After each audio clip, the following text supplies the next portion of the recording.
of things. I I want to thank the governor for advancing this no, measure. they changed it. I want to thank this body. I don't and want the the other committee on bodies for its finance. I want attention the to meeting where state workers writ large, mine and all the others, everybody got an who have excuse. labored through the last few years and Labored. stuck with us. That's not what I'm My looking for. vacancy rates, just so you Okay. know, are slightly less than the state's, Mhm. about 15% across my institution. That's still a big hole. I have other means of filling that rate at my institutions with part-time staff. So part of the burden here is all of my letters of appointment and part-time staff are not even being discussed. Not even be this. That's right. With part-time staff, nobody's listening to that. Because this is the Committee on Education and Committee on Judiciary. That's what makes it different. We have to wait. And here we go. Because Jarvis at the table. I don't know. I've never downloaded this video, so that's not what I'm going to do.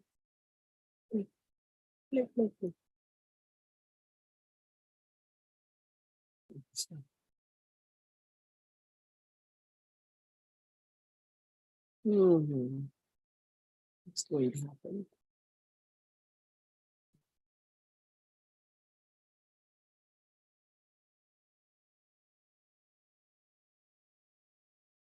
Oh, here we go.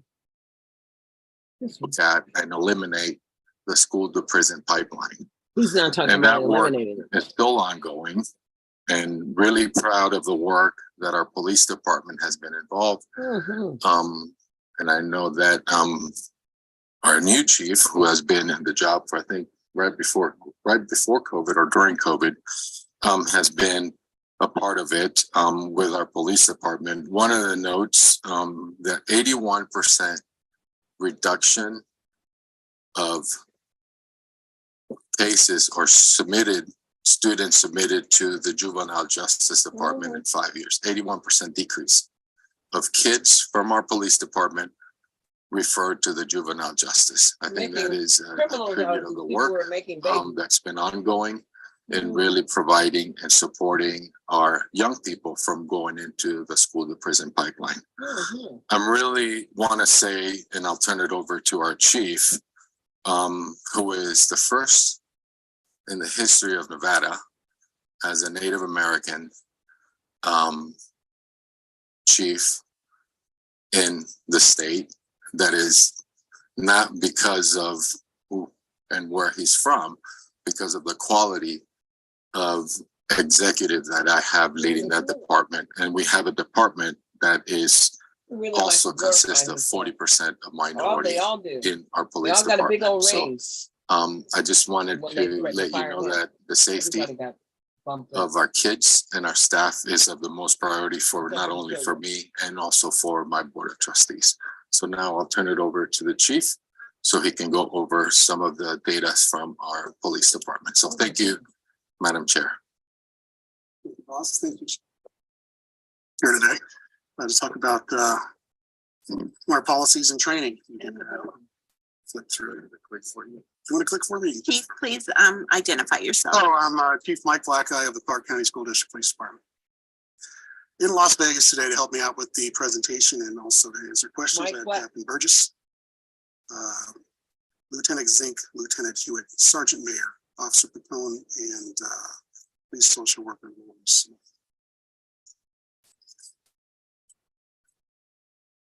We have one social worker. And they put that shit together last year. All right, so a little bit of overview of our policies, and then we'll go into the some of our policies that I felt answered the question or the general questions that were posed. Some incident data, basically our use of force numbers for the past 3 years, actually 4 years. We didn't count the 2020, 2021 school year because that was the COVID year. And officer training, and then just some other things that I've heard there were possible questions, and I'll answer some of those in the closing comments. We'll start with our procedure manual. The Clark County School District Police Department utilizes a list of general orders to guide police officers in the performance of their duties. It was first instituted in around about 2005, I believe, and it was modeled after Henderson PD's policy manual. They were an accredited agency, and we modeled our policy after theirs. The general orders in that policy manual are living documents. I have a policy manager and an assistant who oversees and updates and completes all the revisions to those general orders on an ongoing basis. Our general orders are structured to be compliant with standards developed through the Commission on Accreditation for Law Enforcement Agencies. It's CALEA, and through the years we've entertained the thought of being an accredited agency. We've followed those standards, however, we haven't had the funding to actually accomplish that. The next slide is our general orders. So I put together a list of general orders that I felt helped answer the questions about student interactions or juvenile interactions. The first general order I'll be covering is handling juveniles. It's our main general order, describing as many of the interactions we could possibly have and describing how our officers should handle those interactions. The next one will be the school justice partnership, but also it's noted in handling juveniles, that general order, and it's a method to actually handle some of the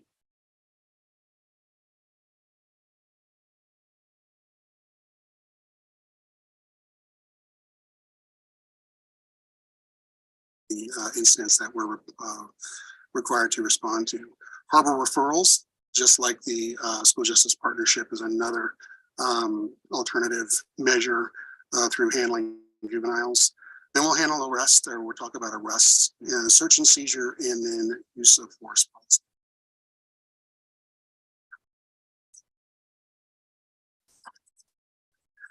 All right, the first, as I stated, General Order 420, it's our main general order, which covers dealing with juvenile incidents. At the start, we define a child. We define the CHINs, or child in need of supervision, and also a delinquent child. We then discuss the confidentiality of all juvenile records, so our officers are aware of that. Then it goes into alternative remedies to detention and arrest. And we'll speak about that in depth with the school justice partnership and also the harbor, and then again with our training, because we do that yearly. We then go into the actual detentions and arrests of juveniles. We cover a procedure for felony offenses. So that procedure deals with non-violent felony offenses that juvenile justice has allowed us to issue a criminal citation in lieu of custodial arrest of a juvenile and transporting them to juvenile justice or juvenile booking. The juvenile traffic enforcement basically is giving officers instruction that juveniles committing traffic violations are treated in the same manner that adult violators are treated. Status offenses, that's where a juvenile commits offense that if an adult committed that same offense would not be a crime. For instance, graffiti implement. That's why they're all locked up. You know, someone under 18 cannot purchase graffiti implements and also have them on their person. We talk about medical situations. That the reality is that there are situations in our schools where officers are called to respond to, and children are either injured or some medical condition that they're experiencing. And we give guidance to those types of situations for our officers to work with medical staff. Our officers are trained they receive medical training to respond to those types of situations. Interview and interrogation guidelines. So we understand that we're dealing with juveniles, obviously, so there are some guidelines to follow for our officers when dealing with a juvenile suspect, witness, or victim. It's our reality, obviously, that we are working with not just one person, but also three, and they're intimately involved with whatever we're doing with a child. Finally, in handling juveniles, General Order 420, we talk about safe voice and handle with care notifications. Our dispatch center is the main conduit through which safe voice notifications are routed throughout Clark County or Southern Nevada. So we'll route those to the appropriate jurisdiction if it's outside the Clark County School District jurisdiction. And that is handling juveniles. General Order 422, that covers the use of the School Justice Partnership. That was developed through an MOU with the Board of Trustees with the Clark County School District and Juvenile Justice in Las Vegas, Nevada. That MOU describes highly the use of officer discretion to apply alternative measures when juveniles commit low-level misdemeanor offenses. In the MOU that is available online on ccsd.net, they describe focus acts and they lump in a group of misdemeanors, nonviolent misdemeanors, and term them as focus acts for officers to utilize their discretion to either provide mentoring or counseling, refer the incident to school administration. We have social workers on staff that can be referred to. There's counselors on staff that can be referred to. There's trial by peers. There's a number of different options the officers can utilize. The main option that the officers do utilize is the mentoring and counseling option for alternatives to a low-level nonviolent misdemeanor offense that's committed on school property. Last school year, the 2021-2022 school year, our officers reported 2,700 alternatives to arrest for low-level, nonviolent misdemeanor offenses for children in Clark County School District. The year prior to that, we had 218, I believe.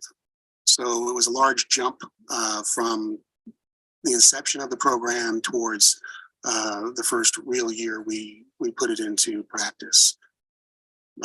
Dr. Jara did talk about the information of 81% decrease in our submittals to juvenile justice. That's our criminal citations and our arrests of our juveniles over the past 5 years. That's a huge decrease, and we've been trying to develop a means to capture the information where we're seeing a loss in the actual incidents that are occurring. We understand that the incidents are occurring. However, the 81% we can't actually show. We average typically around 8,000 submittals to juvenile justice prior to the MOU and the School Justice Partnership, 8,000. So if we are 81% decrease and we're only showing around 2,700 alternatives to arrest, there's a loss in some of those incidents. So we haven't actually captured that, whether or not those incidents are just not being reported and they're being handled through the school administrative staff, through the multi-tiered systems of supports, or our officers are not reporting it and then using their discretion to actually not even utilize the School Justice Partnership to actually report that. So there was a loss in the actual incidents historically with our department, and I think around 2,000 or so incidents that we're still trying to capture. So we're getting better at it. Like I said, it's the second year of really being into reporting the School Justice Partnership data. This year, right now, as of I think it was 2 days ago, like I said, last school year, we had 2,700 alternatives to arrest. And this year, we're already showing 2,125 alternatives to arrest for the 2022-2023 school year.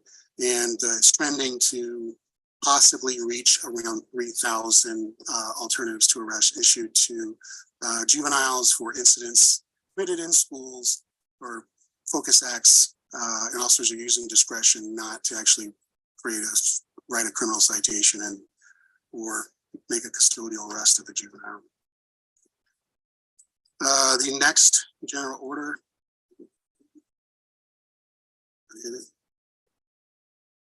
Harbor referrals. Harbor referrals came along prior to the MOU that the Clark County School District Board of Trustees signed with juvenile justice. Harbor, when the harbor was established, I think it was a year or two before the school justice partnership was, the option was a great alternative for our officers. We didn't have the option of alternatives to arrest. Officers provided alternative measures for incidents that occurred in a manner that we could not track. So when the school justice partnership came around, we used that as a means to actually track that. The harbor was just part of that, and add a little bit of confusion. The harbor came first, and that measure was an incident occurred, and it was a qualifying incident. It was nonviolent, just like the SJP. And SJP is a school justice partnership. So qualifying incidents for harbor referrals were the same as school justice partnership incidents. And they were nonviolent, and the officer can write a criminal citation at the time. And on the bottom of the citation, the officer would write harbor on it. So juvenile justice would then receive that citation. They would hold it in abeyance and use that to actually provide services to the juvenile. If the juvenile didn't complete the mandates of the harbor, that criminal citation for the juvenile was taken out of abeyance, and it would go through the normal process to be reviewed by a probation officer. So like I said, then the school justice partnership came along and kind of confused a lot of that. So now we use the harbor referrals in the manner of an online type of reporting system. So an officer can actually make a harbor referral with a mentoring or counseling, with a social worker referral, things like that. So the traditional usage of a harbor referral went away just by the means of us using our, new program of an alternative to arrest. And I think I really confused everybody with that I just said. I'm sorry. All right. Next, we have General Order 400, arrests. General 400, it sets guidelines with respect to arrests and directs department members to exercise the power of arrest in a reasonable manner. So we naturally cover our authority under the law in 171. Use of discretion or officer discretion is highlighted in there as well. So if you want to see this presentation, you just go to my YouTube channel. It's Darlene Anderson 1958, and you can watch the presentation. Because all we can do over here on wisdom is listen. But as long as we're listening, we're going to wake up. Method and manner in which we like to guide our officers when conducting interviews and interrogation guidelines. Release of detainees under the law, arrests outside of our jurisdiction. You're talking about the children. Local charges and warrants from other jurisdictions are described in there. Obstructing arrests is details on what obstructing arrests are and what the guidelines are to follow regarding obstructing arrests. Warrant arrests are also included in there. Juvenile warrant and writ of attachment arrests. So the law doesn't really describe a juvenile warrant. So what was developed was the juvenile writ of attachment, and that is, there's guidelines on actually how to complete one of those. The law basically states now that if a juvenile commits a crime, it doesn't have to be committed in the officer's presence. So the officer, when they find the child, if they have probable cause, they can either issue that citation or write or actually make a custodial arrest. But now they also have the option of the writ of attachment. So that writ of attachment would be now sent to juvenile justice, and process would then begin or end.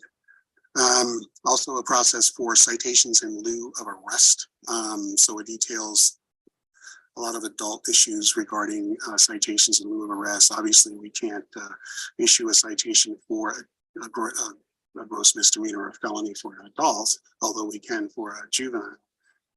So it gives guidelines on types of incidents, things like that, that we can actually issue a misdemeanor criminal citation for an adult violator. And then we have some guidelines on and off-duty activity that involves arrests of subjects. That's General Order 400. General Order 450, search and seizure. That sets guidelines to work within the framework of the U.S. Constitution. when conducting searches and seizures as prescribed by the Fourth Amendment.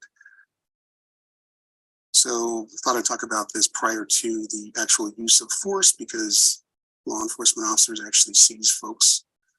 And it actually is a seizure. So in that procedure, we describe search and seizure of persons and property, describing actual case law throughout the policy, and also seizures of persons and property. We describe in depth the Terry stop or person stop in accordance with NRS 171.123 and the authority of officers to actually do that and perform Terry stops based on reasonable suspicion that crime is afoot. Administrative searches are also conducted since we actually work in a school environment. The New Jersey versus TLO in 1985 is discussed at length, describing the authority of school administrators and their ability to conduct reasonable or searches based on reasonable suspicion for a violation of criminal law or a school rule. So that's how the school administrators can actually conduct searches of students' backpacks, things like that, for items of school rule violation or a weapon. And that's described in General Order 450, search and seizure. General Order 650, the use of force, says guidelines for reasonable use of force. The procedure includes, and it's based on the Graham versus Connor model, determining objective reasonableness regarding the use of force.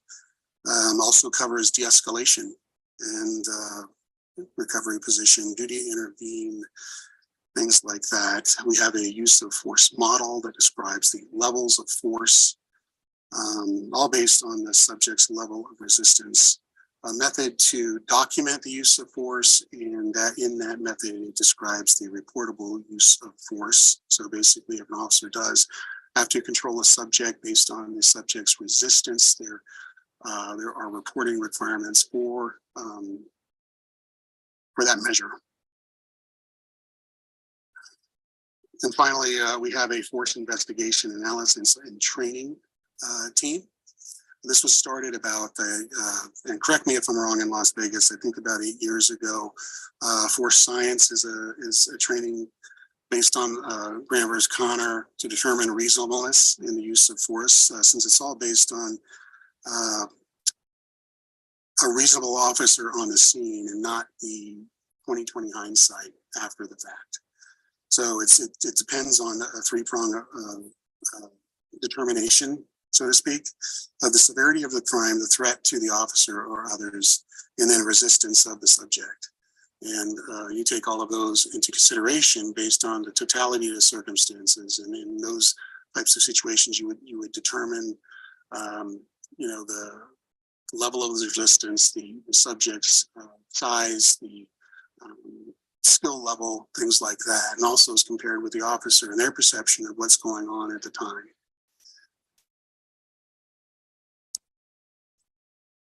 That's 650.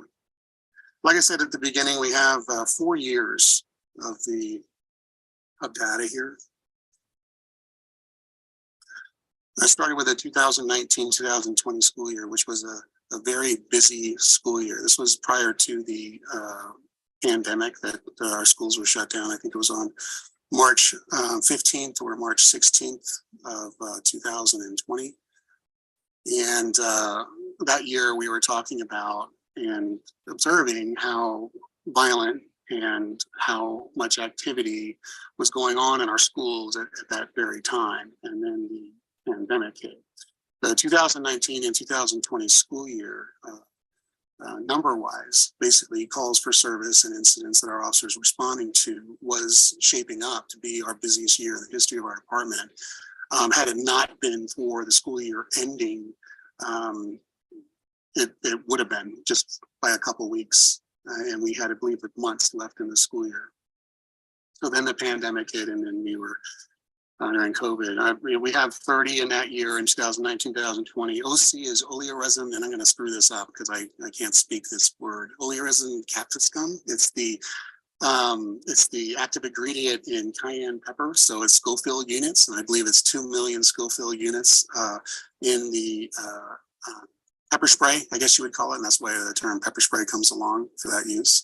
So, hot sauce has Scoville units, and I believe some do actually go up to 2 million Scoville units. Obviously, I'm not an expert on that. I have Lieutenant Zink in Las Vegas if there's any questions regarding the use of OC.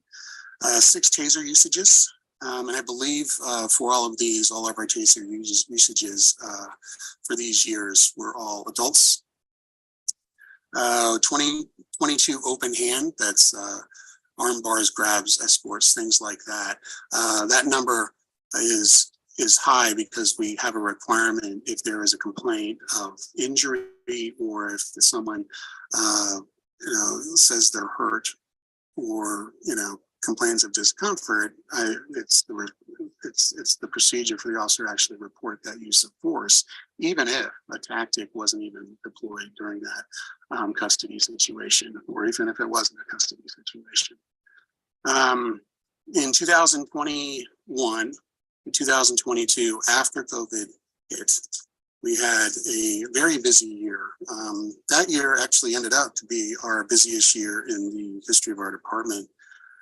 It started off very quickly. Typically, when students return to school after the summer months, I call it a get to know you period, where they get to know everybody and they get comfortable in their new environment or returning to their old environment, and things start to happen within a month or so. And activity at that point, at least criminal activity, tends to pick up after several months of being in school. That year, it happened immediately.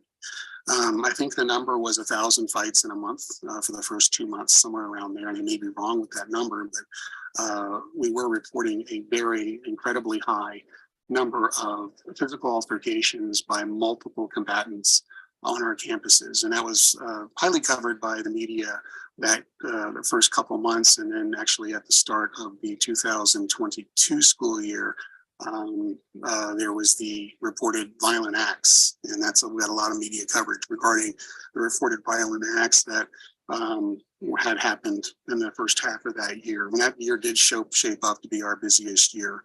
We did notice in the first 2 months that we were having a high level of usage of pepper sprays. And I think, I don't know, it was in between around 30 to 40 just within 2 or 3 months. So we brought everybody back in. I had noticed from watching those videos of our officers that they weren't talking. I remember telling them it seemed like some of them were struck mute when they were approaching fights and things like that. And although that they believe they cannot be heard based on the situation of the screaming and yelling of maybe 100 to 200 people that they're trying to control or bring calm to, that they still need to identify themselves, issue some commands and things like that. So we brought them back in, reminded all of them of the training that they have taken, and that curbed our pepper spray or OC usage throughout the end of that school year. And I believe if we didn't do that, it would have been a lot higher. We did have a lot of adult activity on our campuses, which it's not new, but we've always had issues where adults would come in and protect their child or their nephew or their older brother, younger brother or sister from some type of incident to protect them. So we've always had that type of situations happening. The 2021-2022 school year, we had quite a lot of adult incidents where they were resolving their issues either with staff or other students in a violent manner. And that also contributed to our level of use of force. We had a total of 90 uses of force that year. This current school year, the 2022-2023 school year, trending wise, I believe this was a couple months ago, we were showing a decrease in the amount of fights on campuses.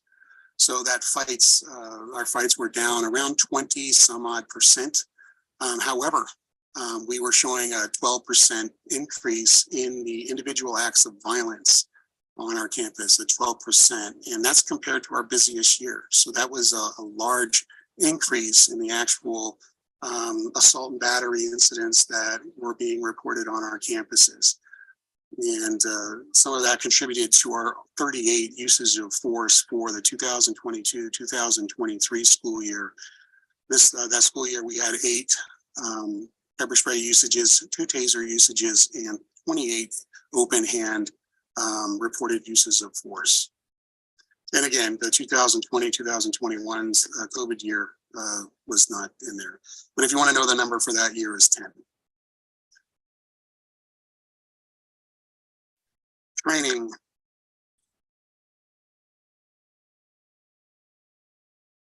Feedback, black eye. Yes. So we're gonna get tight on time. And so I'm wondering if you could spend about 5 more minutes and then we could move into the question portion. Okay. Thank you. I can do that. Thank you. All right, training. Department records are audited by the Nevada Peace Officer Standards and Training. I believe our last audit was last calendar year. And on average, each officer receives around 40 hours of continuing education training each year. Training is in compliance with NRS 289-510. All training meets Nevada Post requirements for certification. All instructors meet Nevada Post qualifications for instructors. All new officers meet the requirements for basic training of peace officers.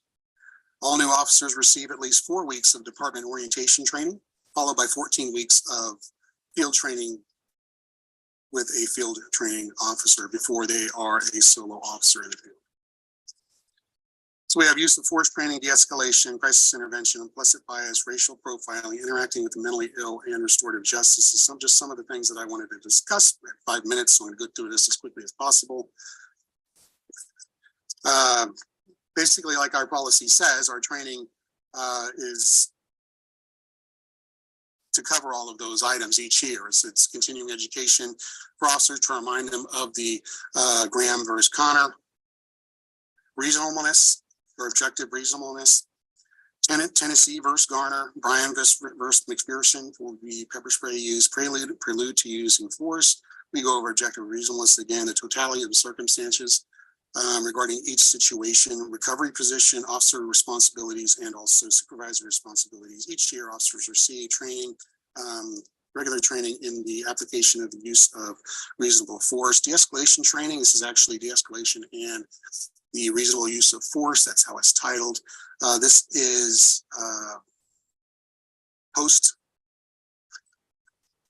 it meets post standards.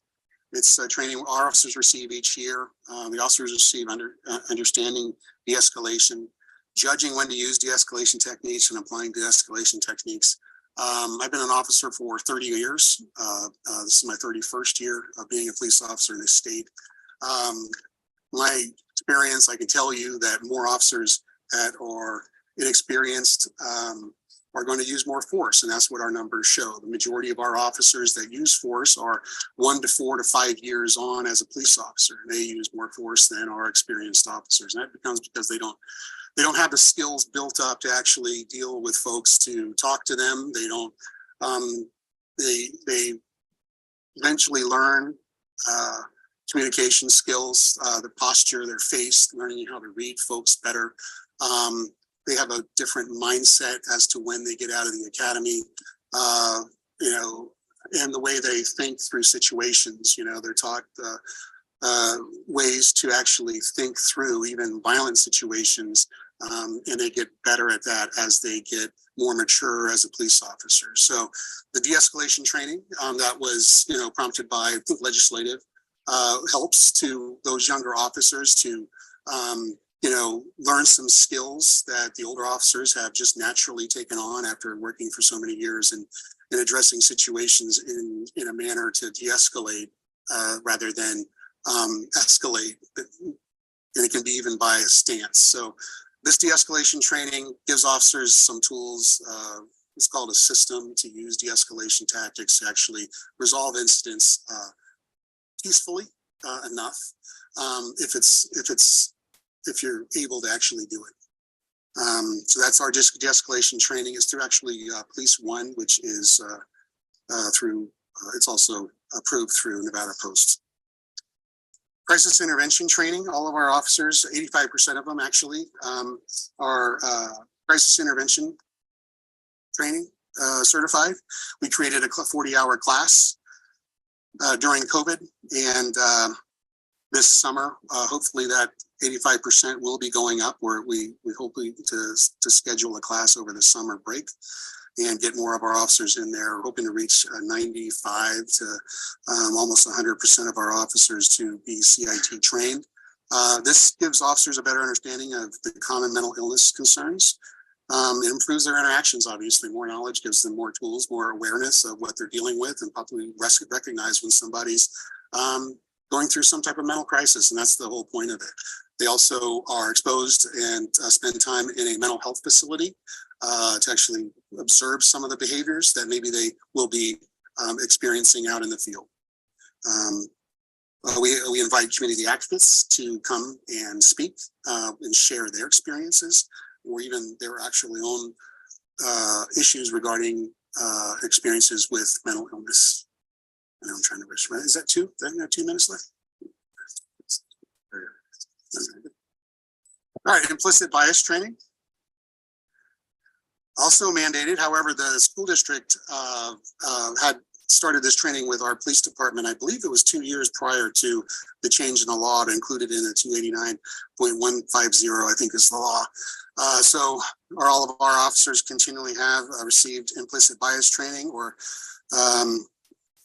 to understand that they have some unconscious biases, just like everyone does, and how that may impact the performance of their jobs. And there's methods to overcome implicit bias through that training. All right, racial profiling.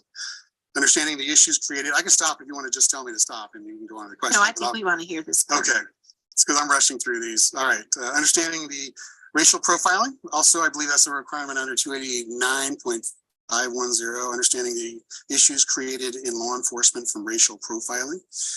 They also received training in explaining the difference between racial profiling and reasonable suspicion, understanding liability related to racial profiling, and the strategies to avoid racial profiling. One of those is like basically considering yourself blindfolded and receiving information and just making your judgment based on that versus what you're actually seeing. So there's strategies like that. There's all sorts of things for officers to be trained on to understand better things that are possibly unconscious, that they are not aware of, and how to avoid judging characteristics as indicators of criminal activity. And I think that's exactly what racial profiling is. Interacting with the mentally ill. So this is also something they get yearly. Like I said, we're trying to get 100% of our officers trained in crisis intervention training.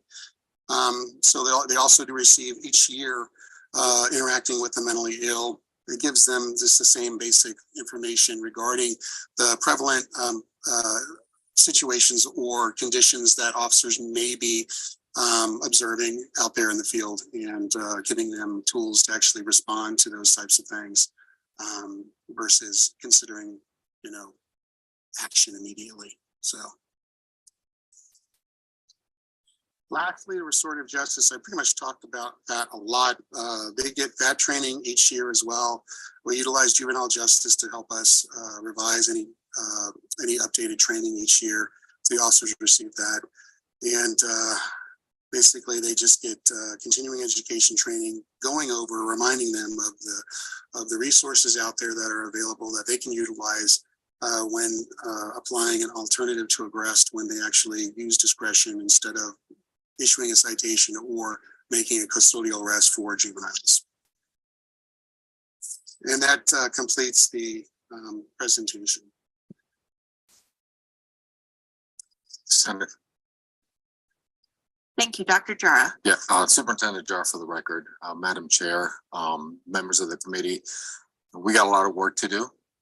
We're not perfect as a school system or as a police department, but we do have confidence in our chief and our officers. I do want to also stress a couple of points before I turn it over to our chair. Some of the things that we are dealing with today, it's been dealing with around urban America, that we are dealing with community issues and challenges that are coming into the footsteps of our schools. So please know that we are continuing our partnership with our city officials to work together, because we can deal with 7 to 3, what happens between the school day. But a lot of these challenges, as you heard, some of the adult challenges that we are arresting adults coming onto our campuses, onto our buses, are community issues that we must deal with. And I know that our chief works with all the agencies in constant collaboration. So please know that we have a lot of work to do as a community, and we are committed to doing that to make sure that ultimately everyone is safe in our schools. So one of the things that I failed to mention is that after what we have been dealing with and seeing, we've also are starting in something that we're modeling after Metro, which is having community leaders come into our police department and have an insight onto what happens on a day-to-day basis. Obviously not daily, but we are under Chief Black Guy to make sure that we have community leaders, sort of like the MAC, which is part of what Metro in Las Vegas does. So modeling a very successful community-driven organization into our school police. So thank you, Madam Chair, for the opportunity to be here. Thank you. And we're going to go to committee questions, but prior to doing that, I failed to recognize my co-chair today, Chair of Judiciary, Senator Melanie Scheibel. We did this together and it wasn't mine alone. So thank you. Okay, committee. I'll entertain questions from the committee. Senator Flores and then Senator Hansen. Thank you, Madam Chair, and thank you for the presentation. I understand you're obviously very busy, and I also understand the community's been actively trying to engage and have conversations with you. So I appreciate the dialogue that's been happening.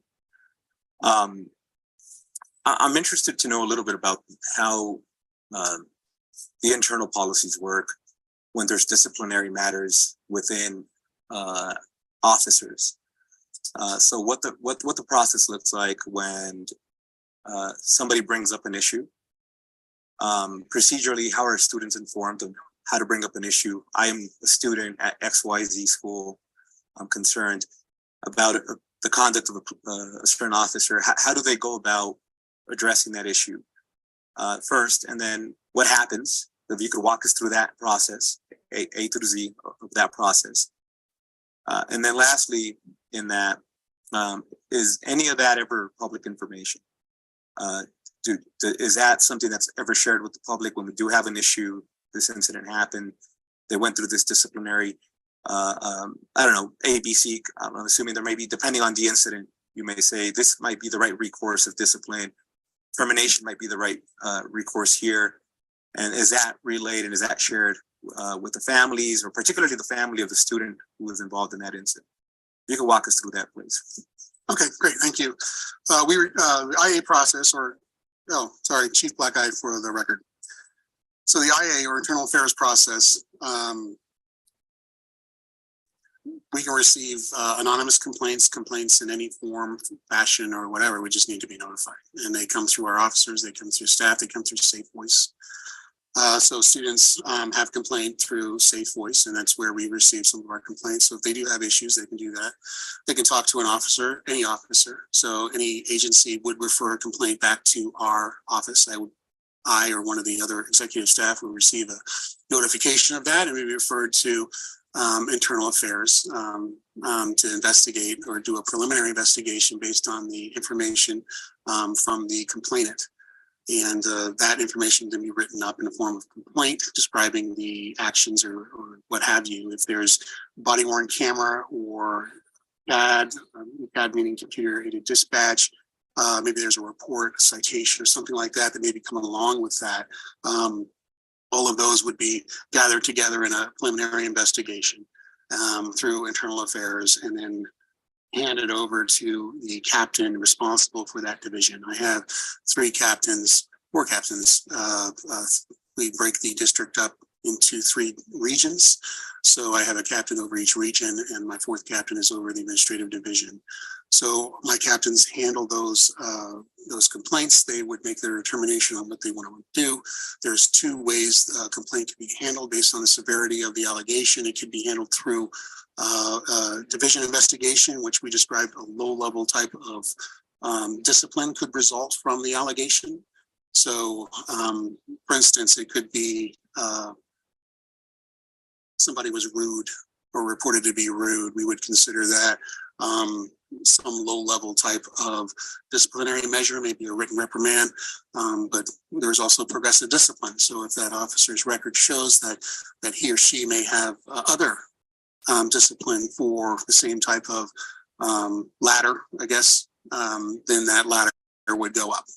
So there's 2 measures. It would go off on either the division investigation, which then the division through a lieutenant or a sergeant would actually handle,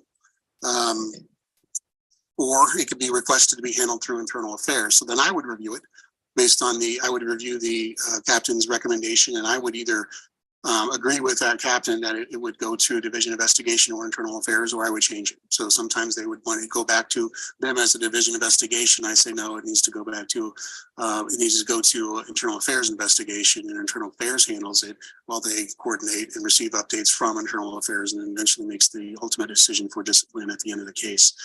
Once the decision to actually where to send that complaint, either through a division investigation or internal affairs, the interviews are set. So a formal interview, if one hasn't already been done with the complainant, if there is one. The majority of our complaints, I believe, are internal. So the actual interview is basically from it's originated from the chain of command. It's not necessarily a citizen actually making those complaints on our officers. It's our own department complaining, and then routing that investigation in the appropriate manner. So an investigator would then investigate that internal affairs complaint. There'd be interviews scheduled with attorneys and things like that. And that takes a little while. We do utilize other agencies, the Las Vegas Metropolitan Police Department, to actually assist. Also, our internal affairs investigators are trained, and they also do some training with Metro. And we also use them to bounce off things. We are a medium-sized department. However, we're not huge, so we don't have a lot of things happening all the time. So they use those folks for assistance in completing some of the unique investigations, I would say. Once those are done, the captain would then receive the completed or almost complete investigation. They would review it. If the captain felt there needed to be more done, the captain would return that back to the investigator, and the investigator would then follow up on whatever the captain thought may need to be looked at further.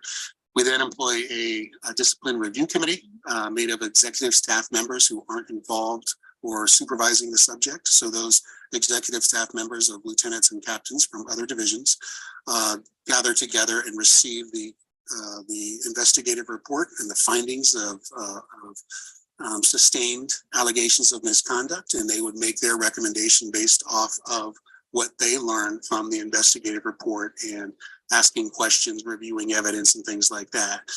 We have an attorney that's actually involved in that process to give them advice on what they believe or help them with the appropriate measure for discipline. That's given back to the appropriate captain. That captain would then take that recommendation from the discipline review committee and then make his own or her own determination on what discipline is appropriate for that level of, I guess you'd say, misconduct. We do have a matrix that describes a level. So if you consider conduct unbecoming, it's, I believe that's a 1 through 7, 7 being the highest, which would be termination, 1 being very low, could be an oral warning or a written oral warning, things like that, all the way through written reprimand or suspension. Once that's completed, there's a loudermilk hearing. So the officer is then contacted, the representative for the officer is then contacted, and when so many days after the notification, they do have that loudermilk hearing where the officer has the opportunity to respond to the chief or the captain regarding the incident, and to speak frankly with the entity, I guess, that is in charge of the discipline, and then so they can be heard. And that's the Loudermill meeting. After the Loudermill meeting, some of the discipline may change, it may stay the same. After that, this discipline is either issued. It's issued. It's issued after the Loudermill hearing. Then you have a step 2, which is a grievance. And it goes to a I'm probably missing a step, and then it goes to arbitration after that, typically. Thank you, Chief. I'm going to ask members of the committee if you can give really very direct, narrow questions.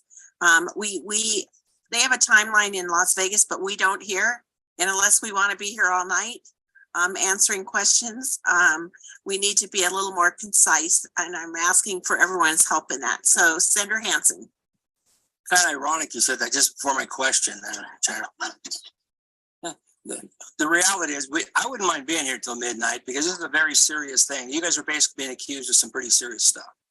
You know, we had a shooting at Sparks Middle School, my alma mater, where we had a teacher killed. Now, just so you know, the chief of police for Washington County School District is Jason Trevino. He and I share a granddaughter. Okay, so I was there during that incident, and I know you guys got put under. They did, I should say, the school police put under a microscope for being not aggressive enough. So I would love you guys too to also have an opportunity to have everything's caught on videos nowadays. And I'll bet you could produce 10 phenomenal videos to show the situations your officers are often placed in. Now, having said that, the question is staffing.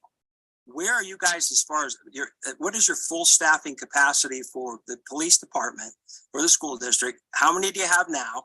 And then for Superintendent Jara, the question I have, how many teachers are you down right now? And the reason I'm bringing that up is I know there's a major problem with recruitment in both the law enforcement community and in the teacher community because of public safety and fear of danger in the classrooms for the teachers.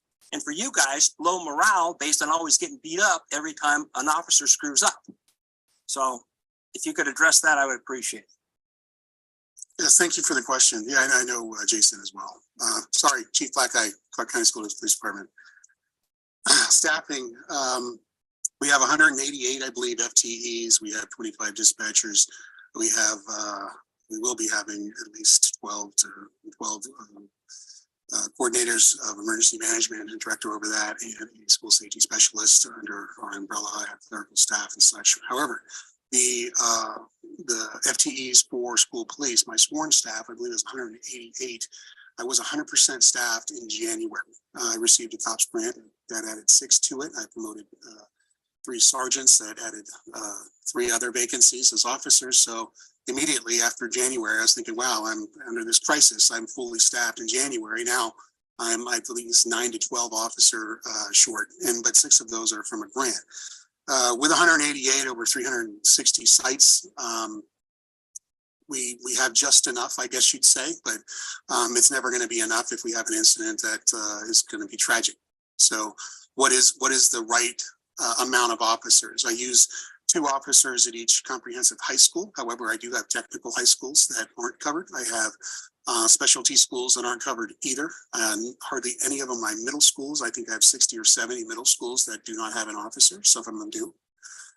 In elementary schools, I think there's 210, 217, or 220 elementary schools that do not have officers either. So I use a patrol force of about 38, 39 patrol officers. There's also 12, I believe, sergeants out in the field, especially sergeants, specialty sergeants over traffic, canine units, things like that. So it's a chore each and every day, and to get overwhelmed is easy, but it's our environment. I would like more officers. I've tried to get more officers.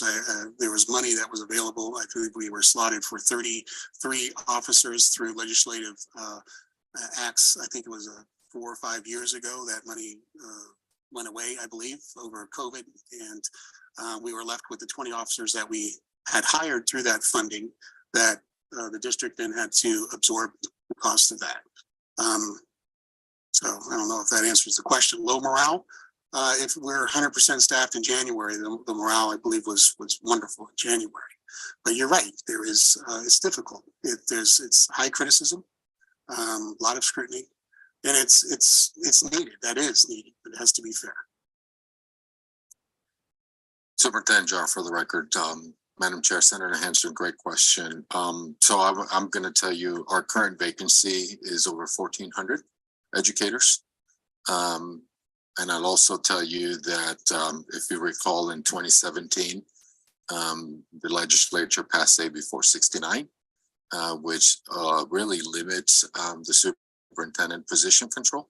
And what has transpired, I have 700 licensed educators that are out of classrooms, not in the classroom.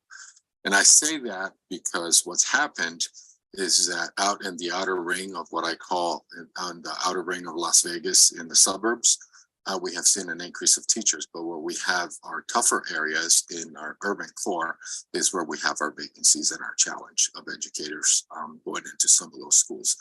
And that is something that we are trying to deal with and really making sure that, is that we have educators in the greatest need for our children to have the greatest need, which is something that I have no control over. Because of AB 469. One final thought, and that is, you can't prove a negative. I don't know how many thousands or tens of thousands of acts of violence your presence has prevented. So I just want to salute you guys, the great job you do, in spite of occasionally some terrible mistakes. But I think when we look at this in the big picture, I'm very grateful for service officers like yourself who are willing to serve in circumstances that frankly are often horrendously bad and getting virtually no thank yous for the great jobs you do, but all sorts of criticism when you occasionally have a screw up. Thank you, Madam Chair. Thank you. Senator Harris and then Senator Neal. Thank you, Madam Chair. I'll make my questions so direct that they'll just be statements. So I heard a lot about your policies. I did not hear the term student once. The court cases that you train on all involved adults and their decision-making capacity, not children at school. We've got to treat children a bit differently. I think your policies could equally be Metro's policy. And I believe that that's a problem. I don't see where we've taken into account that you all are dealing with children at a school environment. Whoever suggested this blindfold method to address racial profiling should probably be substituted in with someone else. I don't know where those strategies are coming from, but I hope they're not strategies that you all are coming up with on your own and are actually contracting with professionals who deal with this, because that blindfold strategy, that colorblind strategy, it doesn't work. Pick something else, please. Officers seem to be more comfortable using force than other techniques. Officers, in my opinion, should either be equally trained on the ability to talk and deal with students as they are in force. It seems to me we should only be allowing the more experienced officers to use force on our children, not the less experienced ones. Hope you would be willing to address that. And then lastly, I heard that being rude to students is kind of a low-level offense. Please consider upping that. As I mentioned before, these are children in their school environment, and they're dealing probably with other students being rude to them or bad grades. They don't need officers being rude to them as well when they're there to protect them. That should be a more serious offense, in my opinion. Thank you, Madam Chair. Thank you, Senator. Senator Neal. Thank you, Madam Chair. So I think Senator Harris must be like in my mind, because one of my first thoughts were when you said that you had adopted Henderson's policy. The first thing I thought about was their children, and that should be nuanced. And accepting a policy from a police agency that, and then taking it into a school environment and not doing any kind of adaptation, it's probably problematic, right? But my questions are more to a couple of questions on citations issued to children. How common is it to issue a citation to a child without a parent being present and then diverted to the harbor? And then I have another.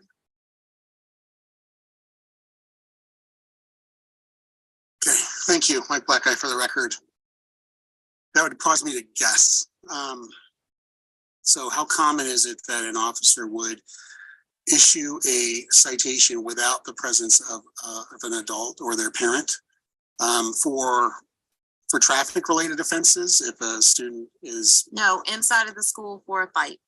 Okay, so as a misdemeanor offense, typically how they work out is the officer would make contact with the subject.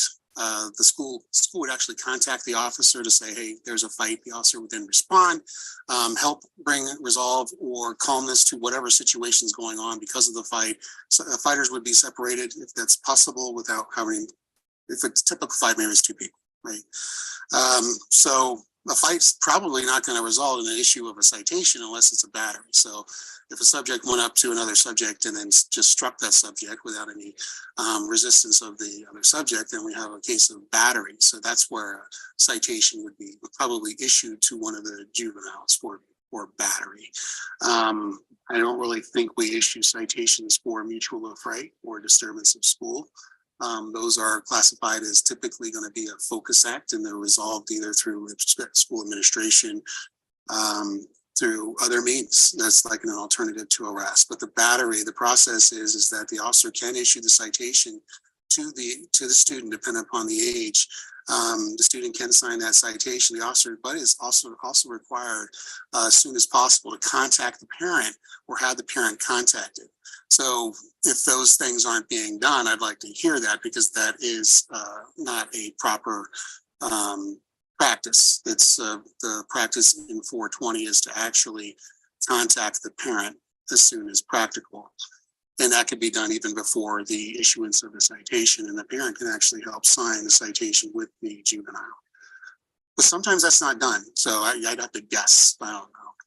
So I appreciate that response because it has happened, right? And I want to dovetail the statement that I'm getting ready to make. When we talk about we want to prevent the prison pipeline, it's my understanding that when the citation is issued, it also turns into a juvenile record for that child. And I know that there was, and we're not supposed to get into, I guess, investigations or ongoing investigations, but I'll have that parent follow up. But there is a record that is being created. And in this instance, it was an 11-year-old who was asked to sign a citation without their parent being present. And the funny part about the story is that the parent happened to be a Metro police officer who then challenged that signing, right? For several reasons. And so I think that's something we need to further examine. But the thing that I want to also touch on, you spoke about really briefly Miranda, right, within the school environments. And then I don't know if it was the 2005 case that you cited, but the first thing that popped in my mind was when you do a Miranda, when you do an interrogation of a child, it is nuanced. And I'm wondering because there was a 2011 case, Supreme Court case, it was JDB versus North Carolina. And they made the ruling that said, does the age of the child matter? And it said, yes, if the officer is aware of the age of the child when he starts to question or give Miranda. And so, because the issue of clarity and understanding what you're telling them is a very poignant point, and it is very explicit within a school environment. And so I want to know more about, or if you have any information on how the interrogation or custody or Miranda is actually administered when you're dealing with an elementary child, when you're dealing with a middle school child. I mean, because there, you know, for a fact that the environment is telling you the age of the student. Thank you. Good question. About that, we do have a specific procedure that is not listed in 420. I don't know where it went. It covers incidents involving elementary age students and those with diminished mental capacity. So that does apply for elementary school age children. And if someone in the Las Vegas area can speak better onto that, that would be helpful. The 11-year-old at the time, I wish if there was a complaint that could be made, our policy specifically says 12 years old can be cited. And that started years ago with the habitual truancy. At the time was a misdemeanor, and that was the practice for juveniles 12 years of age or older to be able to sign a truancy citation. So that's where we get the 12-year-old. We know that the 14-year-old law basically states that they're of sound mind unless infected with insanity. So we understand that 14 years old, it's the law and the state says that these children are of sound mind. Between 10 and 14, they can commit a criminal offense if at the time they knew its wrongfulness, and they can be shown that the child at the time was aware that it was a crime they're actually committing. I know it's difficult because of the 10-year-old. Prior to that change, it was 8 years old. But I don't remember when that 10-year-old change came. So does anybody from Las Vegas have that answer on the elementary school age or diminished mental capacity? Thank you. Thank you, Chief Black-Eye, and thank you, senators, for this opportunity to engage in colloquy of this very important topic. So Miranda Please identify is yourself, the sir. most- Sir, please my identify yourself. apologies. John Mayer, I am a sergeant with the School District Police Department and one of the policy managers. So Miranda is the most cited case in all the Supreme Courts.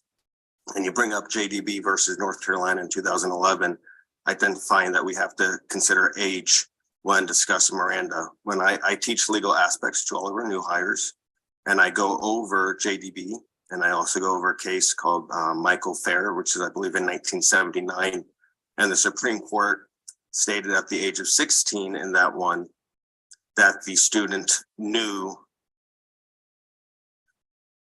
what Miranda meant. And in JDB, they say 13-year-olds, you have to take age of consideration. And we identify Nevada Revised Statute 193 and in 194 of knowing wrongfulness and of sound mind at the age of 14. When I took over policy management position a couple years ago, I introduced making it be at least 12 years of age anytime we're going to interview a student. Do I believe personally that we should up it to the age of 14? Personally, I do. But the state law says at the age of 10 is when a child commit a criminal act. So right now we're leaving it at the age of 12. I do believe 2 years ago in the last session that they wanted to introduce the age of 16, and that did fail. But we did reintroduce a new juvenile Miranda per state law, which we now do every time for any student under the age of 18. Thank you. Thank you, Madam Chair. So my final question, and I'm going to try to weave in 2 points to this. So what's going on over at Peterson Behavioral is a problem. And I don't know how this particular school is being engaged. I know there was a massive brawl. What is it now, 3 weeks? Gang fight. Metro came on site. CCSD police was the last to show up. Or you were the latest in time, I'll say that. But the school in and of itself has no proper supervision going on. There are no licensed teachers there. The children are sitting in the lunchroom all day, sitting on tables. There are, well, I won't say they're allegations because there are people saying that, you know, there's vaping, there are other things going on campus that it said it was might as well be East Side High replayed at Peterson. Not the same as Cowan of what you have going on, and that the re-engagement plan is not happening, which is in play. And so I want to talk about that because there's safety risk on all sides. Safety risk for the students, safety risk for the teachers that are going on there. And the fact that there's no education happening at all. And then we're talking about we want to prevent the prison pipeline, but we are feeding and festering in an environment where students, whether it be a 1 fight, 2 fight, 3 fights, are finding themselves in a situation where it is harvesting behavior and not changing behavior at any point. A school is not a prison. It was never set up to be one.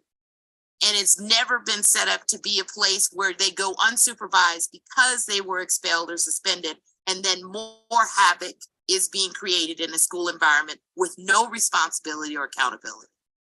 And so I want to know what's happening. Superintendent Jar, for the record, it's a great question, Senator Neal. And I can tell you, I think it goes back to what Senator Hansen mentioned about the morale and the choice. And I'll say that. But I'll take a little bit about what I heard the Secretary of Education mention on Monday. That it's not a teacher shortage. We are at a doorstep of a teacher shortage, but we're also at a teacher respect issue of the respect of our hardworking educators.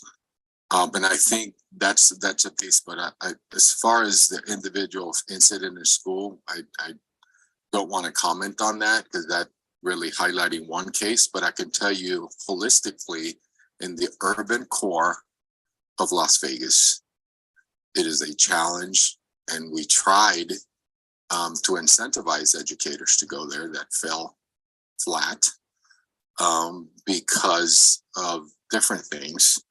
But I can tell you is where I have no position control. I cannot transfer educators to go to certain schools or other schools as my urban colleagues can because of AB 469. That is the reality. There is a teacher's choice and selection. You have schools that can lower class size versus where you have gaps. And one of your other schools in the urban score, I am extremely concerned that in one of our smaller elementary schools that we're working together on has 8 licensed educators arrest their subs. That is a huge problem that I'm dealing with, and I have a hard time.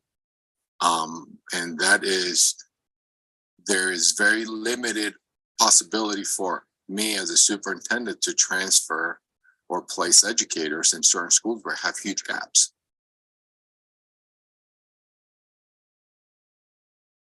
Senator Neal, follow up. Thank you, Madam Chair. So I understand what's going on, but are you saying that the status of what's going on over there is going to remain the way that it is? Because if Superintendent Jar, for the record, Senator Neal, I am just as concerned as you are. There is very limited, I cannot place teachers into those schools. I don't have the ability because of a law that was passed by this legislature in 2017. It's called AB 469. I cannot place teachers there. I would love to. Thank you, Madam Chair. I'm going to release the mic.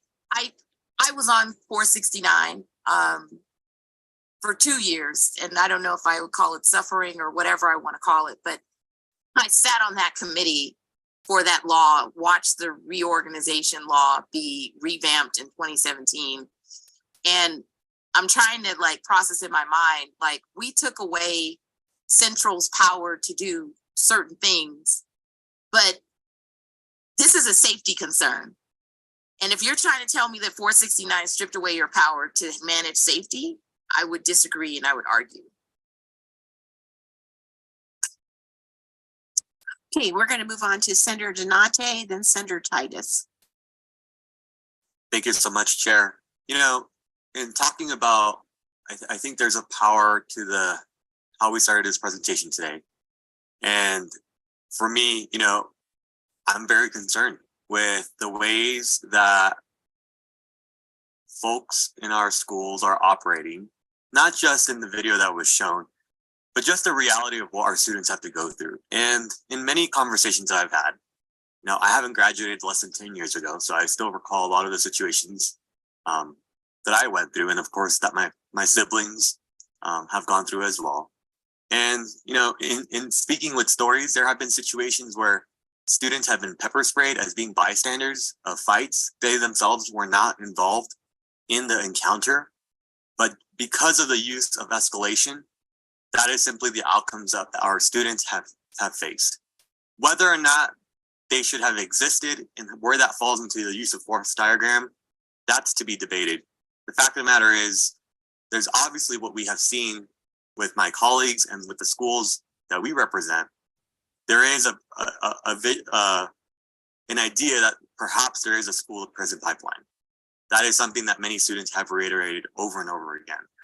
And I would implore you, as you are seeking to revise your use of force policy, that it's not just done internally. Because when we talk about Miranda rights or the interrogation of students, if you yourself are making those policy decisions as part of the revision without consulting the community first, that's going to be a failure of policy, and we're going to be back here in just a few years. And this may be, before I ask my question, which I'll try to make as simple as possible, maybe this is a controversial opinion from myself, but I come from the perspective that if students are fighting, rather than giving them a citation or arresting them, maybe we should provide them with the mental health support services that they need. Plain and simple. And throughout my time in the legislature so far, we've talked about the resources for mental health support services. And I wish that we could provide us as to what the gaps are of how many faculty we need to hire for counselors, etc. Because then we can quantify what that finite number could be. So the two questions that I have is, number one, have any CCSD police officers ever been disciplined for using pepper spray over the last 3 years? And then my separate question after that is, how many Clark County School District police officers have ever been disciplined for the use of force over the last 3 years? And if you can divide that for me, the second one particularly, whether those police officers were suspended or terminated, I think that's probably helpful, at least for the committee. Mike Black, for the record, Clark County Schools Police Department. The second question was, within the last 3 years, how many officers were disciplined or investigated for excessive use of force? And then the first part was officers being disciplined over the last 3 years for pepper spray usages. I'd have to get the pepper spray usages. I'd have a guess for the allegations of excessive force over the last 3 years. Just on top of my head, I don't know if you want that type of number or you would rather get it as a follow-up. You can do both. Okay, top of my head, maybe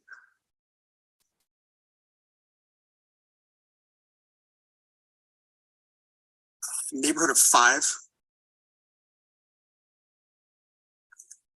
And Chair, just for clarification, so that is 5 that you have investigated for use of force?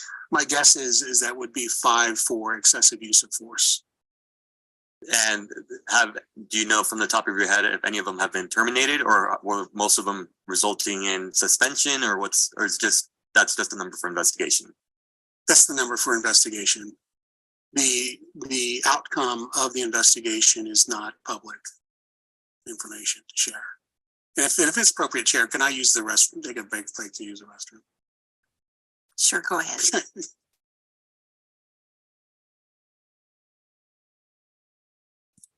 Superintendent Jarrett, for the record, Senator, we can get that other information for you.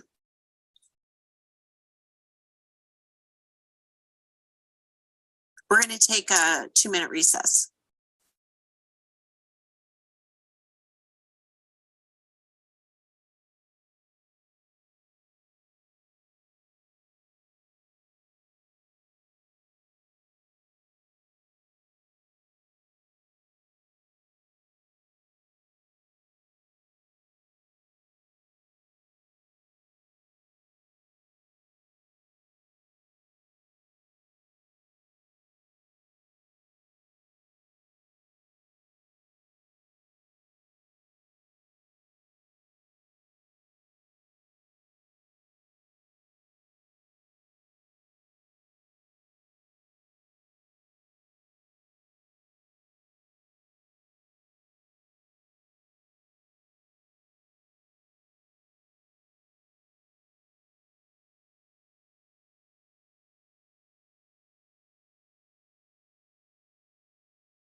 I'll call the meeting back to order.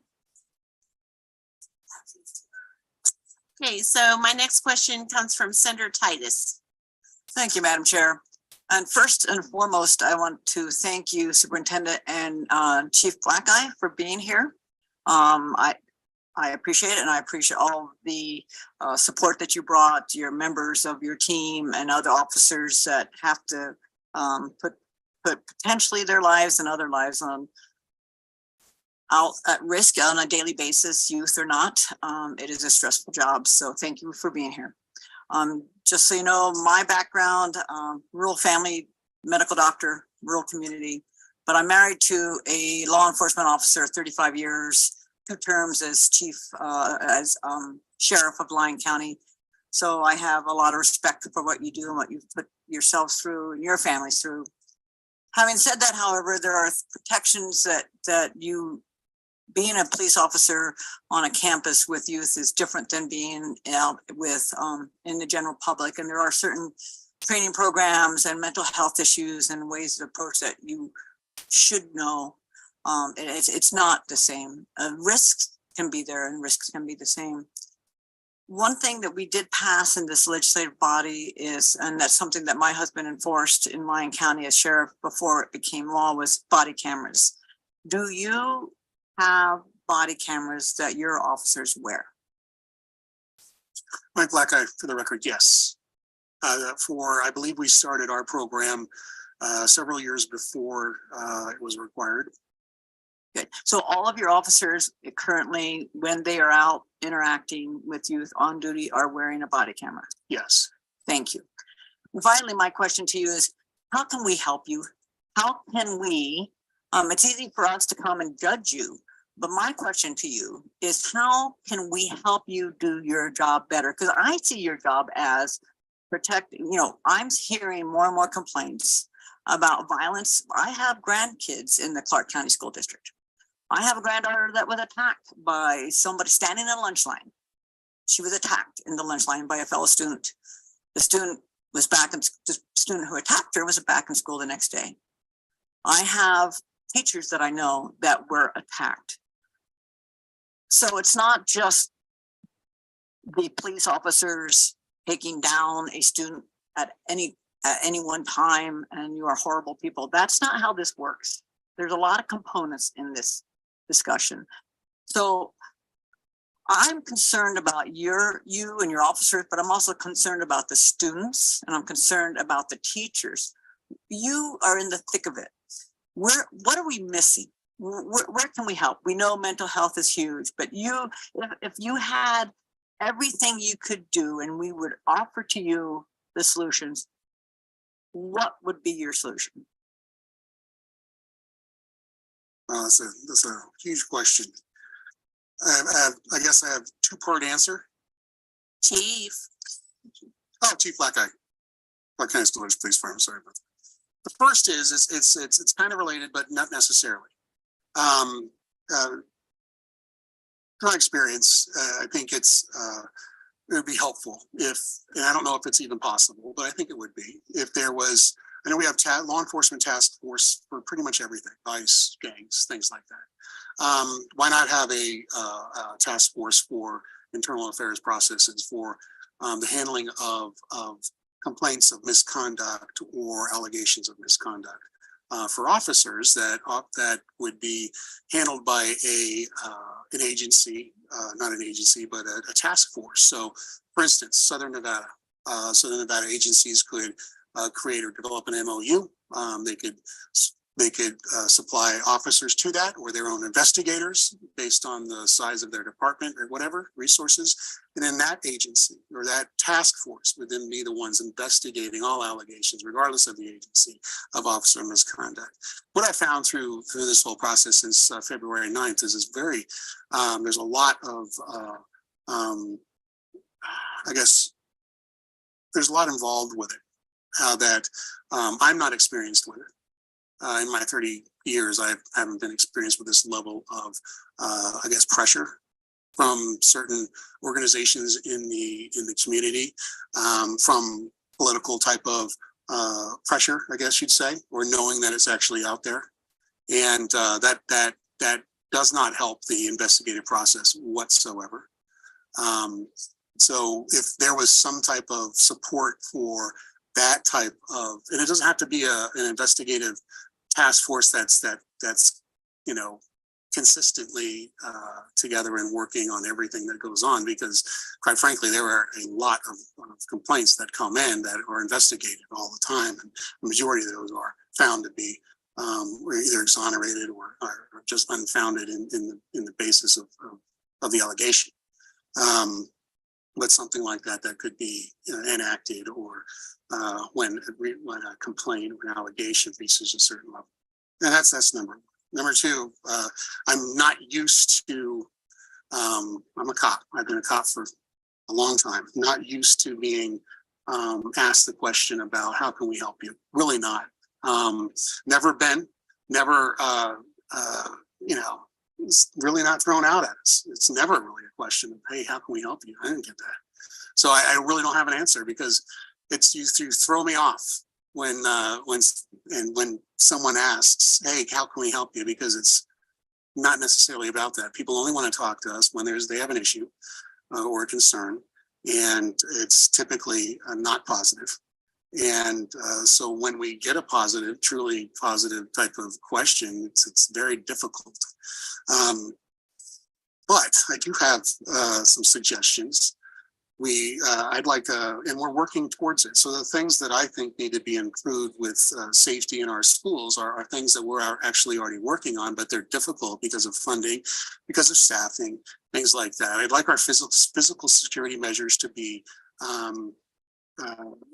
well-funded, staffed, so they can actually have a standardized type of approach to having standard physical security measures at each and every site.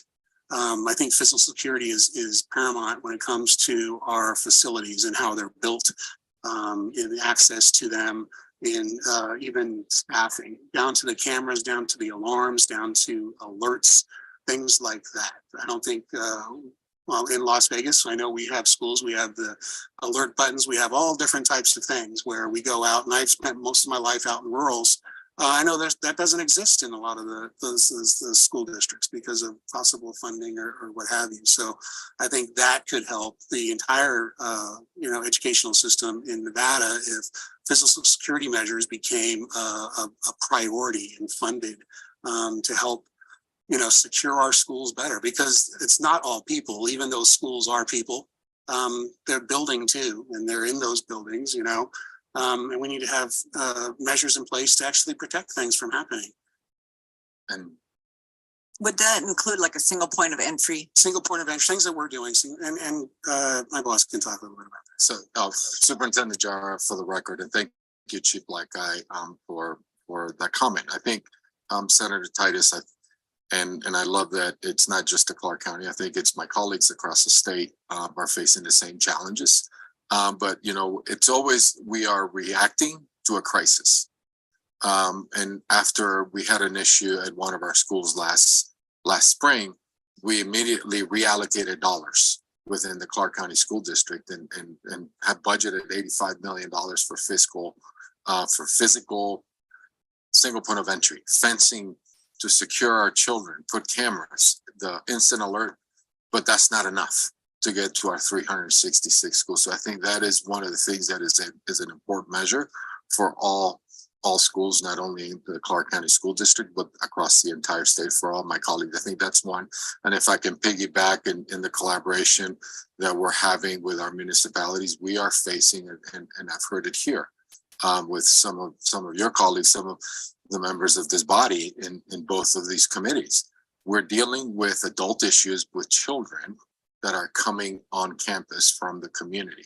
So that is got to be an entire community wraparound for our children. So I think the more that we can collaborate, I mean, I'd hate to say legislate more task force, but I think that's something that I'm working on locally, to find ways that we can help our young people come to school and feel safe. Just a final comment, I'll make it brief. So, Chief Black, I apologize to you that I'm the first person who ever asked you how we could help you. So that has to change. And finally, when you have a chance to actually think about other things, because I know that I'm surprised that was a shocking question to you. I would love to hear from you. I'd love to hear some more thoughts when you have a sense, there's always that moment, I should have said that when you get out of a situation of stress, and you'll come up with it on the plane ride home or however you're getting home. So I would love to hear more suggestions about how we can help. We know mental health crisis is, I think everybody here feels that the state does not do enough for our youth, especially mental health for our youth. And I think that's a common thing. We may all be different here, but I think we all would agree on that. So, but I'm happy to hear more when you do have a chance to think more ideas inside of how we can help. And thank you for being here today. And Madam Chair, thanks for the question. Thank you. I'll go to Senator Nguyen and then Senator Schreiber. Thank you. I was listening to some of the earlier conversations about having different policies for our school police officers as they deal with children. And I'm wondering, and I think I know the answer because it doesn't sound like we've ever developed or you've ever developed any policies. I'm curious, we look at some of our other law enforcement members and partners that are here in this room here today. And I know that within their own agencies, like I'm looking at Metro over there, I know that Metro within their own agency have come up with their own use of force policies. They've come up with their own evidence-based like processes for dealing with the community that they are policing. Obviously, the community that we are policing within our schools, within our children, when we're talking about 10, 12, 11-year-olds, even 14-year-olds, we're talking about a very different group of people. And so I'm wondering what kind of process has been put in place to do that.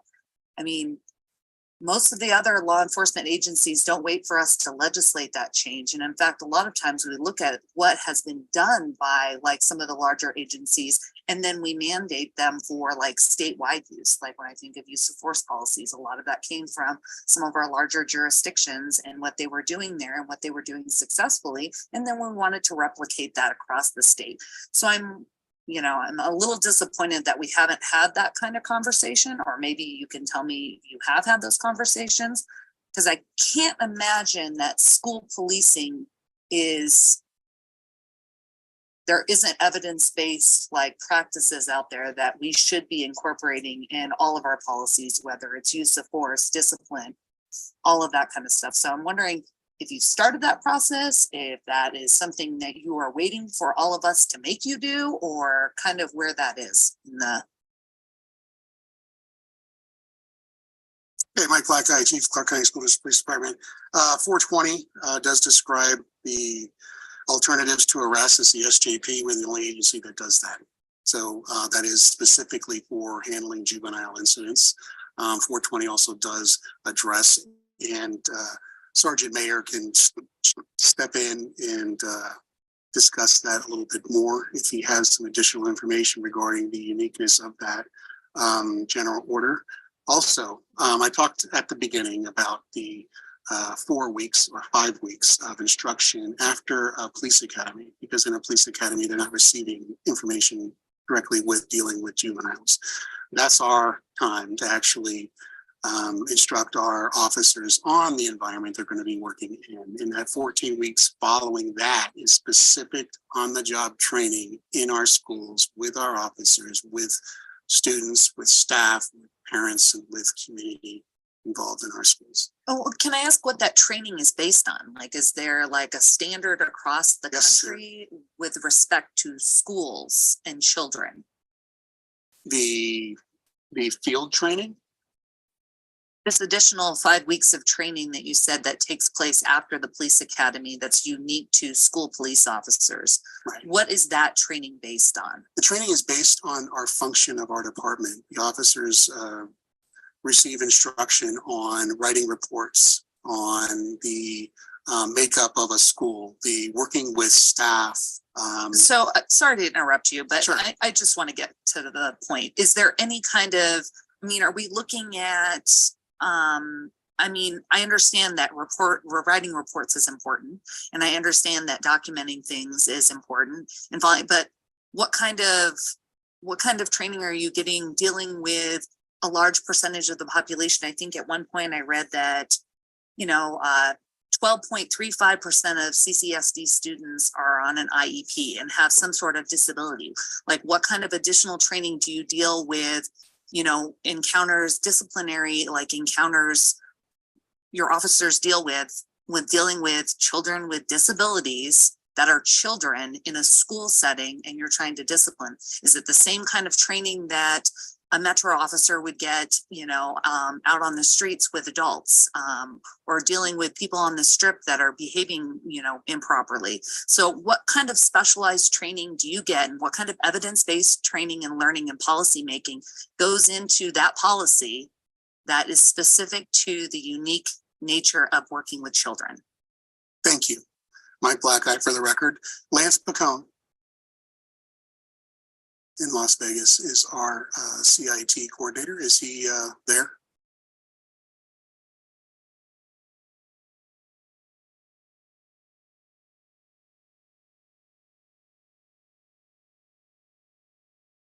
Lance Pacone for the record.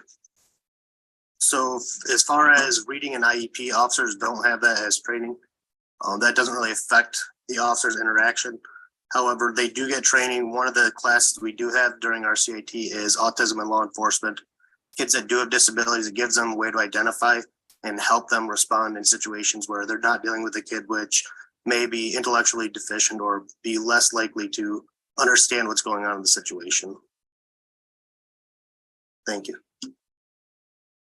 So I understand that our children aren't wearing like their disability on on their, person. So you might not know that. I'm just curious on what kind of training goes in identifying some of the developmental and biological deficiencies that our children have just naturally as a part of growing up. I would just like to see, I can't imagine that is a new form of training for law enforcement officers, that there are specialized things that would go into working with children in protecting them. And I would hope that any of that policy making would also take into consideration the data that I'm sure that you collect about how many people are disciplined, how many children are, suspended, how many are suspended with instruction, how many are in school suspension, how many people, what percentage of the population, does that, is it disproportionate amongst different racial and ethnic groups? I'm sure you keep that information. You're nodding your head, Superintendent Jara. So if you could confirm that you have that data, I would hope that that evidence-based data would go into any policy making that you would consider in the future. Thank you, Senator Scheibel. Thank you, Chair. So I want to back up a little bit and get kind of a better understanding of how we got here and why we brought you in to talk about CCSD Police Department's policies more generally. So Chief Blackeye, you are the chief of the CCSD Police, right? Chief Blackeye, yes. Okay. And how long have you been chief of police? It was February 17th of last year. February 17th of last year. And how long have you been with CCSD Police? 2003. So you've been doing this for like 20 years. Mm-hmm. Yes. You must believe in the work that you do. Yes. And you serve a purpose on campuses, right? Yes. What is that purpose? Just like our mission states, to provide a safe and secure learning environment conducive to education. Provide a safe and secure learning environment conducive to education? I believe that's what it says. However, I think there was an edit years ago that it might not capture that exactly, but the safe and secure learning environment. I don't have it in front of me. Okay. And so are safety and security two different things to you? Pardon? Are safety and security two different things to you? I didn't say security, I said secure. Safe and secure. Okay. If we're talking about the mission, is that what the Yeah, question that's what I'm is? talking about. Yeah, safe and secure learning environment. Okay, and it's supposed to be conducive to education. Conducive to education, I think. Okay. So, I think we have some members of the police department in Las Vegas, right? And, Yes. and I would like them to weigh in if any of them see their purpose as being something else or something in addition when you're on campus at a Clark County school. Well, obviously, I believe it's more than just being a peace officer on a campus. It's also interacting, building relationships, working with the staff as a team to actually help, the environment at the school function like it should. The presence of an officer helps to do that. How does the presence of an officer help improve the environment of school? I believe that people feel safe when they have an officer present. And why should they feel safer when an officer is present? Well, if you take the incident that just occurred today in Denver, where two staff members were conducting an administrative search of a student suspected of a firearm. And that student took that firearm and shot both of those students, or both of those staff members of the school. I believe if a police officer was there present assisting in that administrative search, that incident may not have occurred.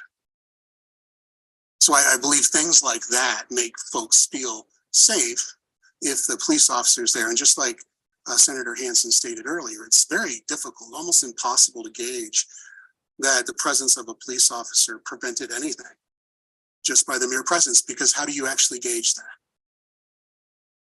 So is confiscating firearms something that Clark County police officers do? This year, we've confiscated 27 firearms on campus property. And how many of them were being carried by students? I don't have that number.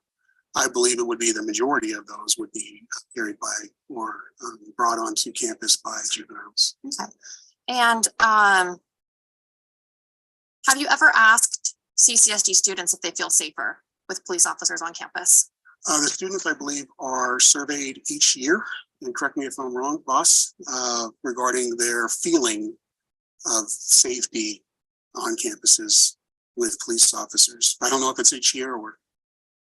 We do the superintendent job for the record. We do a survey annually, but I don't have that data and nor the question in front of me, but we can get that to you. Where does that data go? It comes to my office. It gets, if it's the same survey, it gets reported to my board annually. Is it publicly available?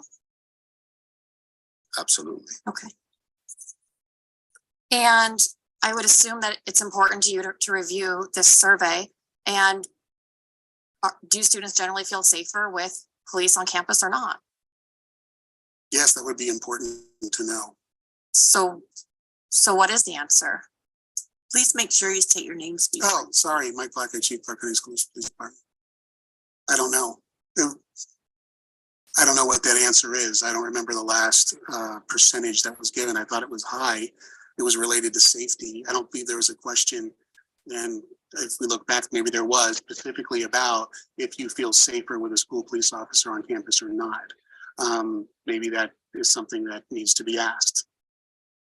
So you send out the survey, you get back the answers, and you either don't analyze them or don't remember them.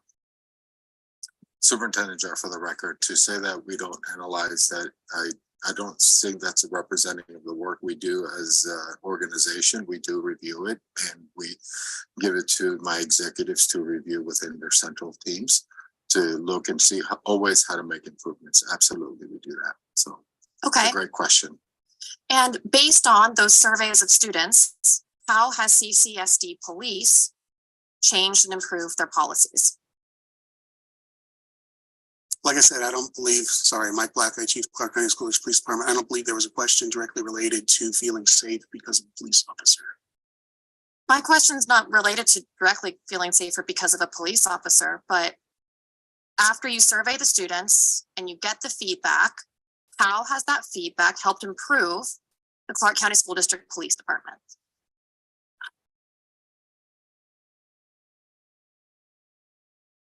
I don't believe it's from the survey. However, I believe the deterioration of students and their interactions with officers has been over the years after DARE ended.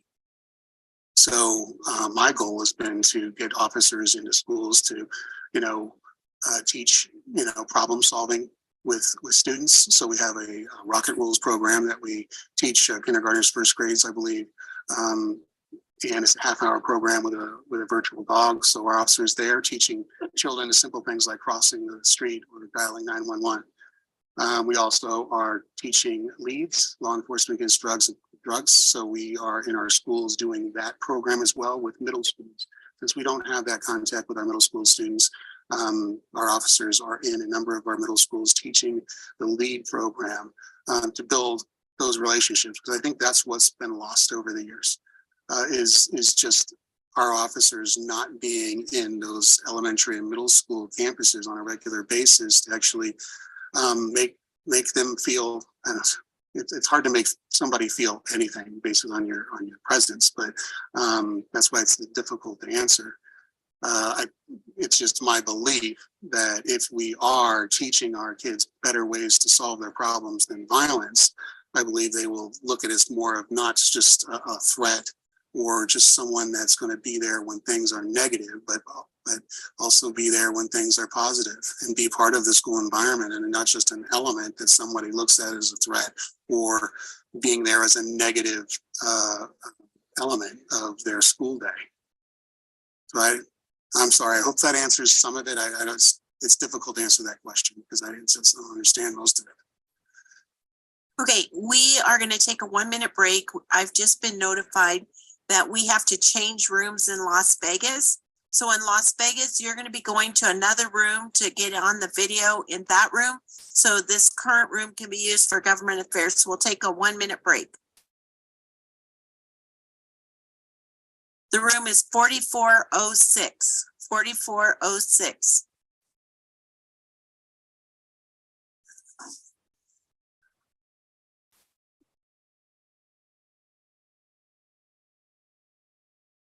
We're staying right here.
Okay, as soon as Chief Black Eye gets back in here, we're ready to go.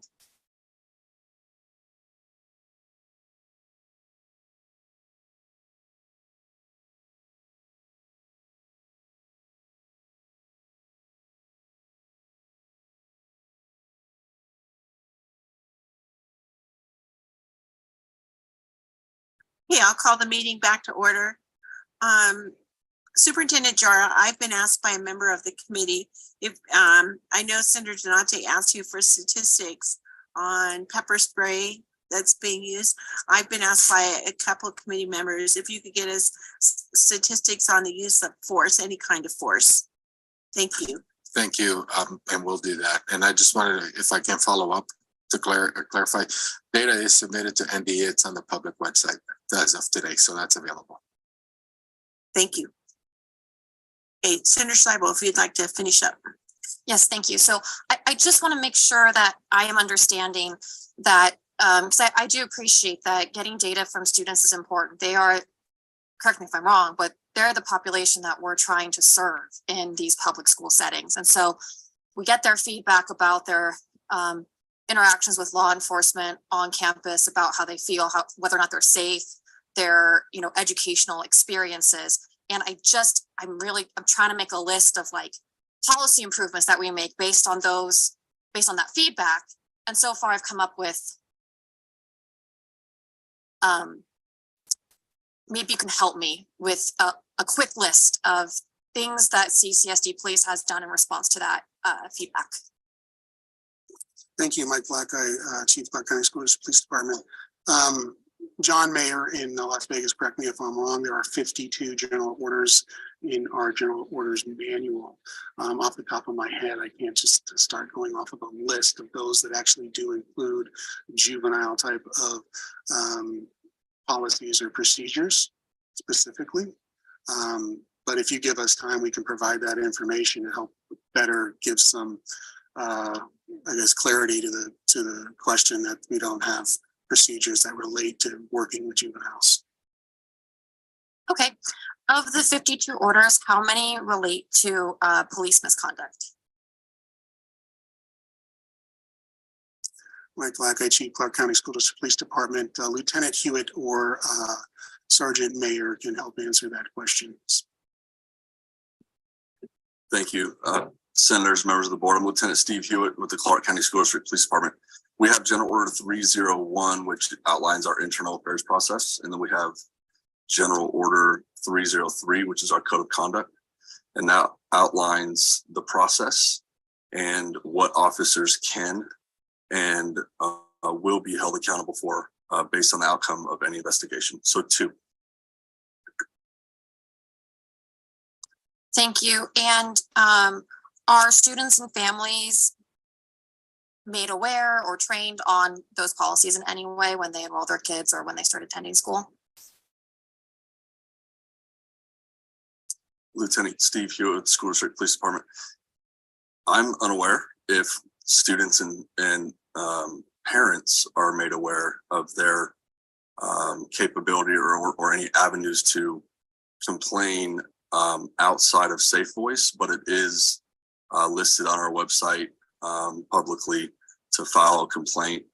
And that information is standard and it's across the board. If anybody brings up that they want to file a complaint against any of our officers are given direction to explain to them the proper way to go about filing that complaint.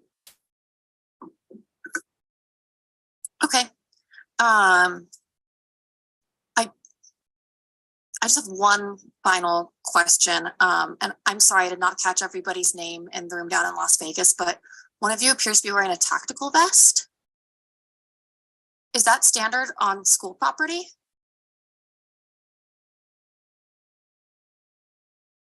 Good afternoon, Senator Scheibel, Madam Chairman, Captain Dan Burgess with the School District Police Department. It is a vest carrier. It's just a standard part of our uniform. It's something that has been adopted. Many officers across the country are now wearing those as opposed to wearing the vest inside. It's more of a comfort thing. and whatnot. As you know, the vest can be very heavy and warm, especially in the desert. So that's what law enforcement countries across the country have been moving towards. All right, thank you. Okay, before I go to Senator Flores, I want to let everyone know that Senator Flores and Senator Kress are going to need to leave. They have to get to committee at 3:30. So Senator Flores has a question. And thank you, Madam Chair. And again, I appreciate the indulgence. I didn't have an opportunity to keep our dialogue going when it initiated, but I want to make a comment first. I really do appreciate the fact that you all came up here.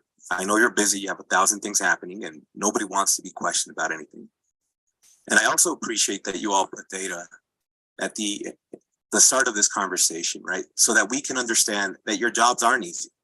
You know, if you had to use pepper spray 30 times in 2019 and 2020, 52 times 2021, 2022, you gotta bring out a taser and use it against a child.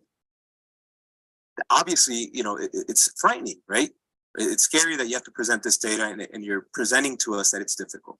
And I think it's also fair that we say, and we want to make sure that that was the right move. And we want to make sure there's accountability. And we want to make sure there's transparency, because having a difficult job does not allow us to walk away from the responsibility of accountability and transparency and conversation. We can do both. We can be on the same team and hold each other accountable. Just like a superintendent, you right now engaged with us and said, look, I feel like my hands are tied sometimes because of this legislature.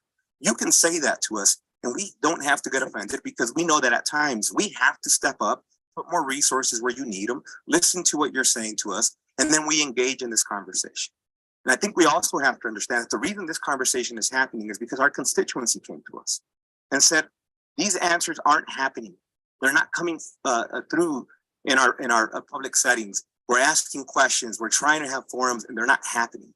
Can you please engage? So I just want to make sure that we make it abundantly clear that this is not an I got you moment. It's not an opportunity to parade that something unfortunate happened. It's a horrible situation. We wish it wouldn't have happened, but we're now engaging in this conversation because obviously somebody came to us and said, please engage in this dialogue in an open manner, that it's transparent, that it's honest, and let's go back and forth and be honest. The legislature is dropping the ball here. We need you to step up here.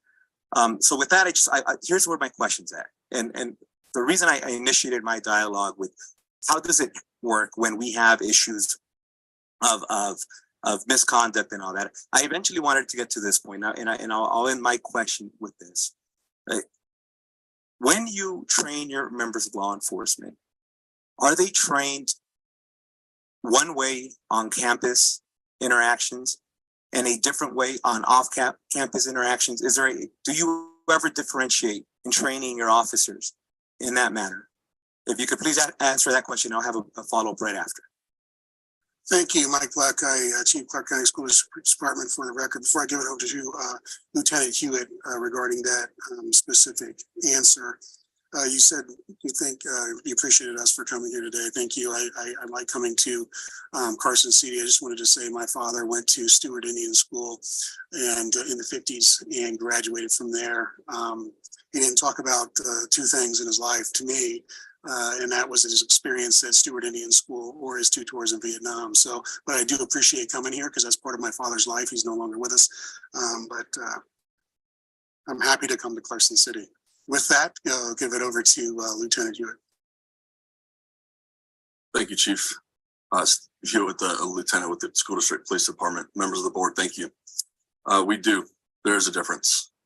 We train our officers things like working with staff members when they're on schools, on school property, and the importance of maintaining a relationship with school staff members and administrators and the regional superintendents all the way up to the superintendent, maintaining the communication, how that differs from other police departments. And that's dynamic to our department because we're in a school setting and we have professionals inside of the building that also share the same common goal of keeping students safe.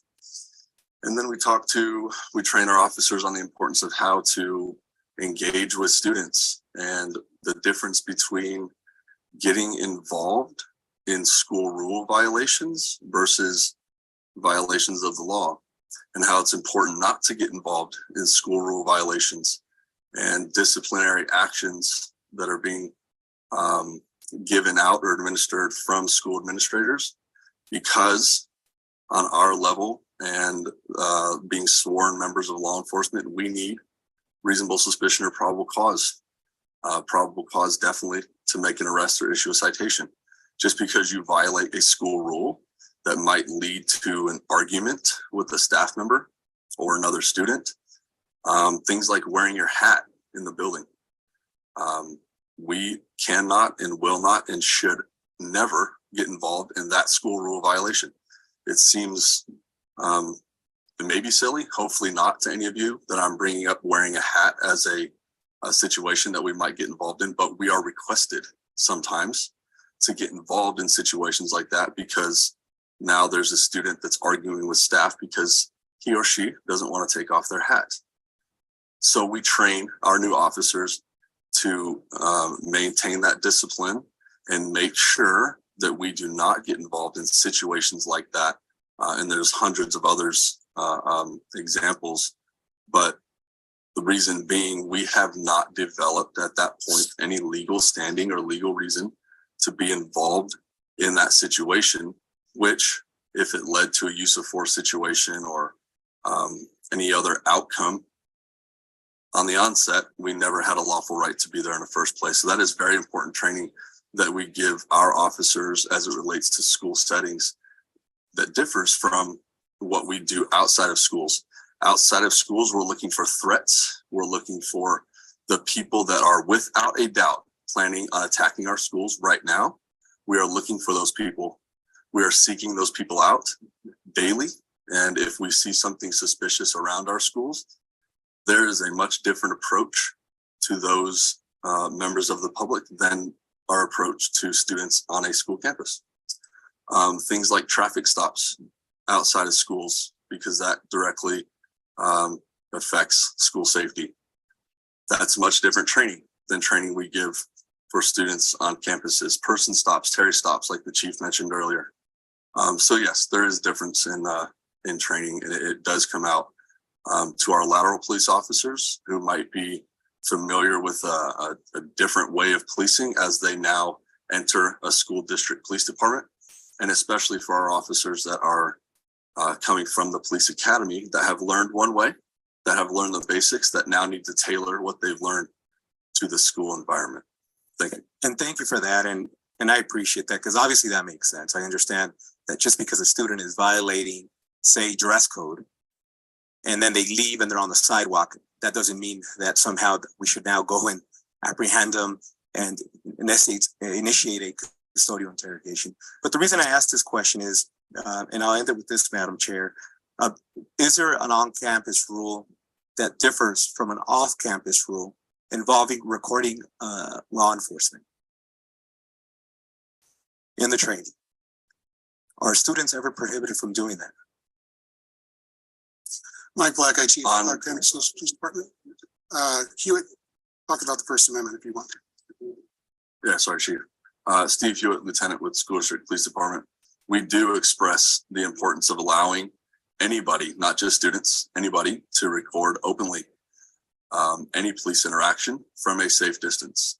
The officers on scene are reminded and trained that if their investigation is being hindered or obstructed at all by the person that's recording, which is putting the officer at risk or any other students at risk, or the student that is recording or the person that is recording at risk, being too close to a police interaction where use of force may be an outcome, that is obstructing our investigation. So we do talk to them about the difference between the absolute right that everybody has to record police interactions versus being too close to our investigations.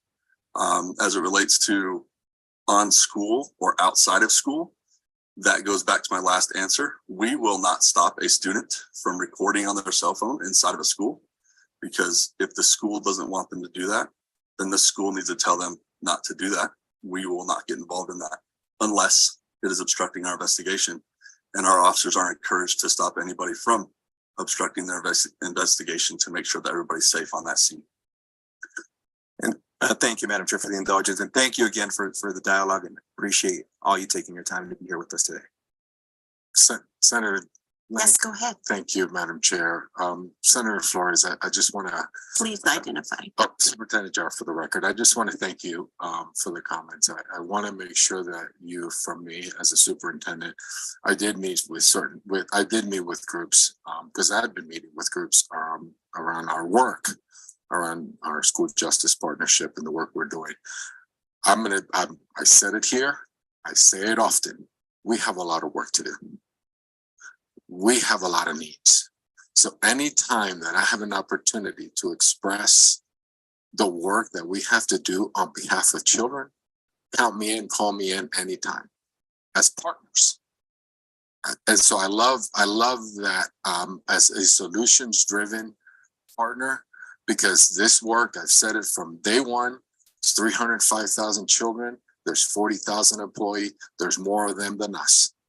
I need an entire community, an entire state, hopefully, that will continue to be my partner to improve the lives of our children. So thank you for that comment. Call me anytime and we'll be here. Hey, we're going to have 3 more questions and then we're going to move to public comment. So we'll go in this order: Senator Stone, Senator Hammond, and we'll finish up with Senator Neal. Thank you, Madam Chair, and thank you, Chief, for being here. I don't know whether to congratulate you or give you condolences for being the new Chief of Police.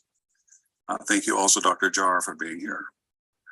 So when I look at your use of force statistics, if you look at the worst year 21-22, 90 incidents. And I would say that the utilization of capsation or sprays or tasers, open hand, while many of us sitting on this dais may want to consider those not de-escalation factors, they really are, because the last thing we want you to do is use lethal force on one of our kids. And so you try to contain a situation as quickly as you can.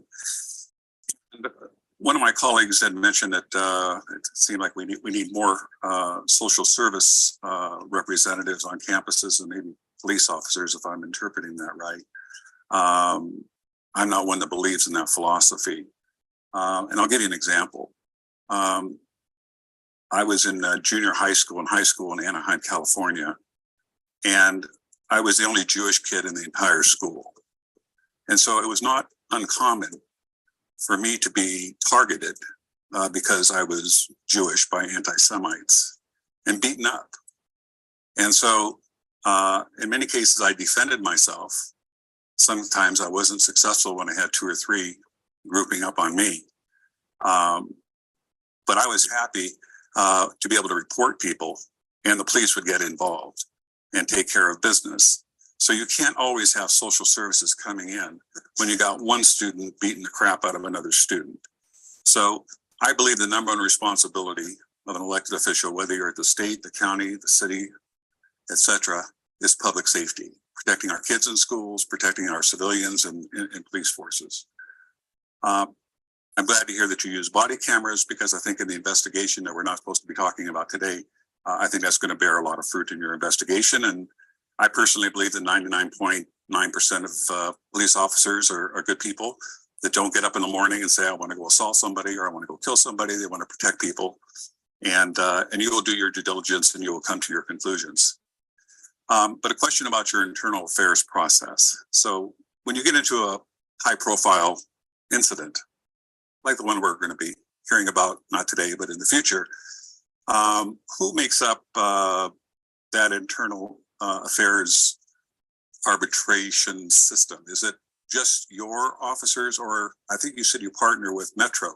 Are some Metro officers or some outside police officers going to be adjudicating whether or not there was a crime committed in this incident or any other high profile incidents with regard to your department?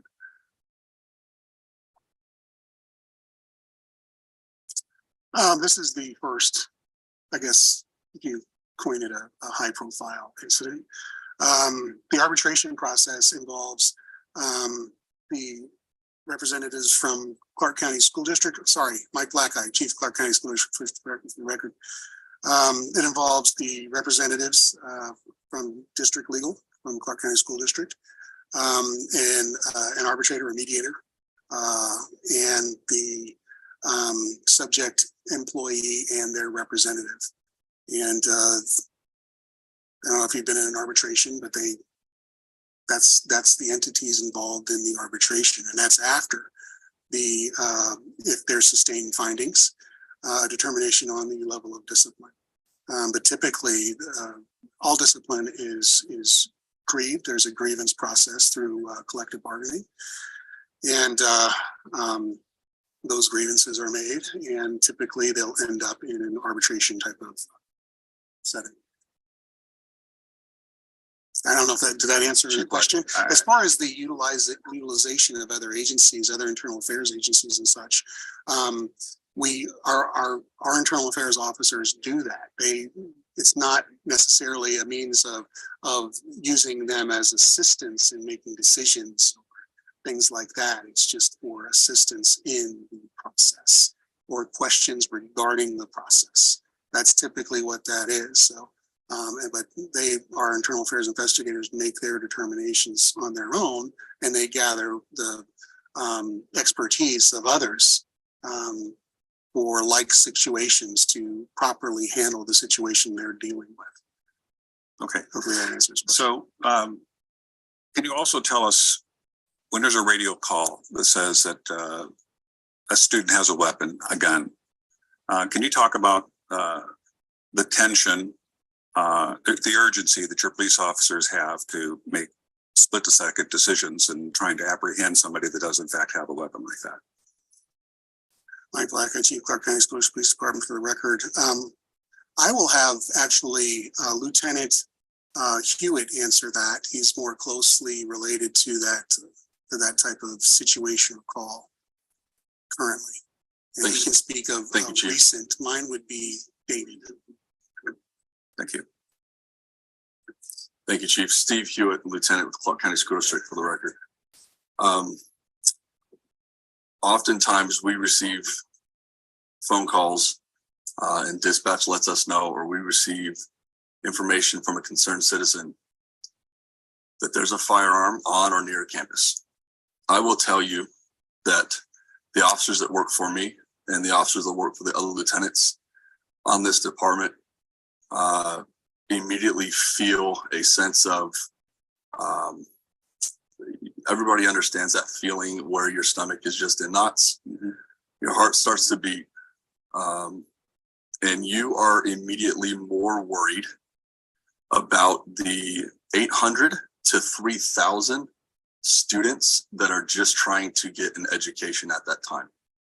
You immediately, you swiftly, you aggressively respond to the area where the firearm is reported to be located, and you do everything in your power to make sure that a firearm is not used on the students of the Clark County School District. That's the mindset.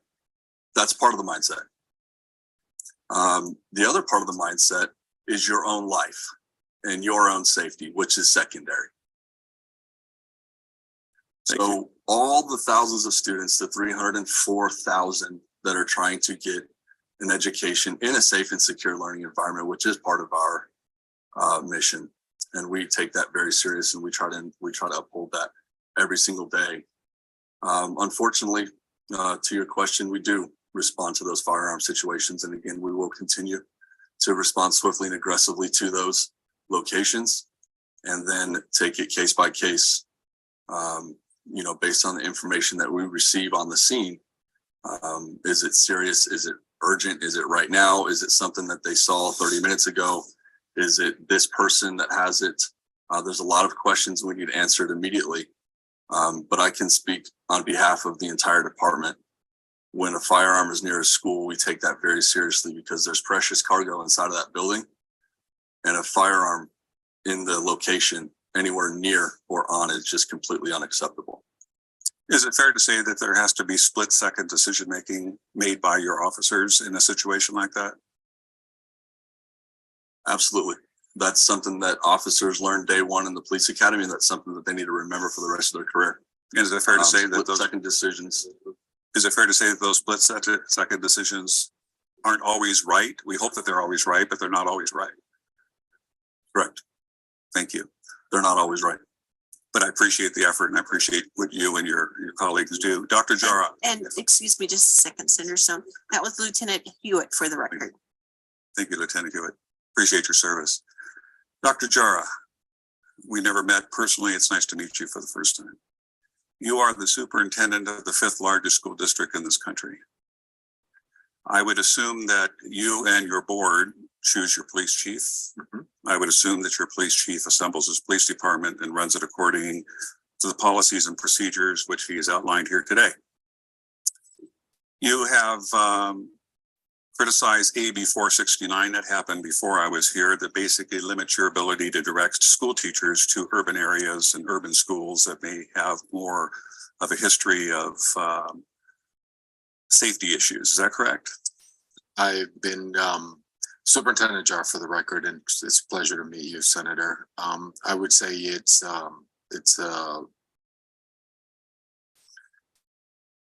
concerning. It is, I don't want to, I'm looking for the right word. It is a challenge for me. Actually, it's in the Supreme Court today when I placed teachers a couple of years ago, and it's being challenged right now. It's sitting in the Supreme Court. You have the power of the superintendent to dictate to your police department to have more resources at some of these urban schools that have more public safety issues. Superintendent Jar for the record, yes. Actually, I have full I'm going to tell you, I have full confidence in our chief of police and our department. One of the things that when we looked at those numbers, I believe, Chief, it was a few years ago, we only had one officer per high school. And we reallocated our staffing to add 2 officers per high school. So we did make some adjustments in staffing for our high schools where we were looking at numbers. Okay, but you said for the record that you were having trouble recruiting teachers into the urban areas because of safety issues, yet you have the power to dictate to your chief of police to add more resources to those schools. They would give those teachers that would like to go into the urban areas assurances that they could be going into a safer environment. In other words, I don't understand why we as a legislature have to dictate how you should be doing your job, because it seems like to me, you have the power to make things safer in the urban areas so that we can attract more teachers and better educate our kids and make our schools a safer place in which our kids can learn. Superintendent Jar for the record, as far as the police department, I can staff because they are not part of the individual school budget. So I can reallocate police officers into different areas. Yes, I do have that ability. I don't have the ability to place more teachers, but yes. Senator Stone, I've asked our legal to clarify 469. Okay, thank you. You can go ahead. Thank you. Thank you, Madam Chair, Asher Killian, Committee Counsel. So pursuant to NRS 3080G 610, the power to select certain personnel for the local school precincts has been delegated from a large school district, in this case, Clark County School District, to each individual school. The personnel that the principals at the individual schools select are the teachers, administrators other than the principal, and other staff who work under the direct supervision of the principal. So the superintendent does not have direct control over the teachers that get assigned to those schools, but the police force for CCSD are not one of those types of personnel for whom selection authority has been delegated to the local school precinct. So the superintendent does have authority to direct the placement and the number of those personnel. I think the point, thank you, I appreciate that. I think the point that I was trying to make is that if we could make these urban schools safer, that you may have more teachers that would go into the urban areas and work in a safer environment. So I'm just going to summarize by saying that this was a very unfortunate incident that we saw. I look forward to hearing the results of your investigation.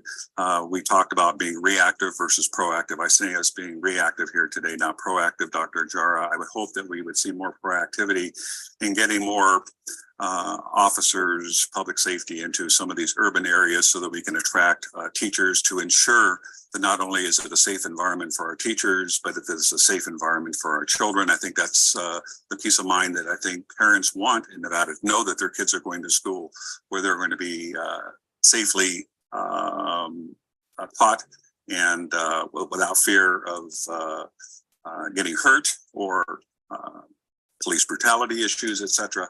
And I'll end by saying that if you have a district of 305,000 kids, and in our worst year, we apprehended through some form of force 90 incidents, we're talking about 0.03%.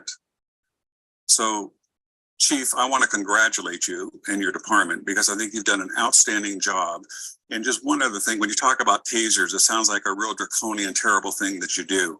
What people don't realize is that sometimes you run into individuals that are higher than a kite, that could do things in a psychotic state that could cost them their lives. And by tasering them, you get them under control so that you don't have to take their life, or they don't take the life of somebody else. So there's always a lot more to the story than just the statistics. I want to thank you and your officers for all your service. Thank you, Senator Stone. Senator Hammond. Thank you, Madam Chair. I think that one of the questions the question I had came up just a minute ago. I wanted to make sure, because, one of the things we keep hearing, and I heard from other members of the two committees here, were the number of incidences where force was used. We heard that. We heard your policies. What I didn't hear, and I think Senator Stone just mentioned it, were the number of incidences overall. I mean, if there's one thing I've learned in my years here in the legislature is, and I remember this vividly going back to 2011, we were talking a lot about using, cell phone and cell phone usage in cars.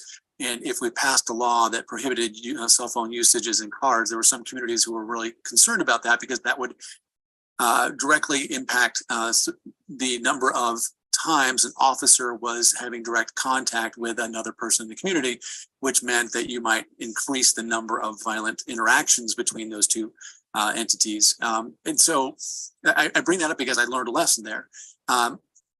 We keep talking about sort of an increase in incidences, or an increase in violence between officers and students. The question, I think, to help us understand the whole picture here is, how many incidences did, and I think that's what you're alluding to a minute ago, Senator Stone. I didn't hear that earlier. How many incidences? So you had 90 for 2021-22, how many incidences of force, but how many incidences were recorded that somebody brought a weapon in or put an officer in contact with the students? Because I did appreciate the clarification on, school rules, hats and things like that. Officers don't get involved. They stay away from that because that decreases the number of, of contacts between students and officers. So I guess, we were asking for statistics the last 3 years. What about the last 3 years when it comes to how many times a weapon was reported as being on campus, or whatever else has a officer put in front of a student? What other contacts would that involve? That would help me understand sort of what we're talking about in the whole picture. Thank you. Mike Blackeye, Chief, Clark County School Police Department. Typically, agencies, when they respond to those types of interactions, to show their use of force based on their officers' contact with the public. Traditional agencies use their calls for service number. However, ours are a little different. We're a specialized agency, obviously. We have officers working in schools every day with in our 30 comprehensive high schools. So each comprehensive high school has around 2,000 to 3,000, over 3,000 students each and every day, making contacts, talking to parents, working with staff, things like that. So that environment is very difficult to track the actual numbers of police contacts, because they are working with staff, they are working with students and parents throughout the workday, and it's difficult. I was a campus officer at a middle school, and the majority of my activity was not recordable. It was not something that a traditional officer would call out over the radio, advise their dispatch center that they are making contact with a subject. That's just not something we do in a school environment. We talk with our students, we talk with the staff, we address issues in a manner that is the least impactful on the student. So those types of things are not necessarily tracked. If you talk about our calls for service in a traditional manner, we typically average around 120 to 150,000 calls for service each year. Now, when you drill down those numbers of the actual contacts for criminal activity, and I know agencies don't necessarily do that specifically, I believe this year so far, the specific contacts related to actual contacts for investigations or prompting an officer to be there for criminal activity, it's around 35,000. But still, that does not capture the actual number of police student, police parent, police community member contacts each year. Chief, thank you. And I appreciate that, because there is quite a bit. I mean, that's one of the things community policing is all about, having the contact with other individuals. In this case, the community is just school setting, the students, the staff, teachers, everybody. That's one thing, right? And so you're always, I think that you guys are trying to teach police officers community policing. How do you make sure that there's an interaction ahead of time so that you can stop other so it doesn't progress. You have to have that relationship of trust, right? So I understand that, but I think we're drilling down to the criminal investigations, the 35,000 contacts you were talking about, 35,000 in a year. If you guys can tell us how many of those over the last 3 years, you break it down, that would be good. Because again, if you're talking about 2021, 2022, 90 total forces of or incidents of force, and you're talking about 10,000 incidences in that 1 year, criminal incidences. I mean, that is, as my colleague said, that's a pretty good record, but I'd like to know that to kind of get a better picture of what's going on. Thank you. And if I could just add to that last piece, Mike Blackeye, Chief Clark County Police Department, for the record, we do employ what we call a service and solution approach. So many of the things that we do, what we're called to address in our schools, are not necessarily things that traditional police agencies are called to actually address or provide a service for. So when those incidents occur, it's not law enforcement related. However, it may be service and solution related, where we work with the school staff, we work with the family if possible, or the counselors, or bring in our police social workers to help provide assistance to families and the students for food insecurities, housing, clothing, things like that.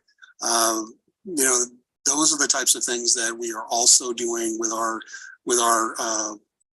population that we serve in our schools. So yes, it is different. And that's what's difficult about trying to drill down into a number of the actual contacts that our officers have with the public. Because ultimately, any contact can result in some type of negative outcome based on just conflict or something that occurs. So, it's just the whole thing about the presence of an officer. You can't really gauge or, say statistically the presence of the officer diverted or prevented an incident from occurring. If I could, just one last follow-up, and I'll turn it over to the chair. Those incidences, they would also involve something that occurs after school, for example, a sporting event. That would include those as well, correct? That is correct. Okay, thank you. Chief Blackeye. Ginger Neal. Thank you, Madam Chair. So I just wanted to ask a question. I think I want to ask this to Lieutenant. It's Hewitt, right? Yes, ma'am. Okay. So, and I want to ask you because I feel like you're closer, I guess, to the schools, and I've been listening to you, and it seems like you have a lot of discernment, wisdom when you're engaging with kids.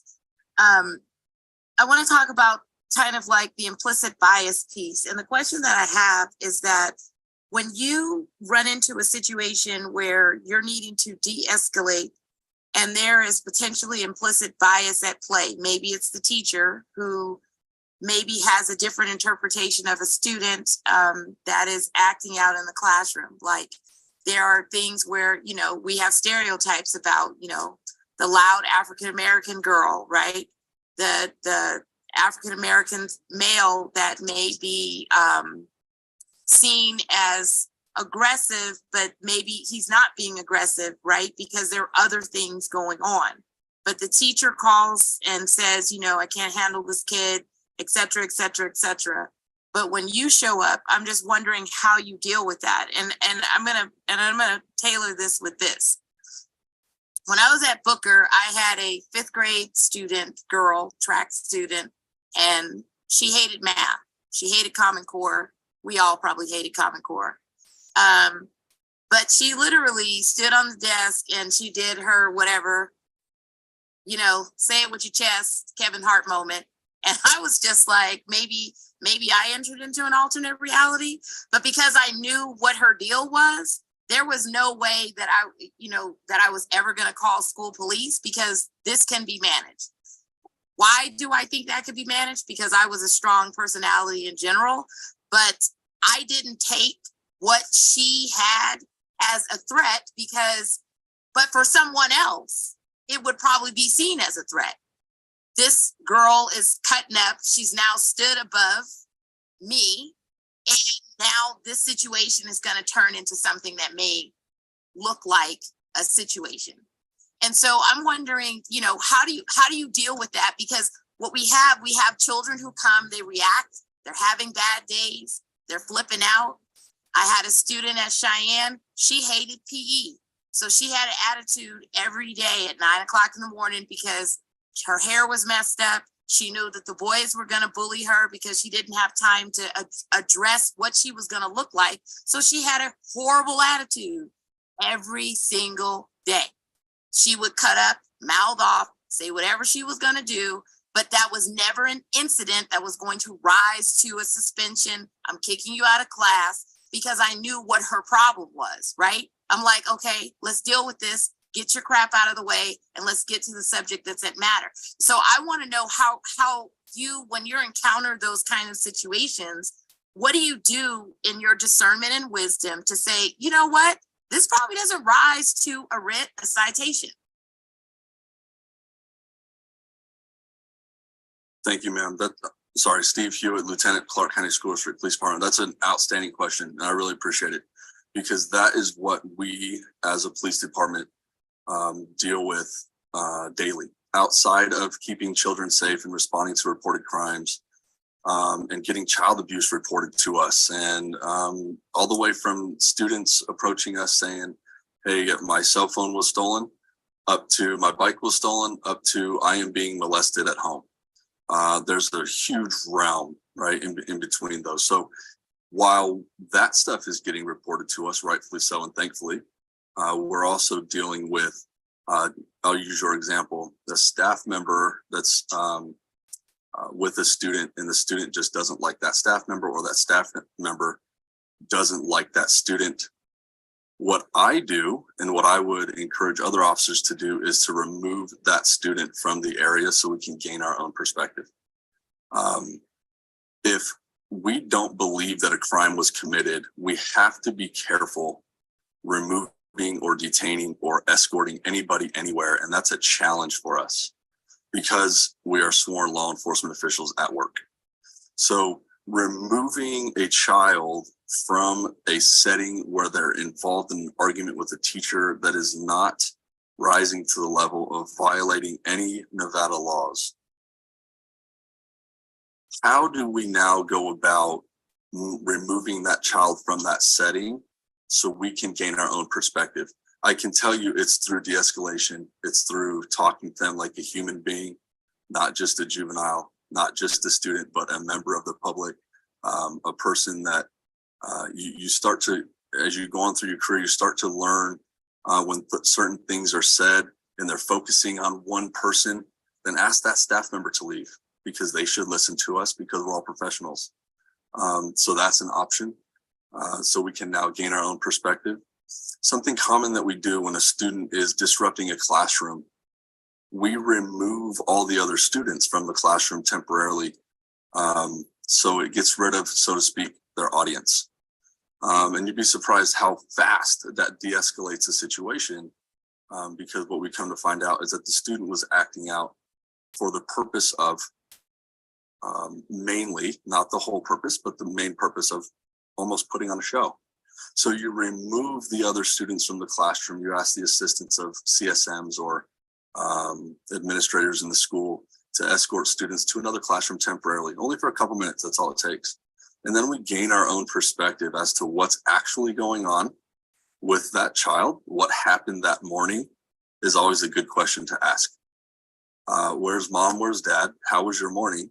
And what happened before school for you to act the way that you're acting right now? And what can I do for you? That's a situation where if no crime was committed, we're there just to what we call keep the peace. If a crime was committed, and we do have that right to detain a student, and now it gives us a little bit more tools to handle the situation. That doesn't necessarily mean that we should go about it any different way. It just means that that person's not free to leave our custody at that point. So now we can ask them the same questions. But the important part that I'm making and the point that I'm making is we want to get to the root cause. There's a root cause as to why the student is acting the way the student's acting. Is it because of that teacher? Then remove the teacher temporarily. Is it because of the staff member that's in the room, the administrator that just walked in the room that issued discipline 2 weeks ago and got an argument with mom in the middle of the office and caused the scene? So now this student will never act right ever again in front of that administrator.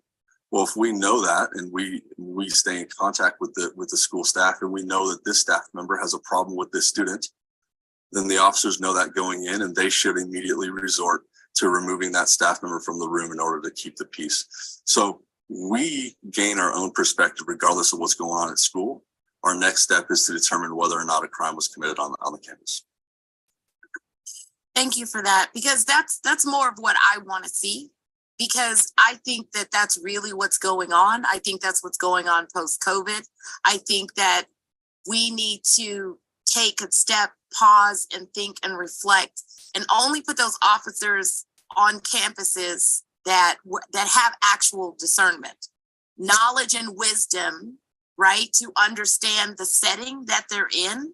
Because in urban areas, that's more than likely the setting. Right? It's more than likely triggered by something else that's creating it. That's not some direct violence. It's some sub thing that has absolutely nothing to do with, I just want to beat up this kid. It literally is, I feel like, I'm in an environment that is either educationally abusive to me, and I have no voice to talk about it. So I act out in order to draw attention to what's going on in this classroom, because this person is either not teaching, this person is not engaging students. They are being, just off kilter, right? And I think we need to be honest about the fact that there are in school environments where maybe there are teachers who might just need to take a break, right? Exhausted, tired. And I've seen a tired teacher flip out, and then 2 weeks later get that rest break where that probably wouldn't have been their reaction towards a student. But we're not having that conversation before we handcuff a kid or do something else, because it just becomes escalated because the adult is escalating. And sometimes the child is too. But there is something in the middle where if you just say, well, are you flipping out because you didn't do your homework? And now you're getting ready to get, told off in class, and you don't want to be embarrassed. So the kid goes into alpha male mode, right? And trips out. And so I just want more of that conversation. And I don't think that's something we legislate.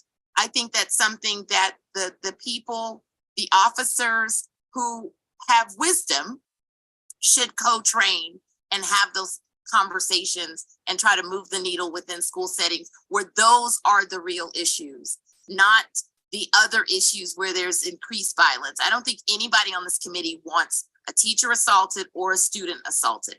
But for where there are other issues, we need to manage those and prevent the arrests, the citations, and other things that we can manage.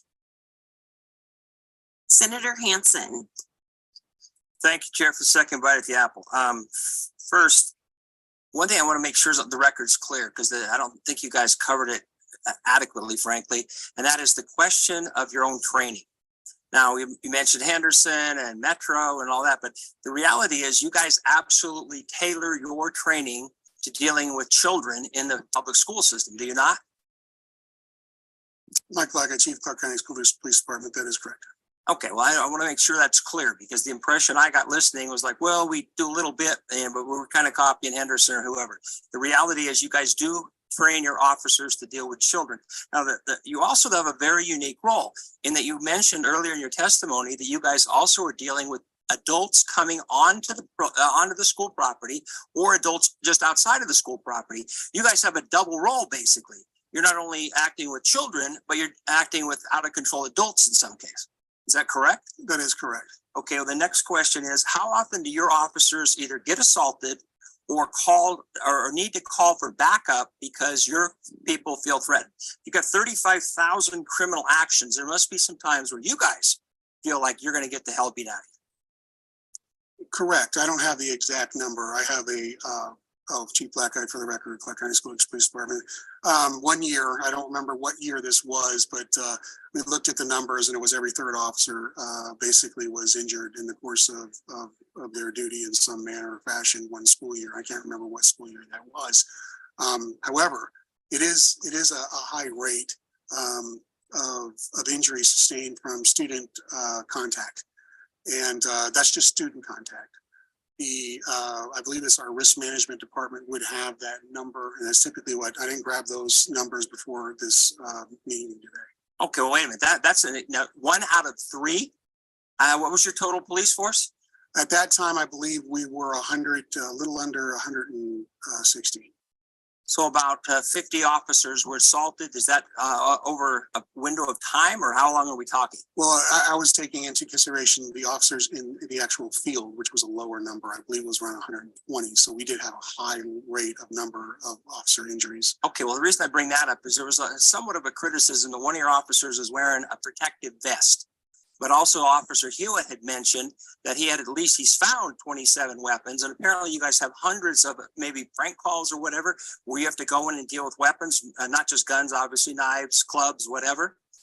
I just assume, Officer Hewitt, are you wearing a protective vest right now underneath your uniform shirt? Yes, sir, I am. Steve Hewitt, Lieutenant with the School District for the record. Good. Well, now it seems to me it's very unfair of us as legislators to basically act like you guys, by wearing those vests, are acting like intimidators when you're dealing with children in the public school system. I got the distinct impression that the officer in the middle with the blue vest, he was almost challenged on that, when here we are finding out that you guys have 130 of your field officers being assaulted. You're dealing with guns all the time. You have adults on the outside of the school system coming onto the playgrounds and potentially beating the hell out of you or shooting you. Yet you very reasonably want to protect yourself with some sort of a safety vest. So I want to make sure the record reflects the fact that you guys in your everyday occupation literally feel physically threatened to the point where you are very reasonably wearing a safety vest to prevent yourself from getting killed potentially, while you very bravely go into those schools and protect the children and in at least 27 cases you found weapons.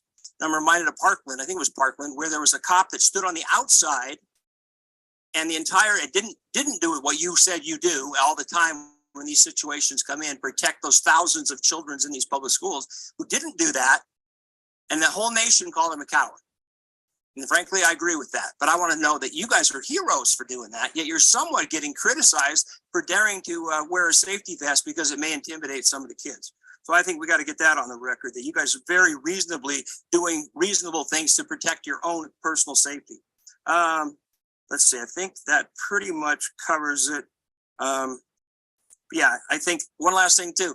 You know, we mentioned rest breaks for teachers. If you guys are getting 1 out of 3 are getting assaulted, and you're dealing all the time with situations involving guns, weapons, out of control adults coming onto playgrounds and so forth, it would seem to me that if one of your cops gets a little crazy, like this guy apparently did, we might consider, just like we would a teacher who might do something like that, consider maybe he needed a little bit of a rest break too when we do our investigation and see what stressed this guy out to the point where we want to grab some kid and throw him on the ground. So anyway, thank you, Madam Chair, for the second bite of the apple. I just want you guys to know, after hearing all this stuff today, the amount of good stuff you do for the community in Clark County is phenomenal. 35,000 criminal actions you've had to deal with, yet you only had 90 at the worst, where you guys may have actually had to physically deal with it with a student. I think that's a phenomenally great record. So thank you for what you do. Madam Chair, thank you for the second bite at the apple. You're welcome. And we'll close out this portion of the hearing with Senator Marilyn Dondarello. Thank you, Madam Chair. Good afternoon, and thank you for being here. Chief Black, just so you know, I was a teacher for 30 years in the Clark County School District, and while the times may have been different, we still had many issues along the way. I think we've heard a lot today about what's wrong. We've heard some things that might be trying to go right. We certainly know we need counselors and mental health people in our schools, because my colleague pointed out, there's lots of things that we can do to change for kids that are very simple things that may not take, a lot of change a kid's PE class to the last day. The last period, if that's what it takes to make those things happen, in other words. But what I really want to hear, and what I'd like to work on a little bit, is what things, and I'm dodging my colleague in front of me here. What I'd really like to do is I'd like to hear, what can we do to make all this better? Because we keep talking about everything that's wrong. We keep talking about 469. 469's here. It may be in the Supreme Court, but it's here. So we need to get past it, and we need to move on, and we need to make some decisions based on that's here. If it goes away, we'll figure it out then. But we need to make some decisions for our kids, for our teachers, and to better the community as a whole. I get that there are kids. I remember taking my own daughter to El Dorado High School the first time there was a shooting there for a basketball game. And I went with her because I was scared for her. And that was a lot of years ago. So I want some real concrete things, and you may not even have them today. I don't know. But I think that's what we need to hear. We need to know what are best practices in other police forces that are in school settings. I think we have a lot of ideas of what our local police force do, but what are other model, if you will, police force in other school settings doing? They don't have to be as big as we are. Maybe they've just got some good ideas. What are other mental health people doing? What are teachers doing that are really good interventions? And what are the kids doing? Because the kids have a say with other kids. And there are a lot of kid programs out there where they interact with each other. I can name 3 or 4 of them off the top of my head right now. So I sort of want to end this hearing with action steps. I want to hear I don't want to hear what isn't going to work. I want to hear something that's going to work. Thank you. Superintendent Jar, for the record, Senator, it's a great question, great way to end, and I'm gonna let the chief, but I do want to give him all the credit, because when we're in the midst of COVID, as he was taken on as the interim chief, he's looking at the mental health of our children and our community, as we were in distance ed. The challenge was, I said, well, our kids are home, they're not in school. What do we need to think about our police department be different? And he immediately went to work and really brought in, and I think this is, we are a leader as having social workers in our police department that work for him.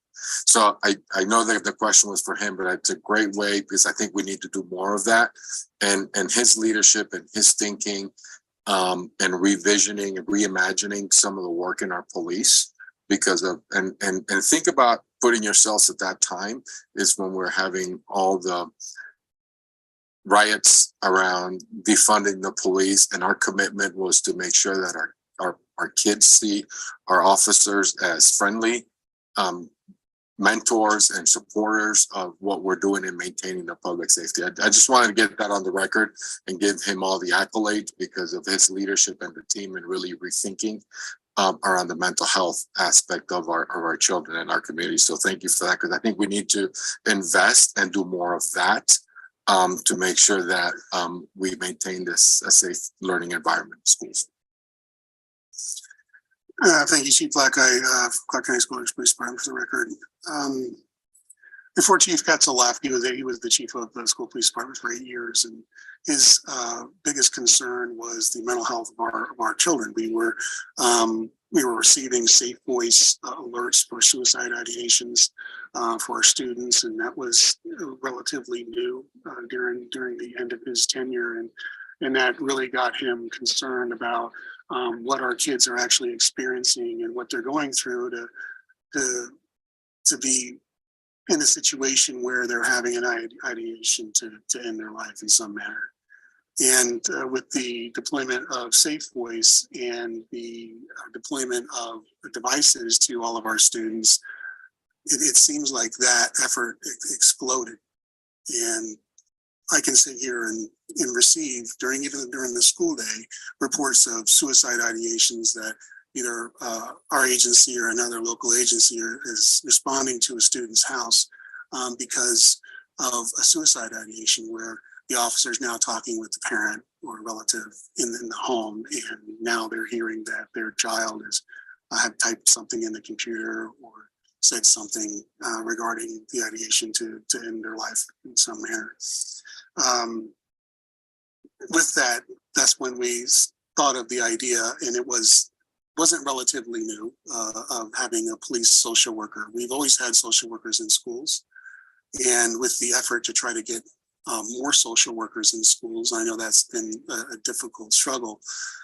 We thought that, well, we're actually involved in a lot of situations that are not criminal specifically in nature because we're dealing with juveniles. And just like Lieutenant Hewitt had stated, there's a lot of things that can be handled in other manners. And why are we the ones doing it?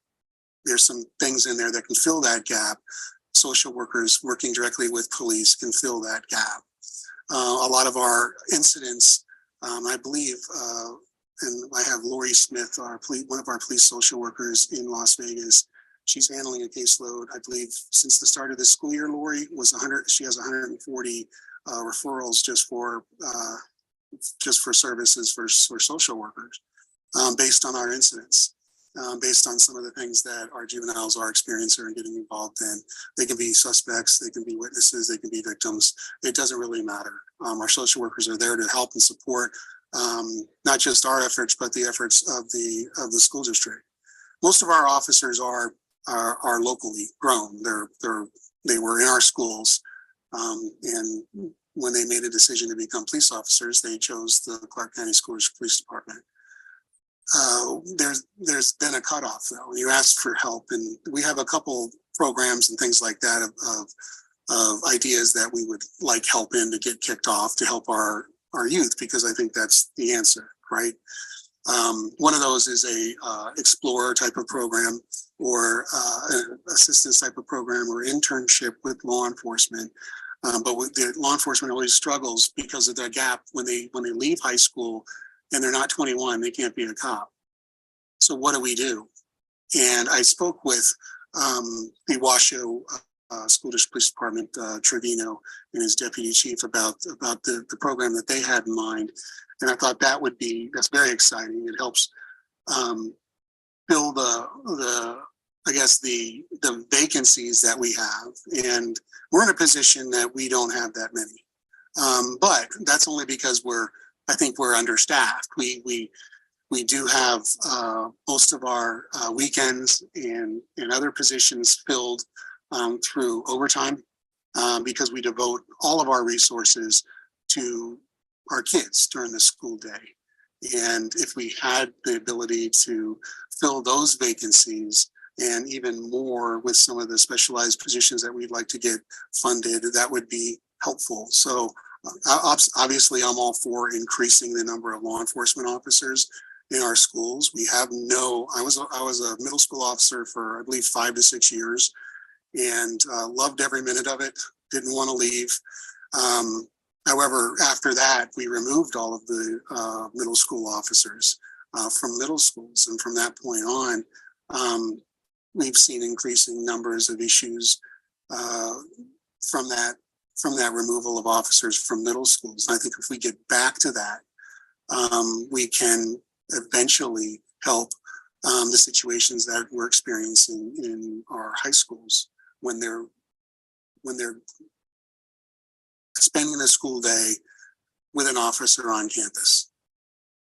And I've heard the arguments about, well, we don't need cops in schools. And I was posed that question not long ago. And I thought about to myself, what did when I thought, well, what did I would have thought of? Well, it was back in the late 80s. And I would have thought it was odd to have a cop in my high school. Of course, it was in Eureka County. And I think we only had 96 kids in the entire school.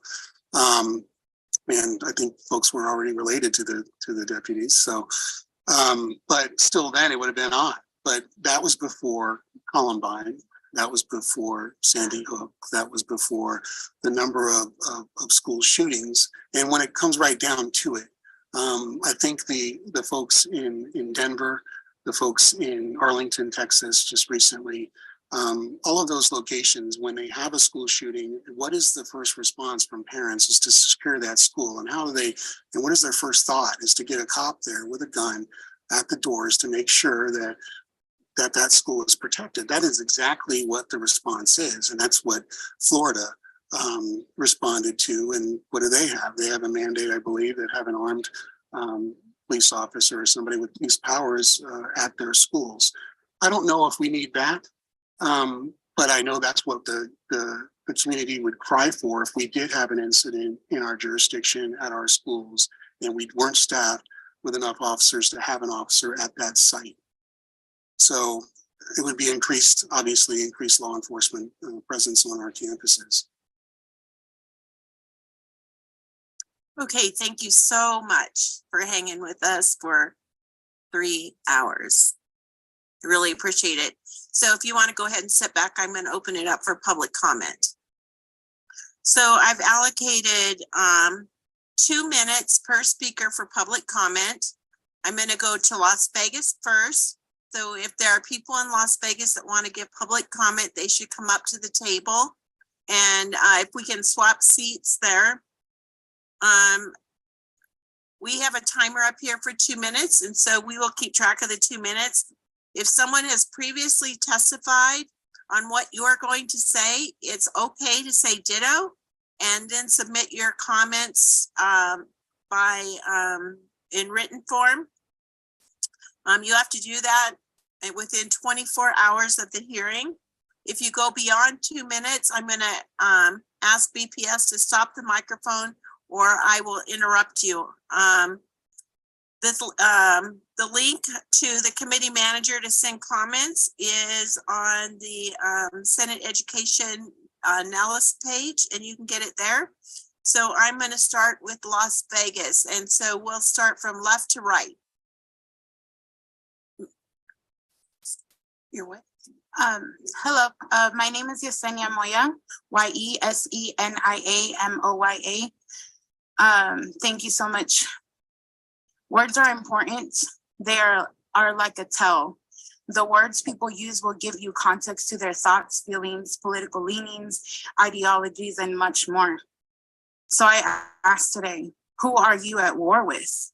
What are you who are you protecting? What are you protecting us from? The fact that no officer talked about our youth as students should give it to you. They didn't adapt Henderson PD policies, they accepted them. Policies that weren't created to help students nor protect them, but to incarcerate, persecute, and lock up our adults in the community. Why are we policing 6, 7, 11-year-olds? Is that who you're at war with? Our community demands the following: transparency in the investigation processes, as well as the results of said investigation into officer misconduct. Community team to handle formal complaints with independent investigations. The termination of Officer Jason Elfberg. Reminder to all officers that you are an adult and those suspects and subjects that you talked about are our children and deserve respect as such. I would like to thank the committee for bringing this conversation. And I urge you to bring in more community support, like those organizations that continue to push for the well-being of our students. We push for solutions and are deeply engaged. Policing is disruptive. As a youth who grew up undocumented, I was tormented by the mere presence of officers. Officers in our community equals trauma. Deep-seated and irrevocable harm through family separation, mass incarceration, and racial profiling. We need more wraparound services, mental health help, counselors, cultural competency, and identity work. Policing is a complete waste of our resources. And Thank you. Your time is up. Thank you.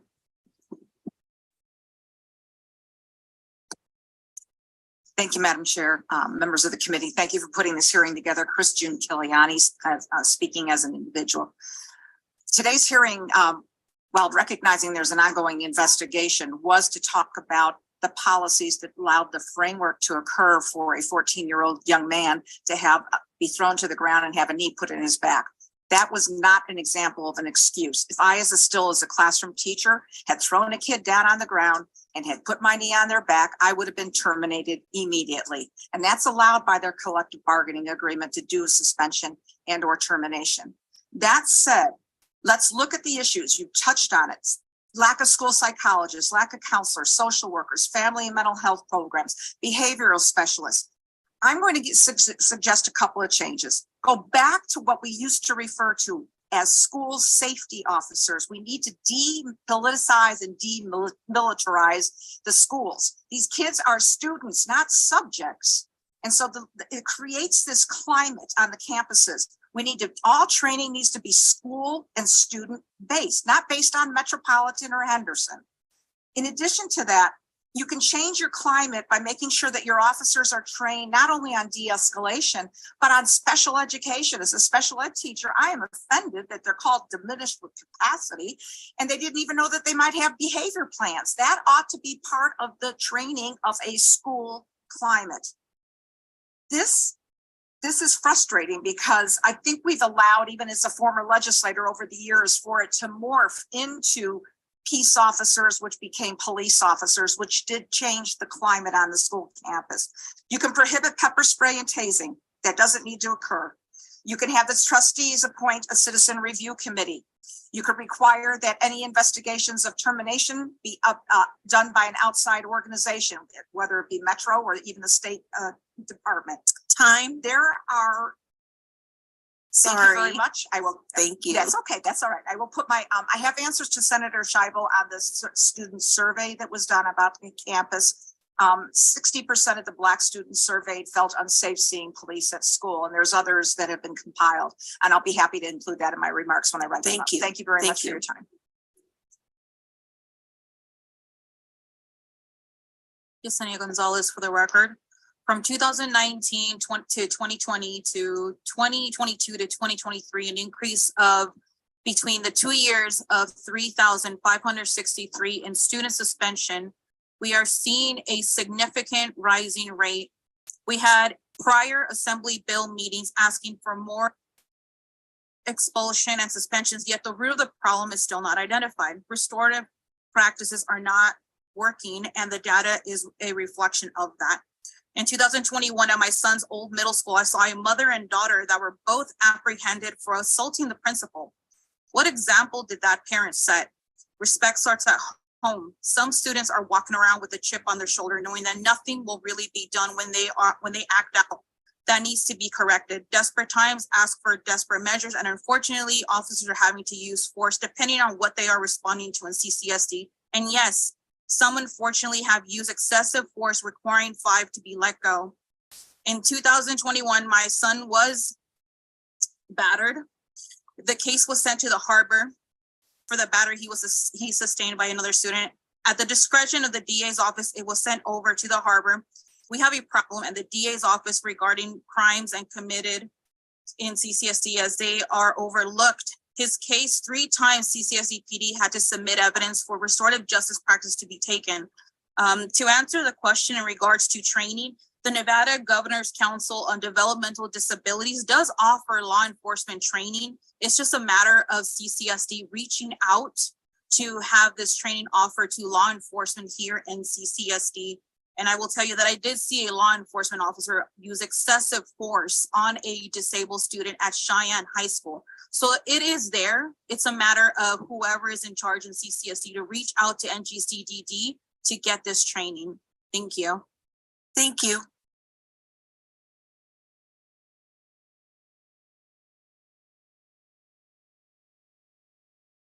Chelsea Fisher for the record, FISCHER. Thank you for having this committee meeting today. I think it's very important for you guys to hear from your constituents today on what you heard today. I moved to Nevada during the pandemic. I was invited to attend a school board meeting in September 1st, 2021, which was when they were voting to mandate their employees for the COVID vaccine. In that meeting, a lot happened. I can't share all of it within 2 minutes, but I was violently attacked by their school police for stopping a doctor who was committing malpractice and perjury to the board, which could have swayed the vote. And I am happy to get all of those facts over to you all, which include videos, complaints, which include multiple AG complaints, even an FBI civil rights complaint in which they used excessive force on me. They violated almost every single one of my civil rights. Some of these same officers, such as Caldwell and Elfberg, are habitual offenders and are never properly reprimanded and abuse their powers. I surely hope that Sergeant Elfberg wouldn't also use his military experience as a claim to use of force on the now viral video of the recent Black student he used excessive force on. On a body cam video of my incident, in his own words, he told me in regards to my reaction to Officer Caldwell, who violently attacked me from behind without identifying himself, when I started to explain that I had PTSD and military sexual trauma, and he was also aware by the illegal search that I was a disabled veteran for my ID. Again, Sergeant Elfberg's words out of his mouth on body cam. Well, in the court of law, that's not an excuse. So good luck with that excuse in court. What does that say about the training for these officers and how they deal with not only mental health, but even adults, parents? We were told that we were, terrorists essentially during this. They have displayed habitual patterns of misconduct and excessive force and unnecessary force. Since they are, thank you. I'm sorry, you can submit the rest of your comments in writing. Thank you, I will do that. Thank you. If there are people here people in Las Vegas that did not sign in on the clipboard in Las Vegas, please do that so we have a record. Respect to the chair, Senator Lang, and to the Senate committee. Thank you again for providing this dialogue. For the record, my name is Bishop Derek, D-E-R-E-K, Rimson, R-I-M-S-O-N, representing the NAACP as the chair of the Political Action and Social Justice Committee, as well as also the chair of the Black Leadership Collective of Southern Nevada. Again, we do want to thank all of the good officers that are serving and that are doing a fantastic job. However, we do want to identify once again, as we deal with this brutality, we can no longer tolerate this. This is zero tolerance for such brutalities, for such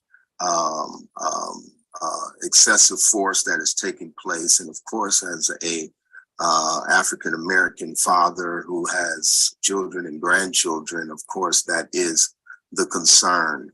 We do not want to allow our schools to become jails and prisons.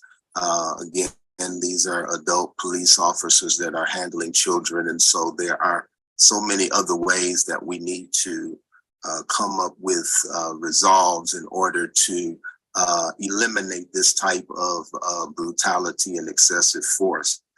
In my closing, I would like to say, as a resolve, one of the things that I would suggest and strongly recommend is that there be some type of civil or civility board that can be put together, an advisory board to the CCSD police department as well, or as a commission, a board of commissions that can help to regulate policy, help to give suggestions and ideals on training, and as well as the mental health piece, so forth and so on. I think that there needs to be some type of board that is put together. Thank you. Thank you. Okay, we're gonna go to Carson City and then we'll go to the phones. Hello, good afternoon. Don Gallimore Sr., NAACP, Reno Sparks, and other organizations that I am a member of. And one of them is Faith in Action, which was Action. And that is a faith-based group up in Northern Nevada. And we have already implemented some of the most important policies that can be for WSCSD.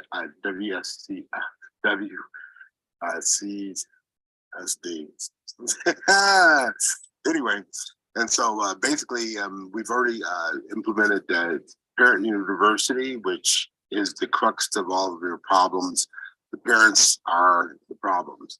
I'm going to take full responsibility for our generation because we did not discipline our kids enough. I put my foot up in my kids' butt, and now they're. I've got a one who owns a software company, one who's the deputy attorney general, one who works for the Department of Welfare for caseloads of refugees, and another who's a DJ and security. So 1 out of 5 got bad,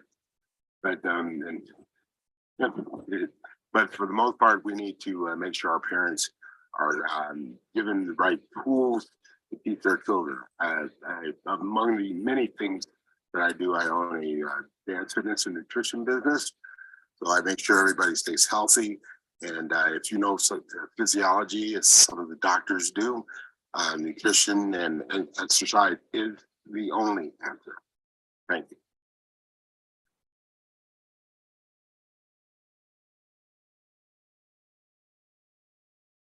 My name is John Ippolito. I'm with Protect Nevada Children. You can find 1,500 of us on Facebook at Protect Nevada Children.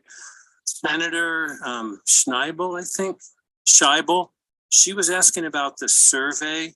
And I happen to have an email here from Washoe County, the Chief Accountability Officer, because these guys really couldn't answer your questions, but I kind of can in in one aspect.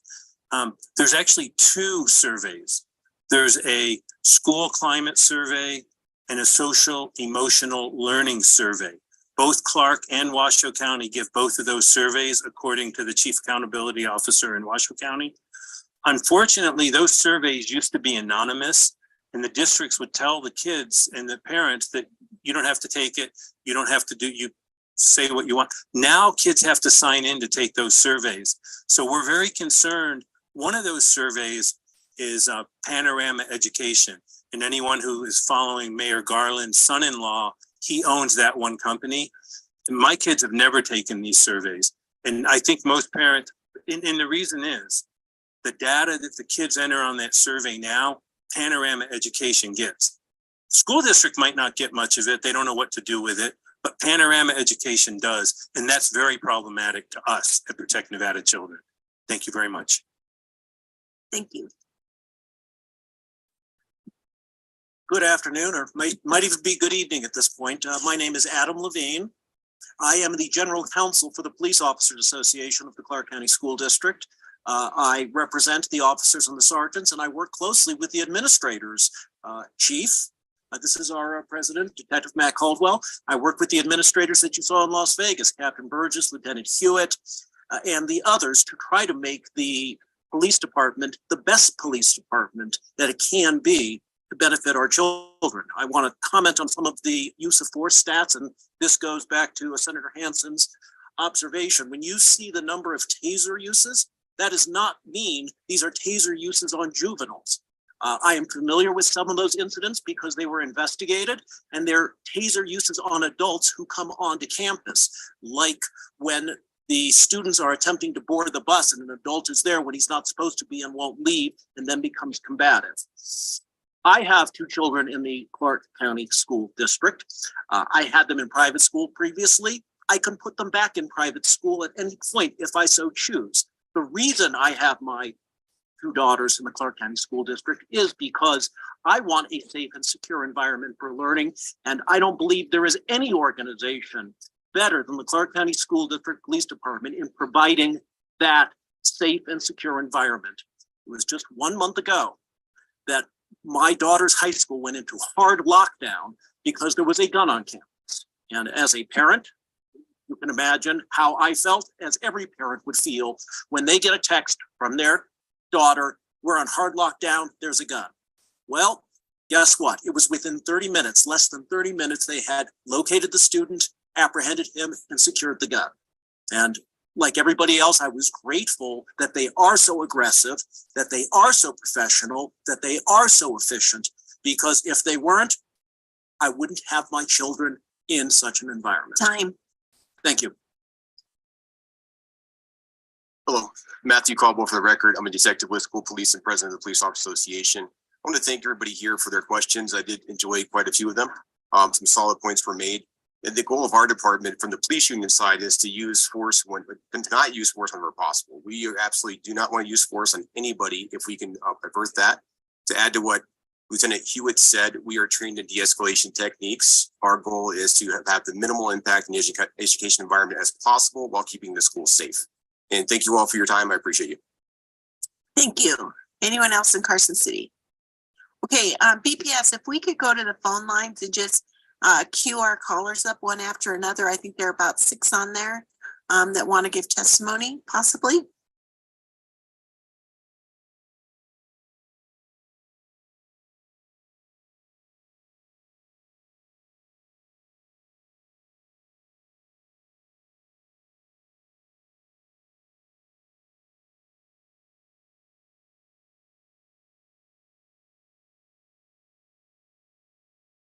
Thank you, Chair. To provide public comment, please press *9 to take your place in the queue.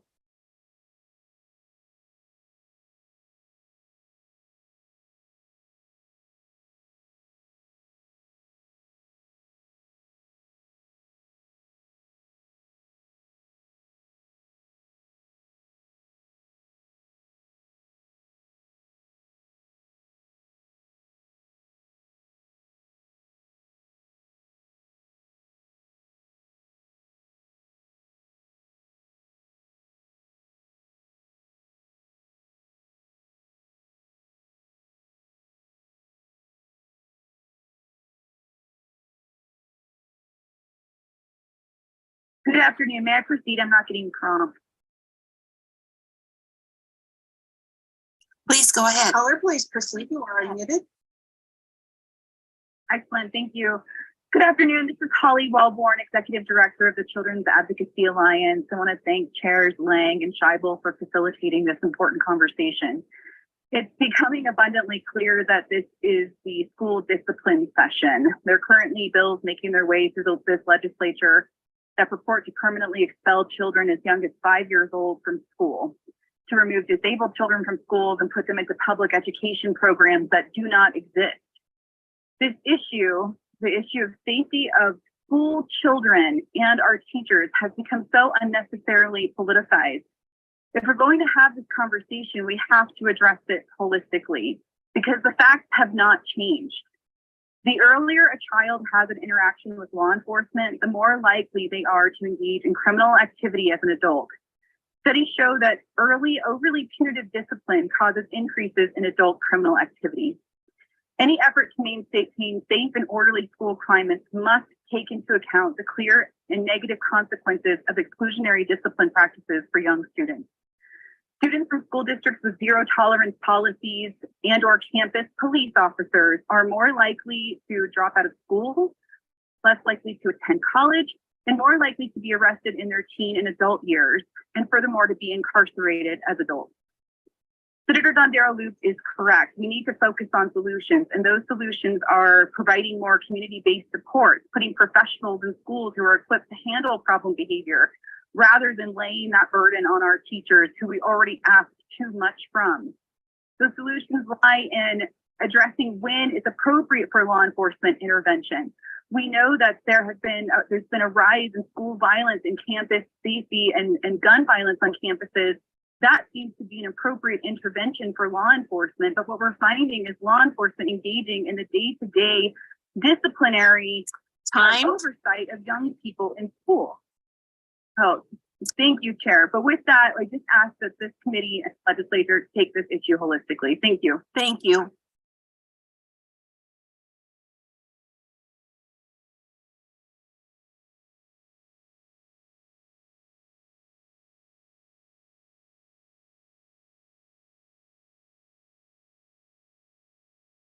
Good evening, everyone. My name is Cyrus, C-Y-R-U-S.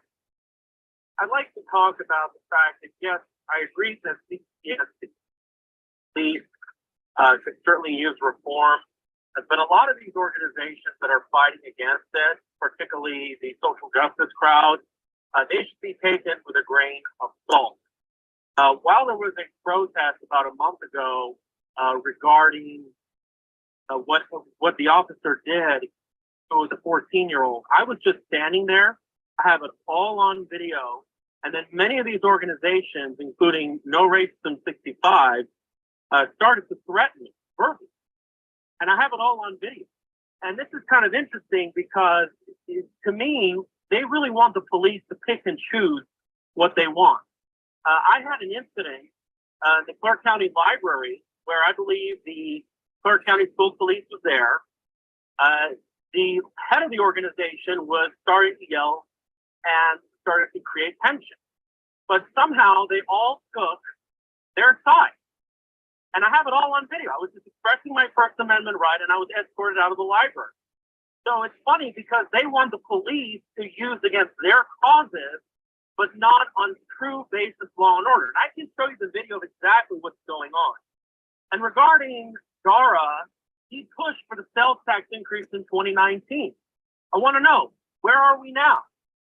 And not to mention, where you have, a lot of this is racial and social justice.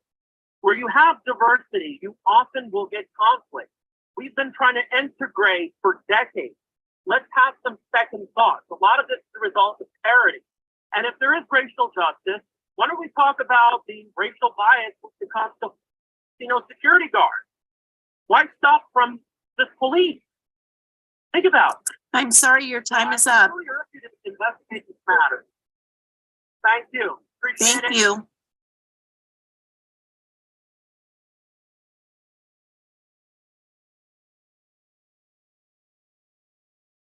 My name is Jessica. My name is Jessica Howie. Jessica, common spelling, Hollie. I'm a long-time Las Vegas resident and parent of 2 boys. I just want to remind everybody that we're not here about low-level offenses of children. We're here today because of the excessive force of the police officer that reflected the actions of another officer that resulted in the death of George Floyd, that sparked international outrage and a collective trauma in Black communities that is yet to be healed.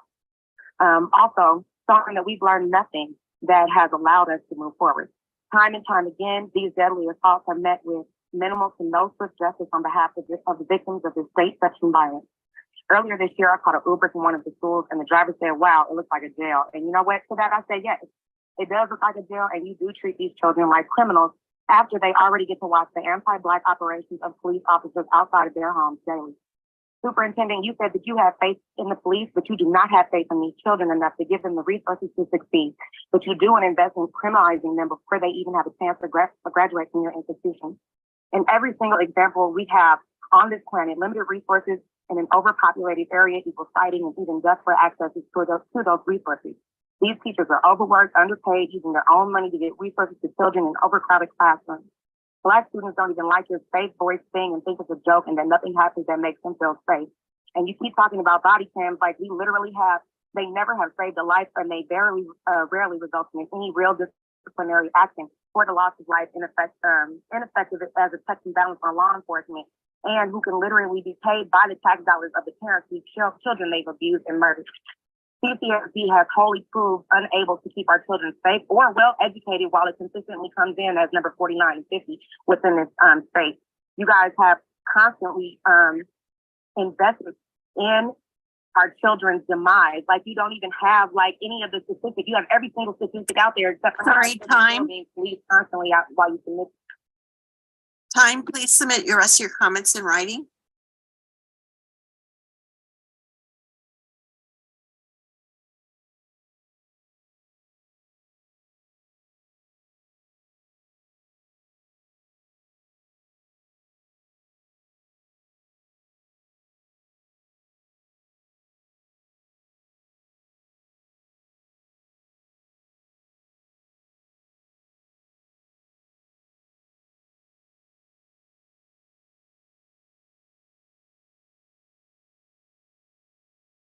PPS, is there anyone else on the telephone lines? Hello, this is Christina Zeddies. I'd like to speak. Hello, Yes, this is please go Christina ahead. Zeddies. Senate Committee, Cop Black Eye and Jesus Jara. I'm just calling in reference to being a lifelong advocate of education. I've worked in the Clark County School District for several years. 8 of my years were in the Clark County School District Police Department. And there's a video circulating via social media. We're all aware of it. And it depicts the officer adequately doing his performance. He was doing his essential deeds. He was distracted by a juvenile. He excessively used force. He abused his power in the moment. And it wasn't a moment of he needed life or death. It was a moment of personal frustration. He booked and charged and grabbed that juvenile when he was already having somebody in custody. There was no reason for that. And I take it seriously because I am an advocate for education. And on that note, I'd like to say I do agree with Cop Black Eye in reference to middle school officers. During my tenure years, when I was with the Clark County School District Police Department, we had officers at middle schools. It did alleviate a lot of discipline. Also, I would like to agree with everybody that wants social workers. We need those people in there. We need our officers to be trained on 504s, IEPs, RTIs, any social emotional learning. They need this training. So I agree with all that. In essence, my whole thing is I do not agree with what officer did to that juvenile that day. And that's coming from the heart of being a dispatcher and doing the surveillance cameras for 8 years and seeing how those officers maneuver around those juveniles. Thank you. That's my comment. Thank you.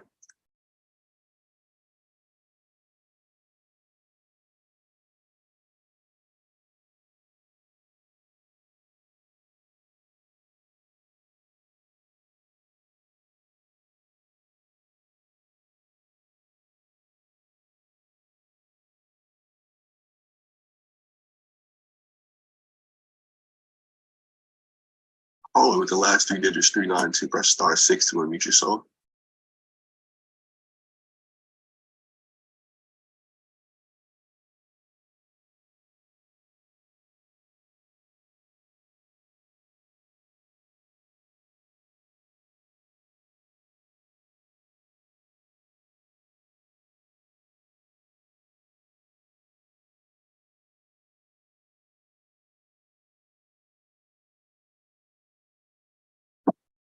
Jeremy Anderson for the record. My son is a student at Durango High School. He is in the special needs program there. And in September of 2022, he was videotaped with another special needs student over top of a bathroom stall. And the video was disseminated onto TikTok and to Instagram, which is where our family found it. After alerting the school and going through Safe Voice and filing a police report, there really wasn't a lot of action that came from it. I followed up with Officer Glaze at Durango High School, and Officer Glaze, and I quote, responded via email to me, but it does not, when I asked to press charges, emailed me back and said, but it does not consist as a crime from the legal aspect. These officers need significant training. Watching the other video at Durango High School that happened, these officers they need training. And to listen to the things that I've heard today during this 3-hour process is kind of disturbing when your chief of police is cowering at the pressure of being the police chief for the 5th largest school district in the country. You got challenges, and that's a significant issue when that's the comment. Of course, there's a reduction in caseload from being prosecuted by the district attorney when as the father of a student, I have to send NRS statutes that have been violated with my son. There's when it comes to IEPs, special needs, de-escalation of situations. These officers, it was a joke of a process. Thank you. Thank you.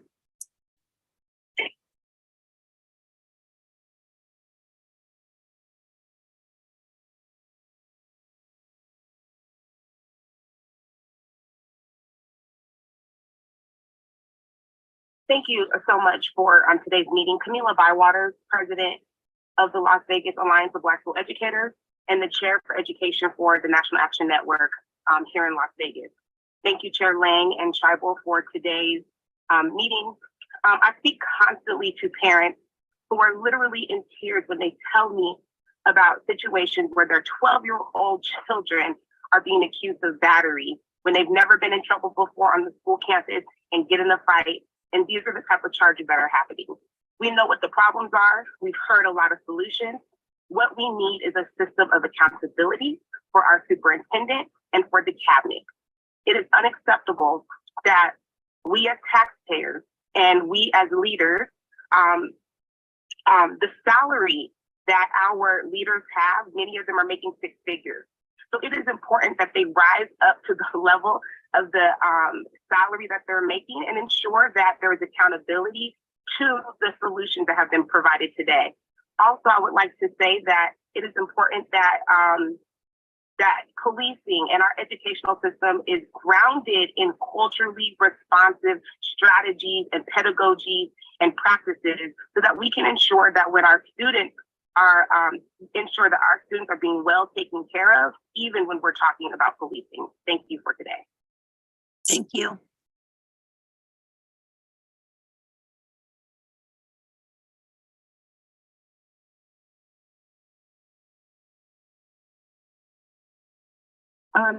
Good afternoon, Senate committee. Thank you so much for your time today. My name is Anna Binder for the record. I'm a parental member of the Children's Advocacy Alliance, as well as an appointed member of the Nevada Governor's Council on Developmental Disabilities. I am the mother of 4 CCSD students, 2 of which are special abilities. I too am married to a dedicated law enforcement man. I highly commend the thousands of officers within our great state that have taken the opportunity to complete the training provided by the state for our special ability community. As a mother of special ability children, I agree with Dr. Wellborn in providing more support. I take accountability as a mother for my children. However, when the oversight of policing our babies lays with the very person who is blaming our decentralization laws as the issue, and Black Eye has been asked about what he needs because he has to create a budget. He has been asked. We need the investments into more wraparound services, an open door to our community-based services into CCSD, who is known to keep our community out, as well as adequate funding to our educators and staff. These are investments that will allow us to move forward, and we need the Board of Trustee reforms that the Assembly and Senate have outstanding bills on to correct. As long as the 5th largest school district continues to retain a superintendent that refuses to invest in our community and makes constant moves to benefit himself, we cannot move forward. In the current culture and climate that Trustee Brooks herself has said will take decades to repair. At the end of the day, Officer Elford violated that child's civil rights under the color of law, which today our community has learned he will not be disciplined for what happened. We need solutions and accountability, but it doesn't start with policing. Thank you. Thank you so much.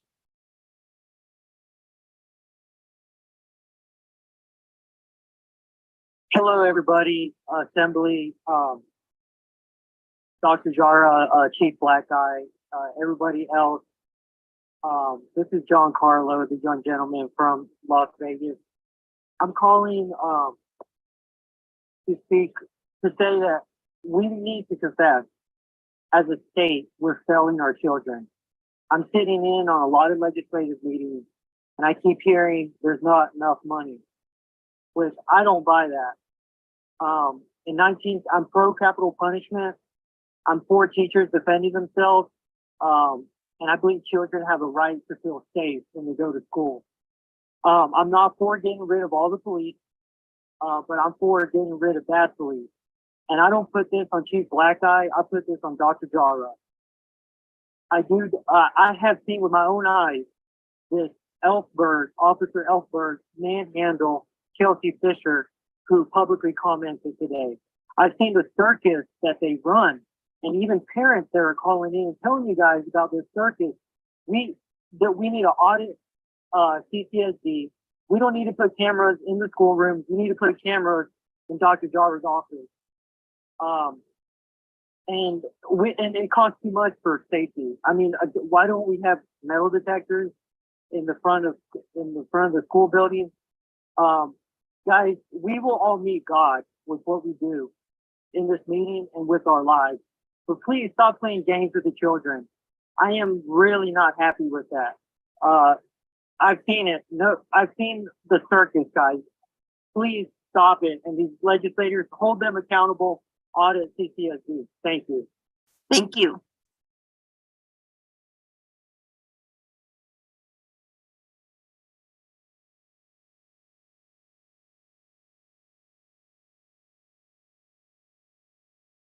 Thank you, Chair and committee members. My name is Jan Giles, President of the Education Support Employees Association.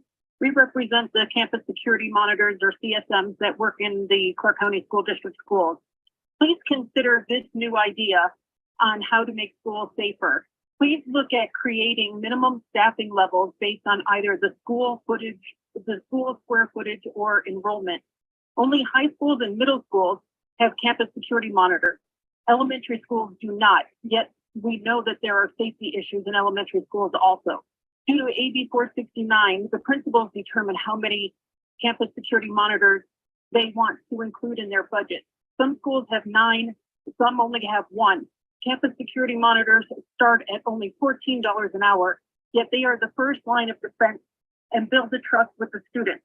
They are asked to cover additional responsibilities, from covering classrooms that do not have a teacher to removing students from classrooms that are suspected of having a weapon. CCSD has over 70 vacancies for campus security monitors. CCSD cannot fill these positions due to the low wages versus the risk these employees are required to take. Please raise the salaries for these employees instead of having permanent employees instead of having CCSD use Dads in Schools programs, which isn't consistent because they are a volunteer program versus a permanent employee. Thank you. Thank you. If you have just joined us and would like to provide public comment, press star 9 to take your place in the queue.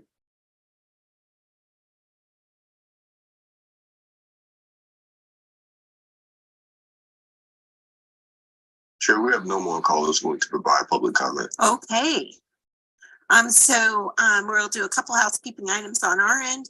Senator Scheibel has a brief comment, and then she's gonna make an announcement.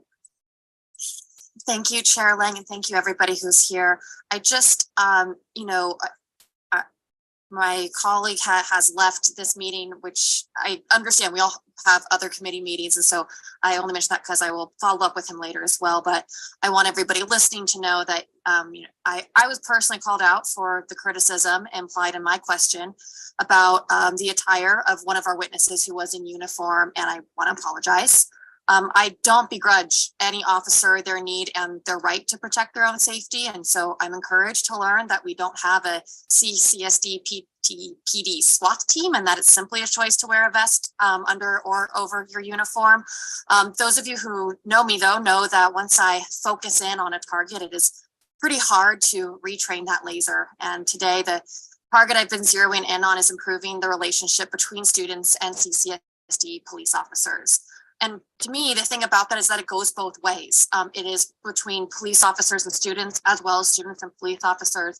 But it can't be the kids' responsibility to repair this, because we are the grown-ups in the room. And so we're responsible for ensuring that everyone, students, faculty, staff, volunteers, visitors, everyone feels safe and is safe on a public school campus. And so I do want to echo the sentiments that many of my colleagues have expressed today, that I am very grateful to Chief Blackeye and Superintendent Jara for being here, to the rest of the team who came and testified. I even see members of the team who weren't testifying today, but I know are here to support our administrative staff and to ensure that we do move forward with good policy solutions that help our school district, help our students, and help the CCSD Police Department be as effective as possible, and to fulfill their mission, which is to provide a safe, secure, and nurturing learning environment which is conducive to education. The mission includes the maintenance of law and order with respect for the constitutional rights of all. And with that, I would also like to let the committee know that Senate Judiciary will be meeting again tomorrow at 1 p.m. And as far as Senate Judiciary is concerned, we are adjourned. So thank you so much to the school district, both police and Dr. Jara for coming. I know that it took a while to figure out a date, but you can tell that it was really important to this committee and it was important to the public to have their voice heard. So I also thank the public, those that watched the hearing for 4 hours and were stayed on the phones. If you're still on there, our committee thanks you a lot for being a part of the process, because that's how we get better. Excuse me, that's how we get better, to have meetings like this. I've been wanting water for half an hour. I also want to thank our staff, because our staff work really hard on putting this meeting together. And it's always hard when you have a joint meeting to get everything in order. And also I thank Cinder Scheibel, because we worked together. This was important to both of us, and we worked to make it happen. So thank you so much, everyone, for being here. And Senate Education will meet Monday at 1 o'clock. And this meeting is adjourned. Senate Finance at 6 p.m.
James Bayless, PR, HQICI, LS8-160, 8-5s, Van Flit Inc. SODS, STG.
Just a minute.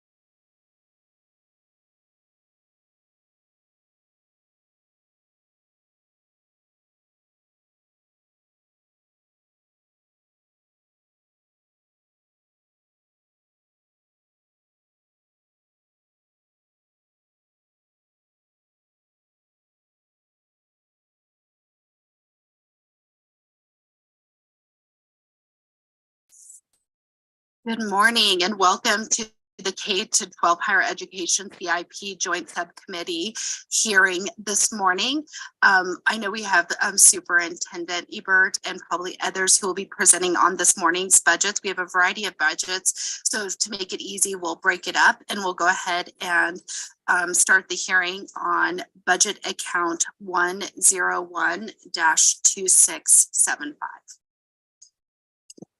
And please start when you all are ready. I apologize. I missed the biggest thing today. We'll go ahead and start with roll call. Madam Secretary, thank you. Just ready to dive in. Senator Canizero, Senator Dondero Luke, Senator Neal, Senator Siebers Gansert, Senator Titus, Assemblywoman Howdigy, here. Assemblywoman Kasama, Assemblyman Miller, Assemblywoman Monroe Moreno, Assemblyman O'Neill, Assemblywoman Peters, Assemblyman Yeager, Chair Backus. And please mark Senator Canizero present when she arrives. With that, thank you. We'll start over again. We'll go ahead and open the hearing on budget account 101-2675. And Superintendent, please feel free to start when you're ready. Thank you, Madam Chairs, member of this distinguished committee. For the record, my name is Joan Ebert. I'm honored to serve as the State Superintendent of Public Instruction in our great state of Nevada. I know we have several different budget accounts that we're looking at today. And so starting at a very high level, just setting the stage on the Department of Education and the work that we do, we have two charges.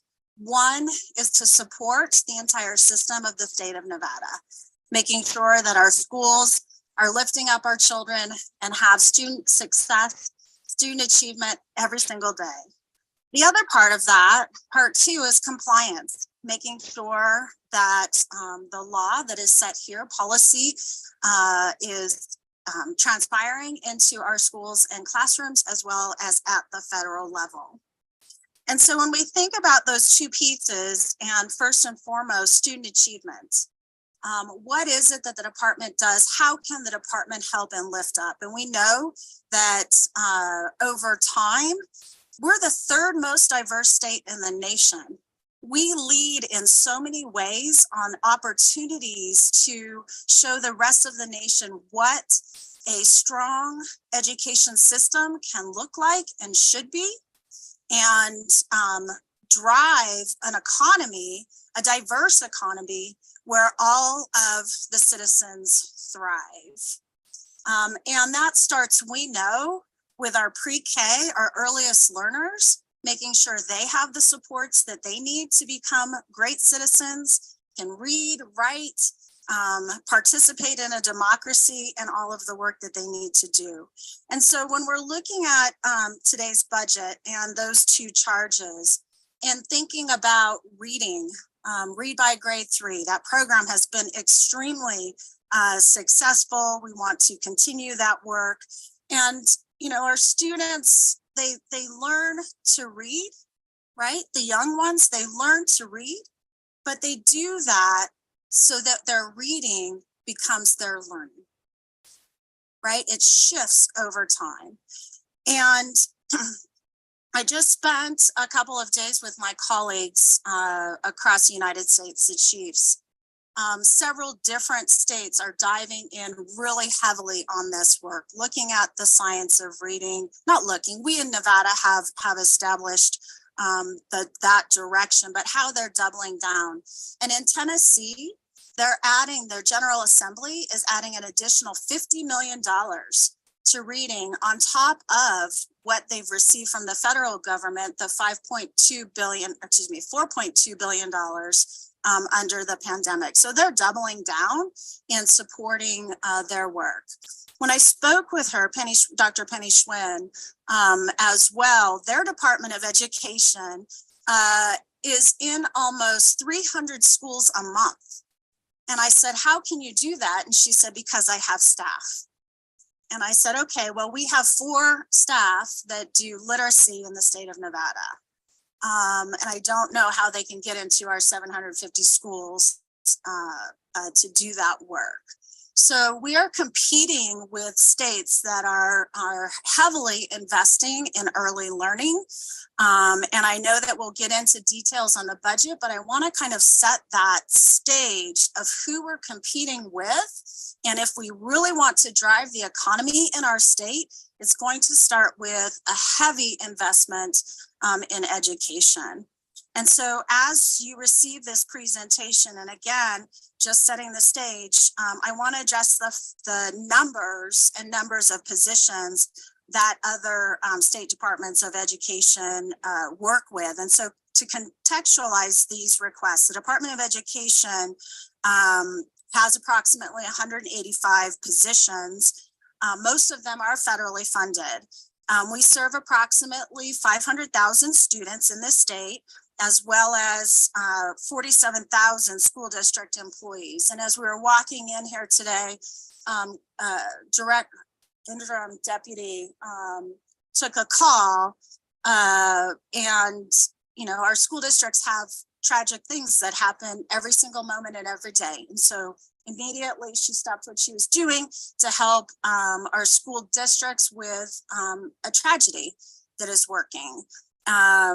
And supporting our students moving forward, you need staff to be able to do that. When you compare ourselves to other states like Alaska, a large land mass as well, they serve approximately 127,000 students. They have 281 employees. So that comes out to about 425 students per state employee. In Utah, right next door, they have 675,000 students with 400 department staff. So that's about 1,688 students per employee to support. And so the Nevada Department of Education, we're very efficient. I love my team. We serve with our team about 2,551 students per state employee. So those are just some numbers, overviews as we dig down into the budget for funding. So establishing and maintaining our standards, our core academic content areas, our performance indicators, and our courses of study, coordinating and monitoring technical support with our school districts. We work very collaboratively with the Regional Professional Development Program and the implementation of the standards and requirements through the approval of our instructional materials and align everything to our standards. And the standards, as we know, are approved by the State Board of Education. We work through those cycles and continue to update, looking at the diversity of our state. So our first budget account, 2675, we're looking at E232. This provides funding for one educational professional programs professional. This position will provide learning opportunities for all students through distance learning. We learned during the pandemic that having a system-wide support is critical to make sure that all of our students have access to AP classes, to CTE classes, no matter what your zip code is. Your rural, urban, suburban, even our urban core at times cannot find computer science teachers, CTE teachers. the technology allows us to make sure that we have access to those pieces. So that education programs professional will continue the work with the Digital Learning Collaborative to build that out. Also here, we're requesting out-of-state travel. This unit, Standards Instructional Support, has not had that opportunity. Usually we look for scholarships from other entities to provide support for travel. And so as I noted, even just my own experience being for a few days with my colleagues, is important, that face-to-face conversation of how we can improve what is transpiring in our state. So that would cover our competency-based learning, computer science, our early literacy, and we can delve more if you would like some specifics there. In E275, we're asking for a request for the funding of 2 educational program professionals, totaling $177,000 in FY24 and $226,000 in FY25. There we're specifically looking for a science, an elementary science, STEAM, STREAM. I know people want to add the R in there for reading as well. You know, it used to be STEM, STEAM, STREAM, all of it working together collaboratively to move our work forward. So we're looking for a K-6 science person, and then a K-12 English language arts and world languages. We do not have a dedicated person at secondary level that can span across. It's not just helping an English teacher teaching literacy. We know our students are not achieving at the level that we need them to and we want them to be successful. And I was talking to the team this morning. I think most of you know my degrees in mathematics. Mathematics is reading as well. Mathematics equations are sentences. And if you look at the end of an equation in a textbook, it has a period at the end because it is a sentence. You read all of those pieces, the X's and the Y's and everything. It's a sentence. There's a period at the end of it.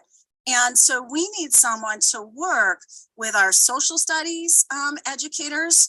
Every single educator, I'm not picking on social studies, but math, every single educator is a reading literacy teacher.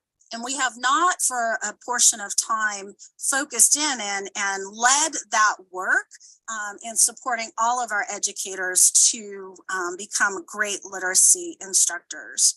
And so with that, those are our three decision units for 2675.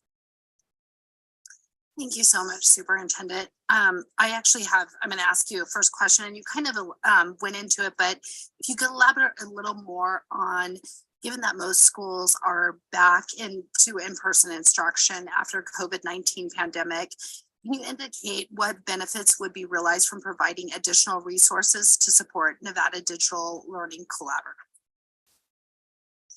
Thank you for the question, Superintendent Ebert, for the record. So the pandemic gave us the opportunity to start the Digital Learning Collaborative and build out some of those resources that are readily available. We have not expanded those courses because of not only people, but time.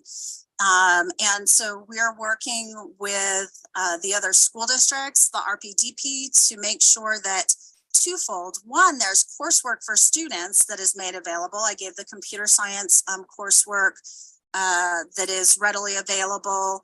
We have several school districts that are using that, but also the professional development that is needed. And it's just in time professional development for our educators. That the resources are made available, the PD resources for our teachers. So they'll be doing both of those, content and curriculum for our students, as well as ensuring that the coursework that we do for adults is readily available in our system. Thank you so much. Next, we'll go to Majority Leader Howdy. Thank you so much, Chair. And I had questions regarding the 2 new education program professionals. And so I think this is great, right? This is neat, but I have some questions because I want to better understand it. And so do we currently have professionals who support professional development in state? So at the Department of Education, Thank you. Joan Ebert for the record. At the Department of Education, we do have professionals. I use English language arts as an example, and we can give you the org chart. We have 4 people right now that serve all of literacy.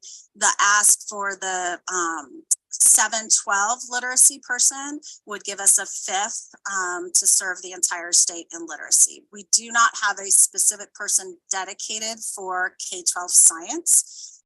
We also work collaboratively with the regional professional development programs. So, but they are a separate arm. They are not part of the department. Okay, so then right now you have the 4 in literacy, and then we would add the extra 2, so 4, 5, 6. So that would just give us 6 for the entire state. Correct. Okay, and how many teachers are they responsible for working with? Because I mean, like 6 professional development, I think, professionals. They're there to coach and help teachers. And I think about how many teachers we have. How many teachers do they work with? So if we go with the Superintendent Ebert for the record, if we go strictly with all of the educators that we have in our state, it's about 28,000 educators that we have, but I would expand that beyond just licensed teacher because all of us should be working in that way. So it's much more than the 28. Okay, and sorry, Madam Chair, can I go on with just a couple more questions? Okay, now could you walk me through how this works? Because I mean that's 6 professional development professionals for 28,000 teachers. How does that result in increased student achievement? How do they work with the teachers to do this? Yeah, thank you for the question. I really do honestly appreciate all these questions. So because we. Superintendent Ebert for the record.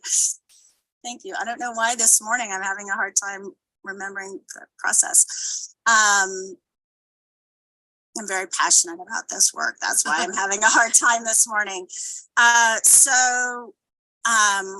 We as a department really not only have the passion, but the heart and working collaboratively with the school district. So we have a very small but mighty team that works at the department, building out those core pieces.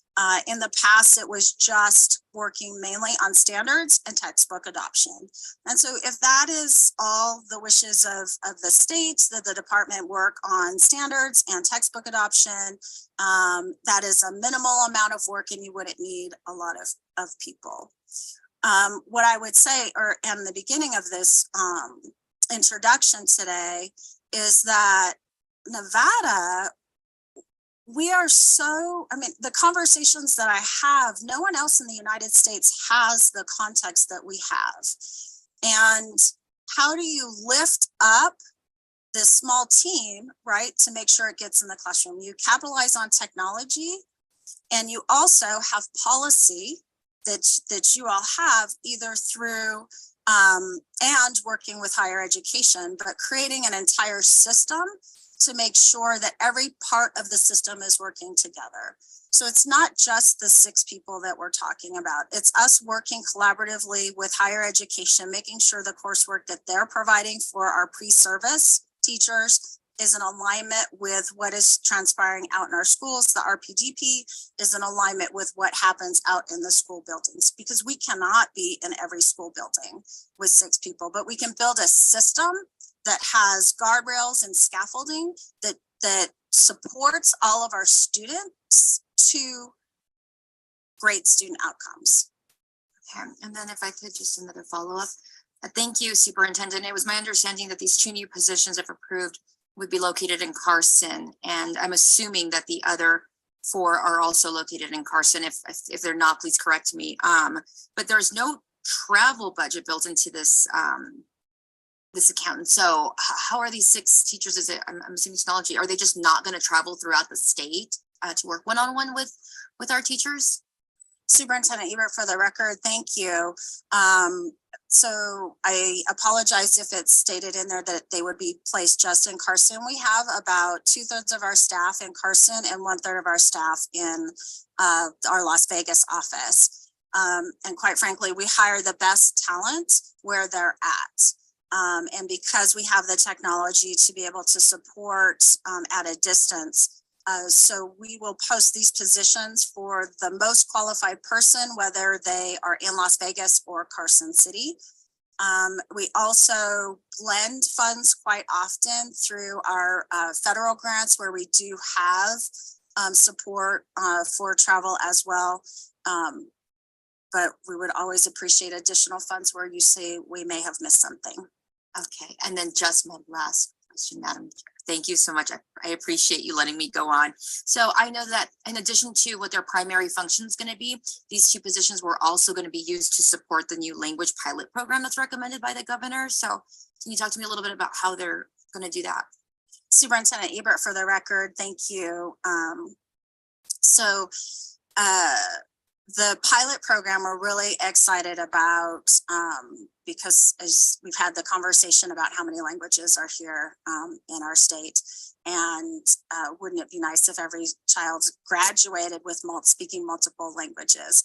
And so capitalizing on the assets that we already have in our state, students, families, and teachers that are multilingual, we plan on doing grants to school districts with the dual language pilots, as well as hiring a contractor to specifically oversee those pieces. And so when that contractor goes, we want to make sure that someone is within the department that can help continue that work. So they will work collaboratively together as that launches, and then that launch pilot hopefully will be successful and continue on. And then we will have our person in the department that would continue to support that work. Thank you so much. Next, we'll go to Chair Monroe Moreno. Thank you, Madam Chair. Good morning. Good morning. Kind of piggybacking on some of the questions that Majority Leader had with the 6 professional trainers statewide. Would there be, I have 2 questions. Would there be like a regional approach of how that training would happen with the educators? And then as I'm looking at the pinks, I didn't see it and you didn't say anything about it in your presentation. Where do the special education educators fit into this training? Superintendent Ebert, for the record, thank you. So I'll start with the last part. We have been very intentional as a department to make sure that as our standards are revisited and rewritten, not only special education, but ELL, multiple languages, are integrated into all of the work that we do. In the past, we used to do our standards and work, and then we'd say, okay, now let's apply it to special education. We're not doing that. We're integrating it as we move forward. Inclusive classrooms, making sure that all students have support, and recognizing the differentiation of instruction that needs to transpire. The first part of your question, I apologize. Can you repeat it, please? The regional piece, yes. So the department is really becoming laser focused on those most in need. So it wouldn't be a regional approach. We really depend on the RPDPs to look at regions, but strategically supporting those schools that are most in need. And so looking at our data with our schools that are identified as CIS and TIS, and that's actually going to come up in the other budget, but our 1-star and 2-star schools, working alongside, being very intentional with our reporting of where shift needs to happen. We need to be boots on the ground and focus on those most in need and triage there first. Almost like the medical profession, right? We're not we start with the tier 1 support globally, but also to looking at those most in need and being strategic with the supports given the size of the department. Thank you, Madam Chair. Thank you. I heard from a few special education teachers that they're in classrooms that they hadn't necessarily received the training for. So I'm very happy to hear that you say you're going to integrate them, because if we're going to utilize our special education teachers, not just to do their primary job as being that special education teacher for that subset of students, but also going into other classrooms, making sure they're prepared for those other classrooms as well. So thank you for that. Thank you so much. Next, we'll go to Assemblywoman Peters. Thank you, Madam Chair. My questions relate to the out-of-state travel budgeted amount. So it's my understanding that this budget has not had out-of-state travel in it previously. So can you talk a little bit about why you've added it to this budget? And then give us some idea of the conferences that the different positions will attend in the contents areas that you've identified. Thank you, Superintendent Ebert. For the record, so exactly as you noted, they haven't had travel, out-of-state travel, and we've seen a lack of understanding and supports for what others are doing across the nation, how they're succeeding and excelling at a faster rate. I gave the Tennessee example. We also have Mississippi, which has done great work in this area, and learning from them as well. But I would ask Director Brankamp to provide you specifics on what they're looking at the conferences. Thank you, Superintendent. For the record, Dave Brankamp, I'm the Director of our Standards Instructional Support Office. So those members that we're referring to, for one example, would be the Association of State Supervisors of Mathematics. That would be our math leads, get to meet with, as Superintendent gave example, with her colleagues with the chiefs.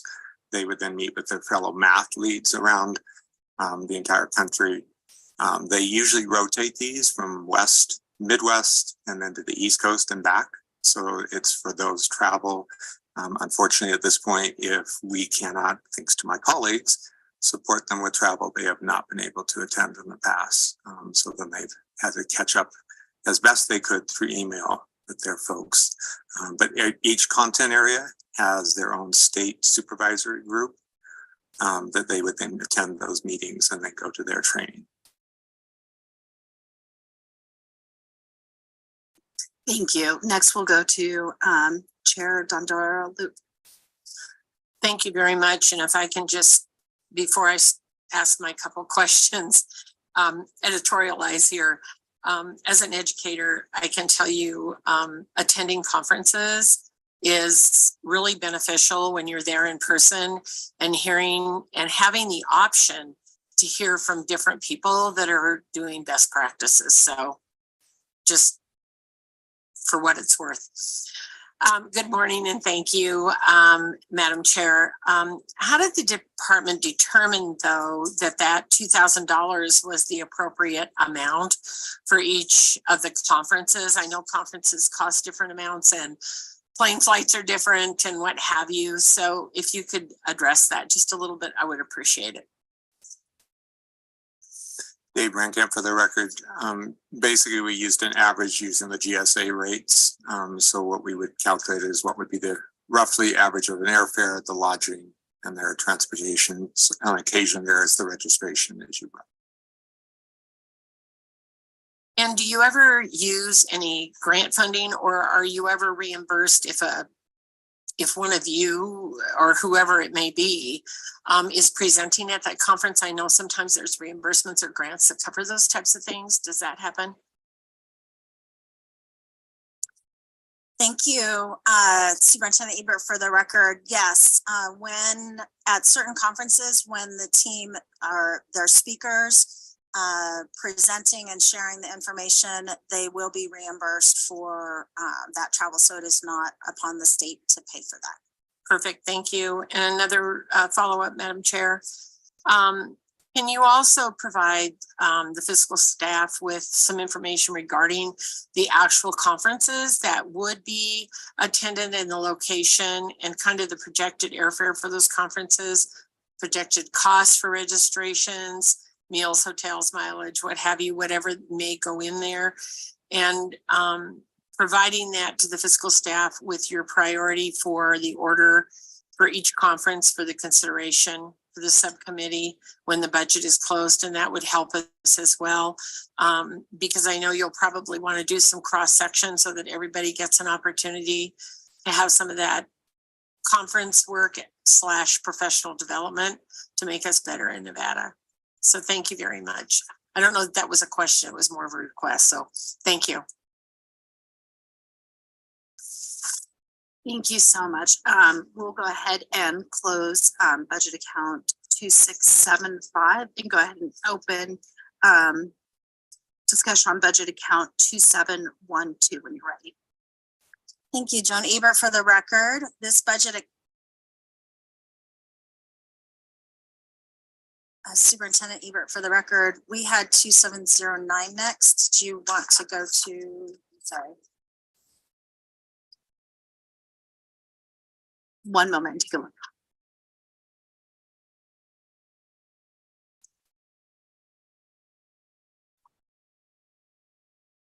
Sorry about that. We were following the agenda order. What was yours next in order?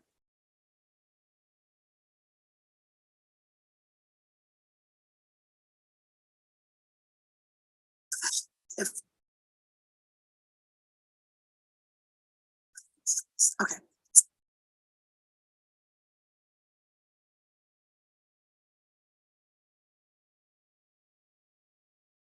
Thank you. Thank you. Superintendent Aber, if you don't mind, we're going to stick with the agenda order. I know you may have to bounce around in your presentation. There's a lot of us following the agenda this morning. And so if you don't mind, I'll give you a couple seconds. We're going to do 2712. That is the NDE student and school support. Oh, it's page 13 of your slideshow, if that helps.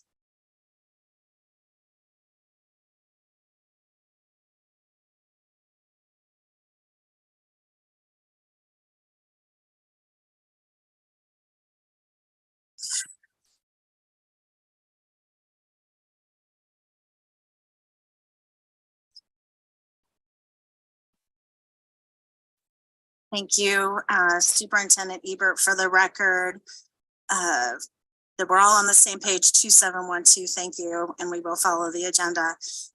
This budget account provides funding to support programs that enrich opportunities for students that include Title I and Title IV-A, English learning, 21st century community learning centers, as well as private school supports, to name a few.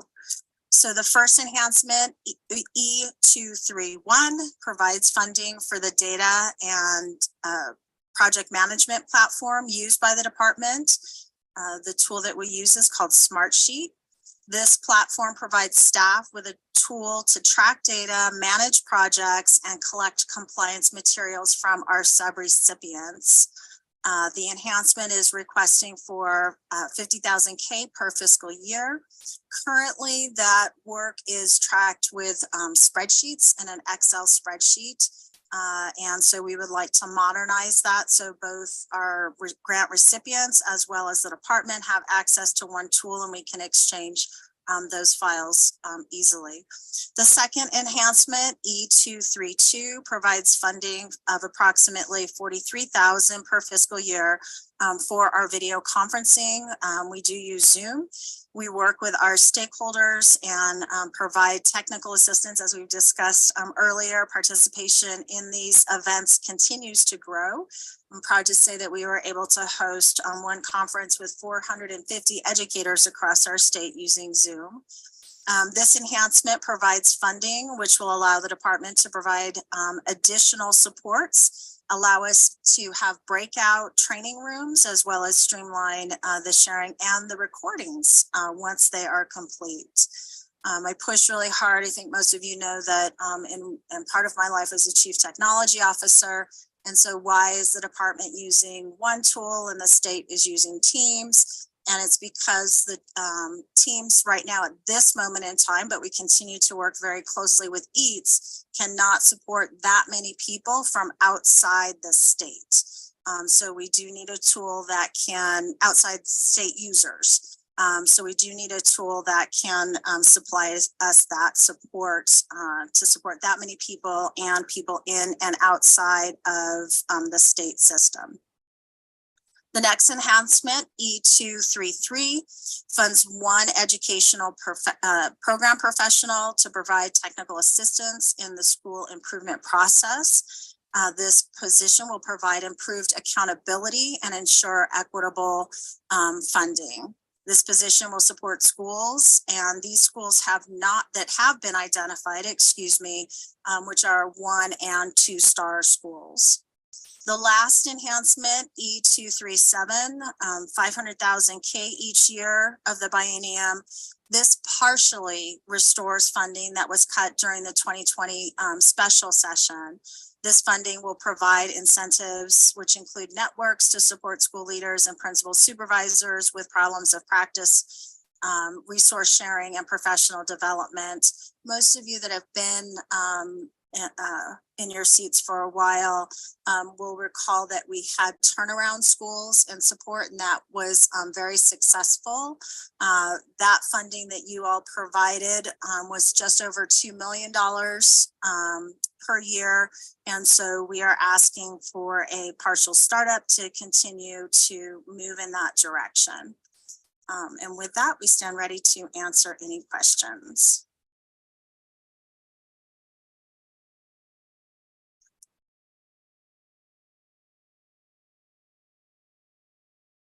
Thank you so much.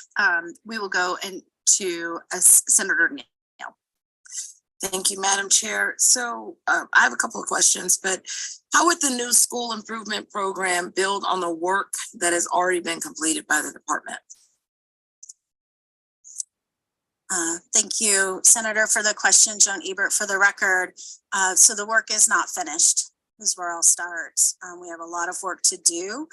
We are moving in the right direction coming out of the pandemic. We track our data, but we are nowhere near where we need to be. And these resources will help to continue to lift up the state. Madam Chair, can I have a couple of follow-up questions? So I was reading that that NDE, the plan is to include continuing to support school leadership capacity, teacher development, and then the evidence-based instructional strategies, right?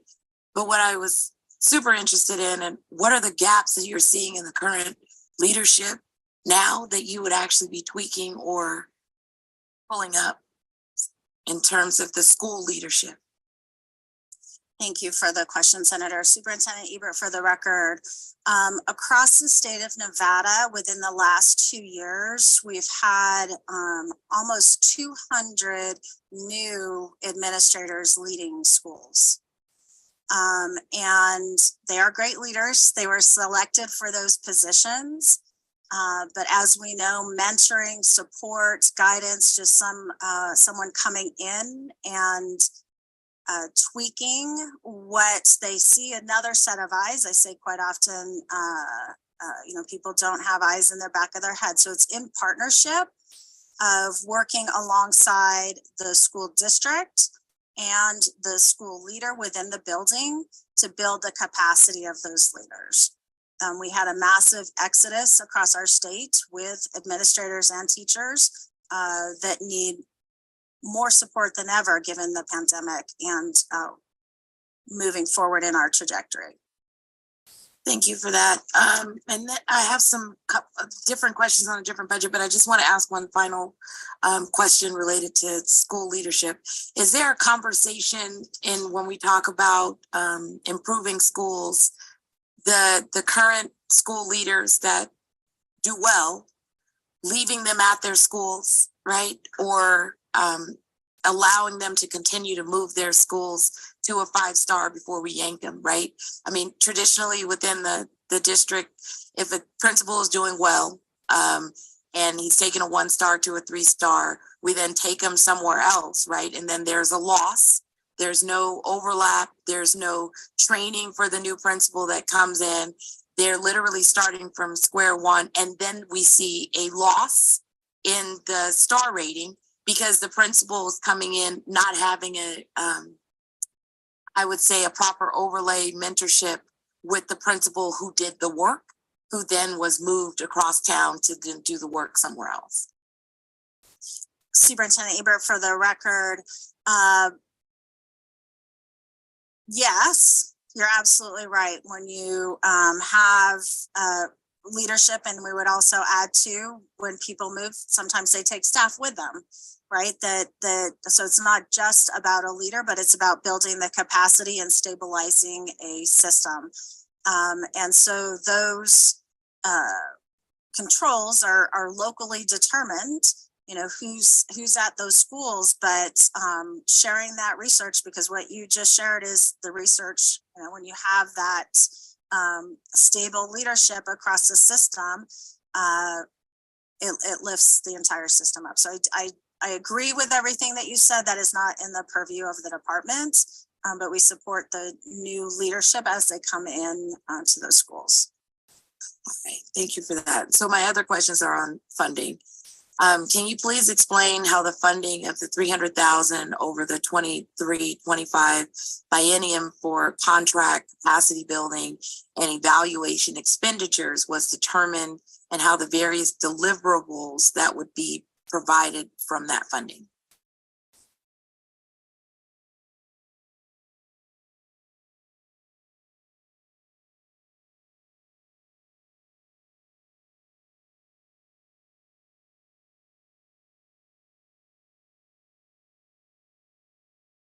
Good morning, Maria Sauter for the record.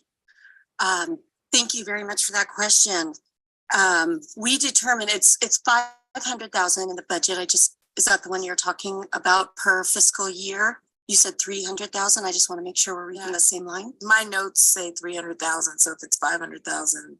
Oh, thank you. Thank you for that clarification. We determined this based on what we are doing so far with the ARP ESSER dollars. We currently have, do you have the numbers? $1.3 million in support of our school improvement programs across the agency for this work with our lowest performing schools. We also, as superintendent mentioned, we had 2.5 million per fiscal year in turnaround funds that went in support of our 1- and 2-star schools. So based on what has been created for this system of support, and based on the work that we still need to do, we thought that the $300,000 with the additional $200,000 for a total of $500,000 across each fiscal year will be sufficient for us to continue the work. Okay. I guess I'm super confused. Where's the 200,000 in the budget? It's coming from what money? Maria Sauter for the record. Megan, I'm gonna let Megan answer that. Deputy Superintendent Megan Peterson for the record. The 300,000 that you're referring to is in addition to the 200 brings us to the 500,000. So the 300,000 was the identified portion to go to the contract that is supplemented by the other pots of funds that Maria Sauter referenced. Okay, thank you for that. All right, so then my next question, and you tell me if this number is right. How would the funding of the 700,000 over the 23-25 biennium for aid to schools be awarded and utilized by the lowest performing schools?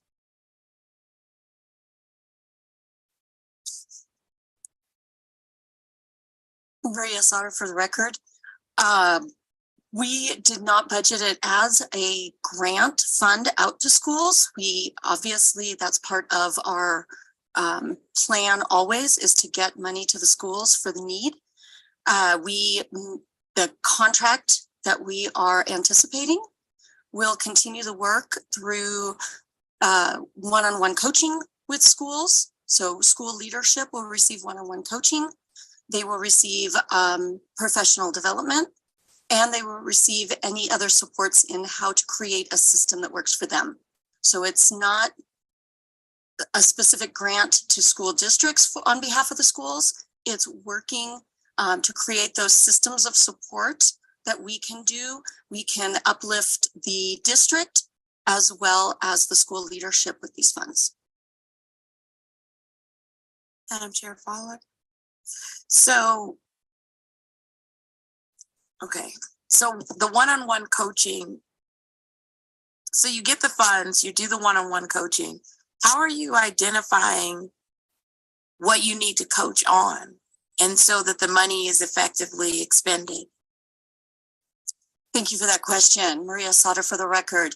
We have surveyed our principals based on their needs. As superintendent mentioned, we have a lot of new administrators across the state, and they have let us know what their needs are. We also have needs assessments that are annually submitted to the department based on needs that they see in their districts and at their schools through the school performance plans.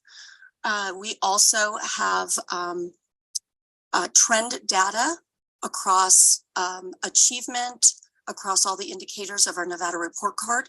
And we look very closely at those in order to create almost cohorts of like needs. And then we target those schools based on those needs. So how long do you expect the funding to be expended for that work past the 23-25 biennium? So are there targets, deadlines, moments where you're like, okay, we've reached 2027, and we believe that the coaching, the supports have gotten the goals that we needed? Maria, go ahead. Maria Sauter for the record. As superintendent said earlier, the work is never done. So we always anticipate that there's going to be our schools at our 1-star and 2-star level. We hope that one day we can look at all the academic achievement of our schools and find that there are none in the 1-star. That would be amazing, and it would be such a lift for the state. But currently we do have more than 172 schools that are currently 1-star that are not federally designated, so they do not receive any federal supplemental funds.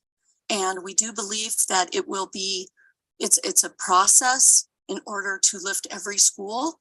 And so we do see the work as being ongoing. Madam Chair, can I have like one follow-up? Okay, so I understand what you're saying, that the work is continuing and that 1-stars and 2-stars may be a part of the fabric of CCSD. But I guess immediately when you were talking, I immediately went to all of the interventions, turnaround schools. There's several interventions. We have the $278. So how are we going to, with the current state of funds that we have now, how are we going to really try to, target and do that very specific work that is an integration of what NDE is saying are the broad top goals that you want the LEA to do, right? Like, let's just talk about Clark. But how are we going to make those dollars target those students so that we are lifting all sails?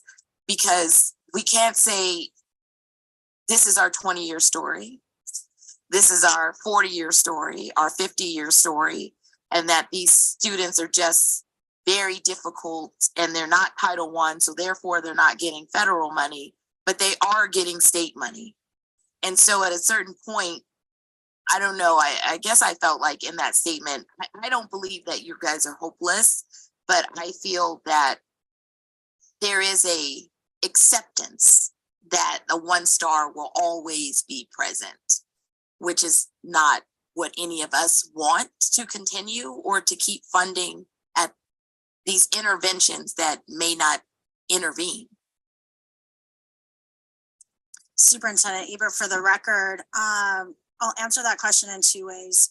First, I'm really pleased with the new funding formula and how it's running, and the proposed budget that's been put forth and all the work that you're working on. $2,000 per student is a huge lift for us as a state. This is my 33rd year. I've never ever seen $2,000 per student.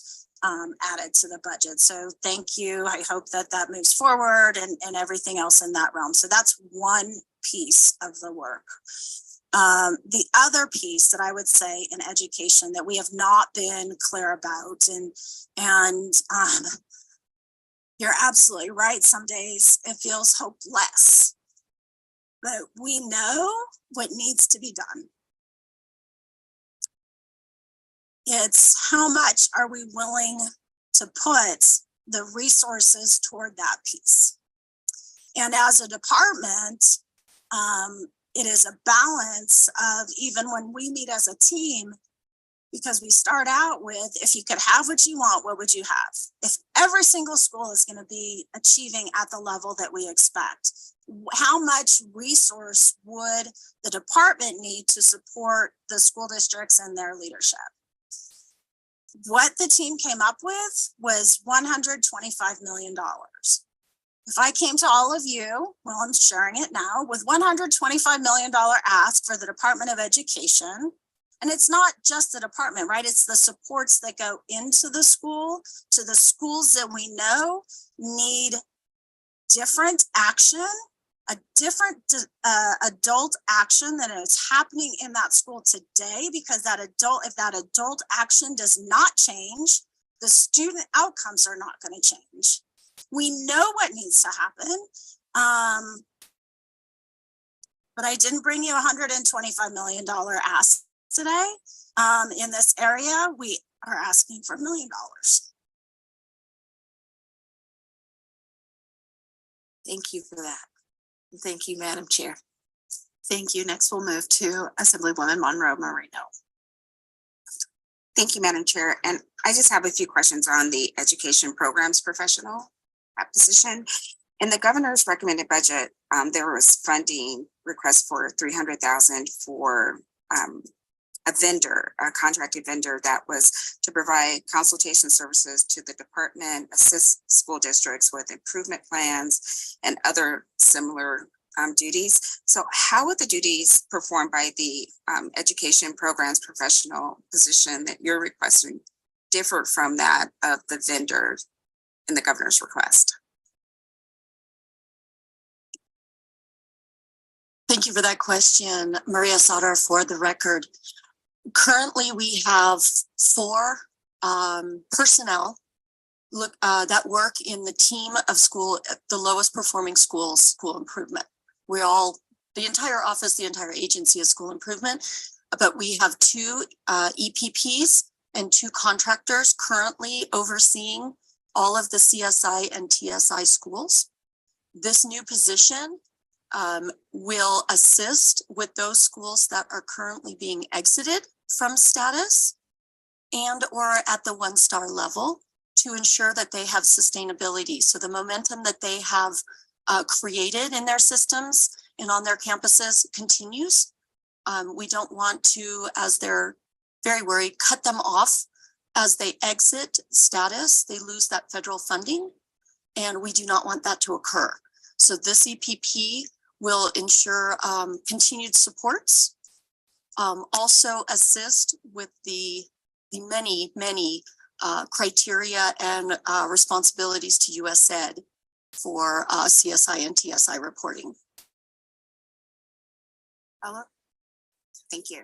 So the education programs professionals position will work in collaboration with it. That's why you said 4 positions. Are there just the 4 or 5 or this would be the 5th? Maria Sauter, for the record, there is currently 4, and this would be a 5th onto that team. Oh, all are federally funded. 4 are federally funded. The 4 are federally funded right now through Title I. Perfect. That's good to know. I like federal money. Last question, Madam Chair. Okay. Historically, we had Zoom schools, victory schools, the turnaround schools before the new funding formula, and there was funding going in there. Could you tell us how you were repurposed that education programs professionals positions that historically were supported in those budgets? And why are those positions not able to support the new school improvement program instead of hiring a new position? Maria Sauter for the record. Currently, there is no funding for those, but the schools and the need still exists. And so 2 of those 3 state funded are working with ensuring that the pupil-centered funding is the weights of that funding are going to the appropriate strategies. And as the NRS states, that they must go to certain activities. And so they are monitoring how LEAs are using those. And they are designing support just as we did under the Victory and the Zoom programs. So they are continuing that work. The third is working in conjunction with our ESSER funding. So all of the federal funding programs, including AB 495, that person is assisting with advising districts in planning, revising plans, making sure that everything is aligned with their needs. So they are still working on the same type of activities.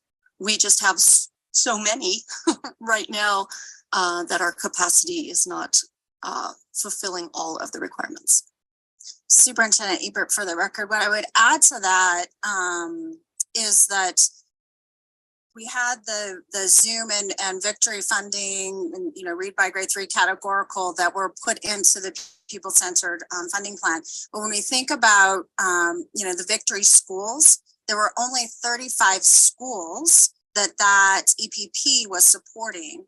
Now those dollars, and then same thing with Zoom, it was 60-ish, that they were supporting specific schools. Now those dollars, because we know that our English language learners, our students at risk, aren't just in, you know, 35 or 60 schools. They're across, they're in every single school. So these EPPs now are not just supporting a few number of schools, they're supporting all of the schools and the students and the leadership across the state. So how that work is transpired is much different. That the expectation is still the same, and the requirements in law are still the same.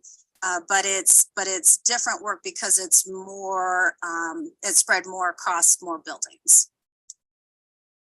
So make sure I understand it. So since it's not targeted just to the schools, the workload actually increased because you're targeting the students that may be in other schools throughout the state. Thank you. Thank you. Next, we'll move to Senator Titus. Thank you, Madam Chair, and thank you for your passion. It really shows, and I appreciate all the effort you're putting into all of this and trying to fix it. But somehow I think there's a disconnect. I'm going to back up a little bit to an early statement that you made regarding that you've had 200 new administrators in this last year, I guess, just alone.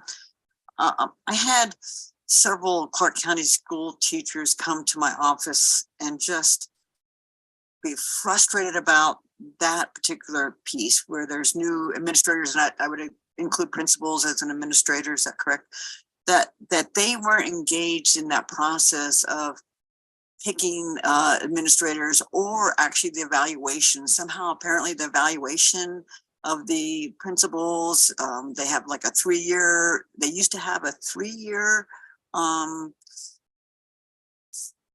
evaluation process, and now it's back to just a year or something along that line. And they were frustrated about that these new principals came in, and as my colleague to my left mentioned about a school doing really, really well, and then they get a new administrator, and then they don't know what that process was and how that made that school succeed. And so has there been a change in how you follow these new administrators, and are they held to some accountability? Could you maybe address that a little bit for me?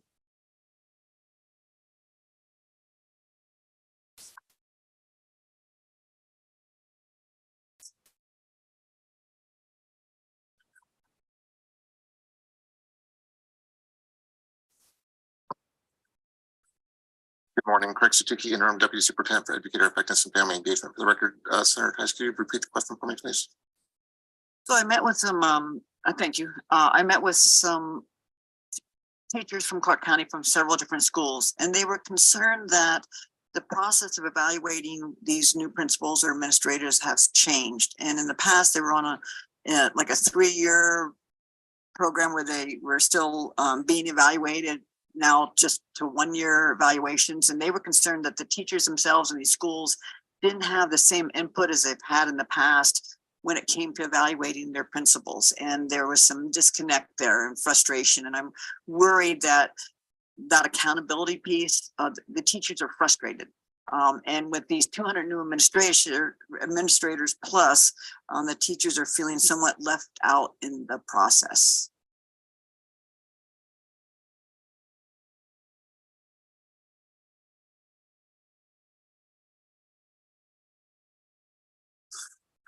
Chris Tuki, interim deputy superintendent, for the record.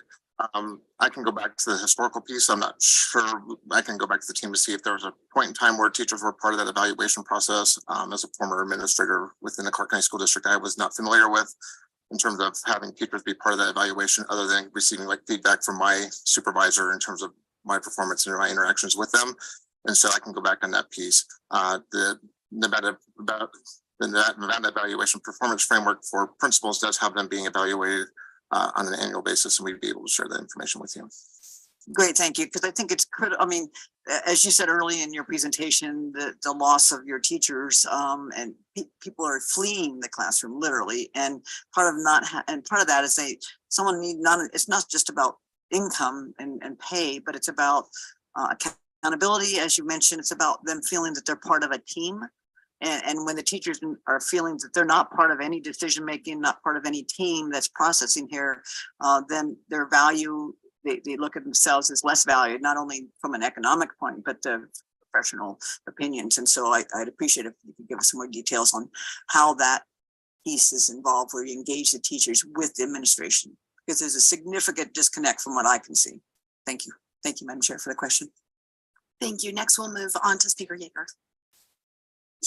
Thank you so much, Madam Chair. I have a few questions, if I could, about external evaluations. Good morning, Superintendent. And so one of the questions I had, you talked about a little bit, but we moved the funding from the categorical programs into the pupil-centered funding plan. And most of the statutory requirements for the external evaluations have been repealed. So I was just wondering if you could speak to why, if you know why the governor recommended additional funding in the upcoming biennium for external evaluations.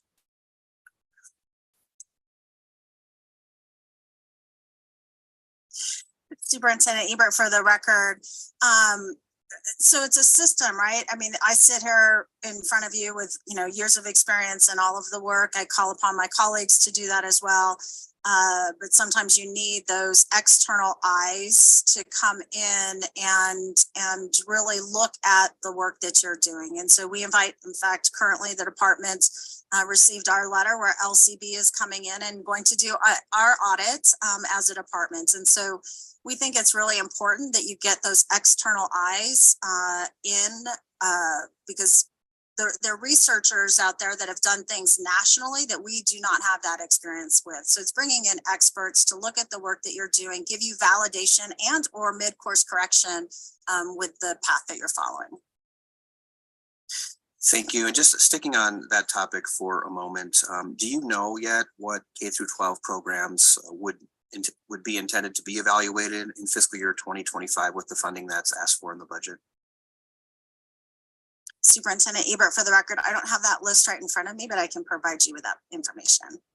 Thank you. And then just what would the ramifications be if this legislature and this body decided not to fund external evaluations? What would the ramifications be to the Department of Education?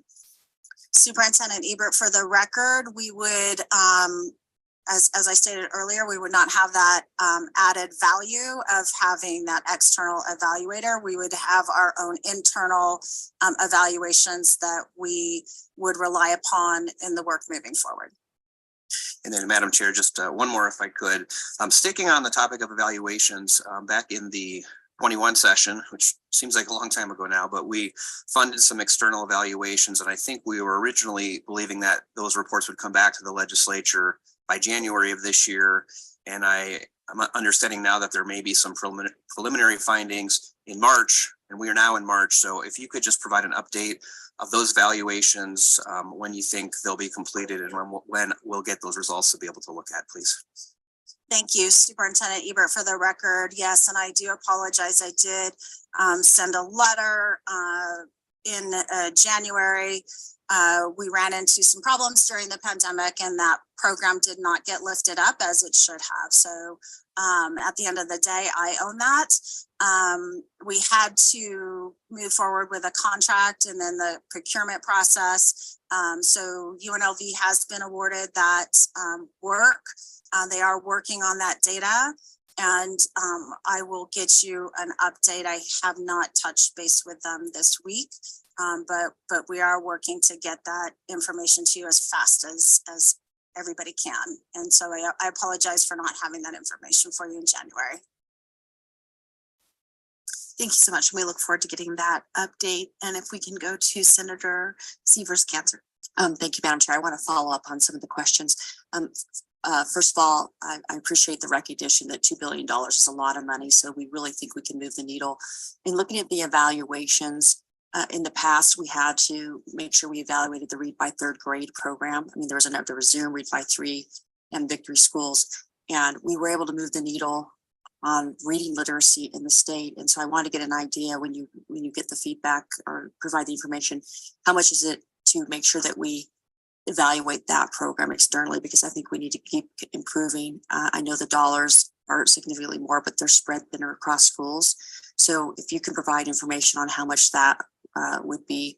And then the other critical piece, you've done there's been a discussion about the underperforming, the turnaround schools and the work you're doing there. That's another area I think where we should really look and examine how we're spending the money to make sure it's utilized as best as possible. So I guess those are both requests that those are broken out to make sure if we can't fund everything or if we choose not to evaluate everything, because we did change statute and those require the evaluations are not required, that we do get those done anyway. Thank you. Thank you so much. Next, we will go to Assemblywoman Peters. Thank you, Madam Chair. So pivoting a little bit to the Smartsheet software consultants, it's my understanding that the budget currently is requesting general fund appropriations, and I'm curious why it's not coming through the Department Support Services budget that provides general IT, which is funded through cost allocations.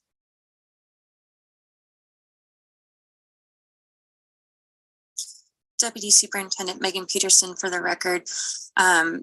The department budget that you're referring to is funded through indirect, which has been extremely limited at times in providing for those other services that were directly needed by the programs. And previously additional allocations were made available. And so we are trying to maintain support for those despite the program dollars potentially being allocated in other areas.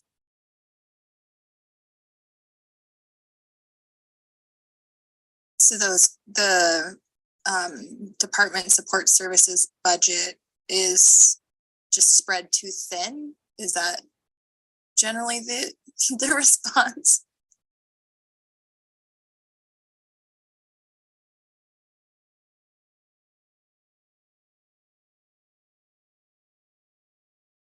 Morning, Celeste Arnold for the record, Administrative Services Officer 3 for the Office of Department Support for Department of Education.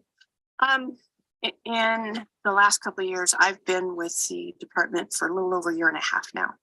And what I have seen is that with the blessing of the funds from the federal government for the pandemic, we have not collected as much indirect off of our regular grants as previous. While the authority to collect indirect is there, the reality is what we've been able to collect is not as much. And in order to support the department, yes, those funds are getting spread a little thin. And we have to be strategic in how we spend those dollars. There's a need in many of our offices for many things. And we have to decide and prioritize, what we can move forward with the funding we have available.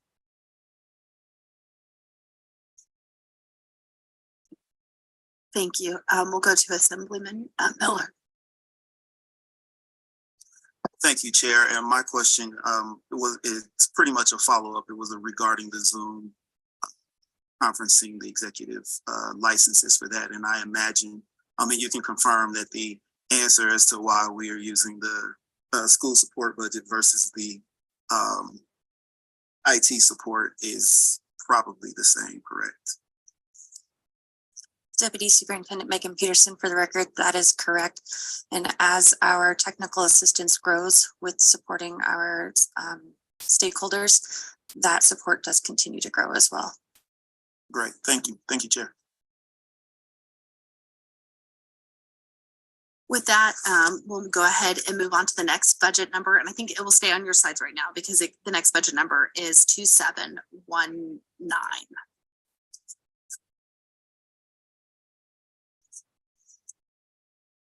Deputy Superintendent Megan Peterson, for the record, budget account 2719 provides funding to support our staff who support or assist in the allocation of state and federal dollars to our school districts. And this does include the pupil-centered funding plan.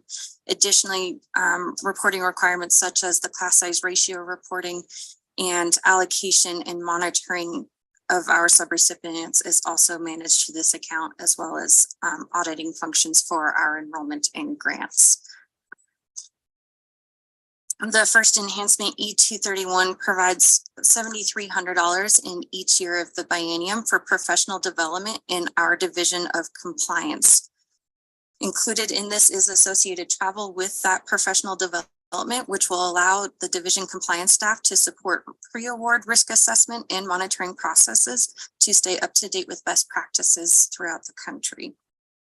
The second enhancement, E226, provides funding for a management analyst. One, this enhancement augments our division compliance staff as well by adding additional support for the pre-award risk assessment and post-award monitoring process. Currently, we have approximately 103 subrecipients that we are monitoring and assessing for risk, for which there's only one auditor and a management analyst 3 to support technical assistance. With the addition of this position, this will allow for more focused technical support on the front end with our subrecipients as we are assessing risk, as well as post assessment for compliance support. The next enhancement, E805, provides funding to reclassify an accounting assistant 3 position to a program officer 1. This will provide expanded compliance reporting duties to include several reports, such as the class size ratio reports that are required under state and federal law. Under the existing classification, the department has struggled to recruit and retain staff in this position, as the duties do not align with the work that is being required. The next enhancement is E227 for Management Analyst 3. This will provide funding for a position that will serve as an additional layer of support for our grants management unit when reviewing and approving subgrants and revisions, as well as reimbursement requests. Currently, our grant management unit is supporting 1,048 subawards. After an initial review and approval by grant analysts, the grant management supervisor, which is a management analyst 3 currently, provides additional review before forwarding for final approval and allocation of the funds. With only one supervisor to review the subgrant agreements, this creates a significant bottleneck in our approval process and delays our ability to approve subgrants and get the funds out to our subrecipients. This additional position will allow us to bifurcate those duties and ensure faster processing, as well as additional technical support and training for our subrecipients.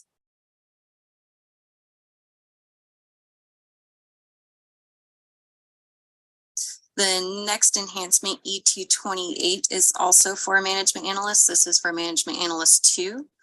This position will assist in our electronic grant management system. Currently, we are sharing this work across our grant analysts. And so this position will allow one person to be a subject matter expert in this system, building out the grant applications and providing technical assistance to not only department staff, but our subrecipients in how to use the system.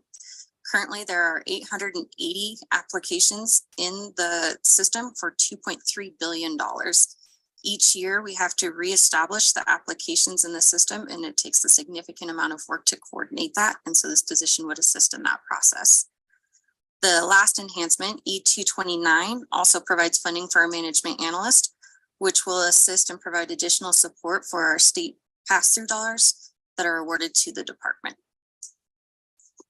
And with that, we will pause for questions.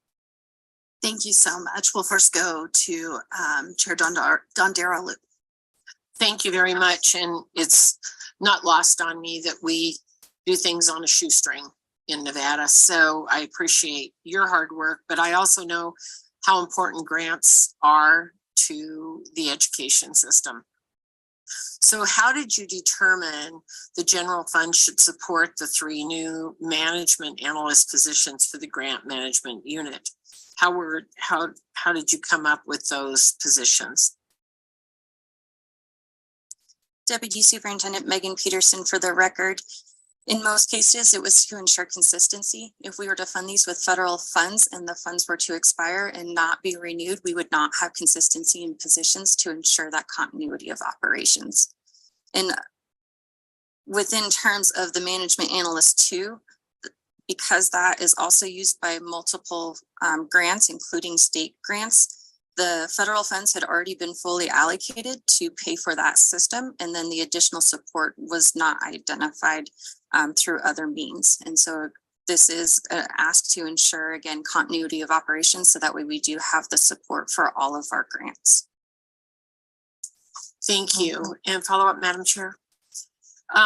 So how would the addition of those new management analyst 3 position, would that assist with the supervision and improve the processing times for those grant and sub-grant documents, reimbursements, and I think you said awards in there? Deputy Superintendent Megan Peterson, for the record, that is correct. Currently, it takes a minimum about 20 days to review and approve, often because some of our budgets have over 7,000 line items that require review for function codes, object codes, and such. And so the addition of the management analyst 3 will provide additional supervision at an additional or a separate layer or opportunity for 2 supervisors to review the work of all of our grant analysts. And it is hoping to improve our turnaround time. Superintendent Ebert, for the record, to add to that, data is extremely important to us. And so, benchmarking against what other states are doing, as well as what the Nevada Department of Education compared to other departments across the state of Nevada. We have the smallest unit in this area. We have additional data. I made sure that we included that it was over 1,000 subawards that we monitor with the few staff that we have. We also, too, looking at my colleagues across the nation, in Nevada, we have additional requirements that other states do not have in the approval. So there are additional layers that we have chosen as a state to implement. And so because I was asking why are some other states able to turn their money around faster than us? Because the money needs to be out in the schools and helping children. So there's analysis there that we've done. And then 2, customer satisfaction. I will tell you, the school districts would like to see the money go out faster as well. So there are many different data points that we looked at. This in this area as well, easily could have asked for more positions, which would increase the turnaround time, but knowing our current contacts. So this is, I guess, at the end of the day, this is not going to get us 100% to where we need to be, but this is moving us forward to drive those dollars into the classroom faster. And Deputy Superintendent Megan Peterson, I would also like to give some context as well. In this 5.5 years that I've been with the department, I have seen the grant management supervisor position turn over at least 3 times. I've seen all of our grant analyst positions turn over at least 3 times each. And so this is in a lot part due to the workload that is associated with every one of these grants that we manage. And so we are hopeful that by adding the additional positions, we can assist in workload as well and retaining our staff. One of the struggles that the supervisors have is because of the turnover, that the training that is required to bring staff up to speed, we don't have the time or capacity to do. And there are a lot of long, hard learning curves in order to get back to sustainable and efficient levels. So with these positions, we're hoping to address part of that problem as well. Thank you very much. And I think you, in your previous answer, talked about the management analyst too, but can you tell us why we have additional layers? When you referenced just now, Superintendent, that we had additional layers that other states may not have in getting this money out, is that legislature driven? Is that your office driven? Is that who drives that decision? Superintendent Ebert, for the record, it's legislative driven. Thank you. And then you said you had 880 applications for how much money? Deputy Superintendent Megan Peterson, we have 880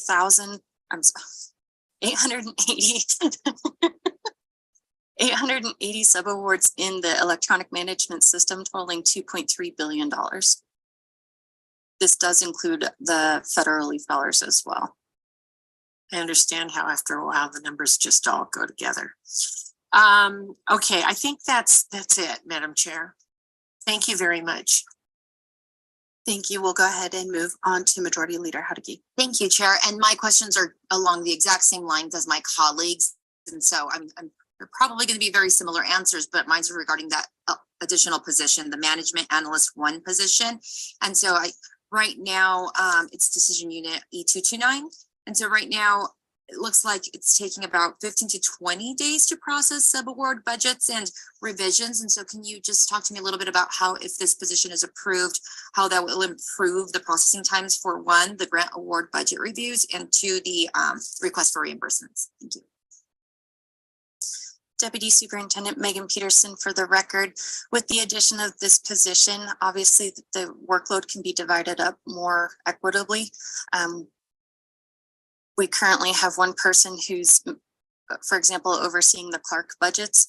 And as I mentioned, their budgets are frequently in the neighborhood of 7,000 lines, depending on the subgrant application.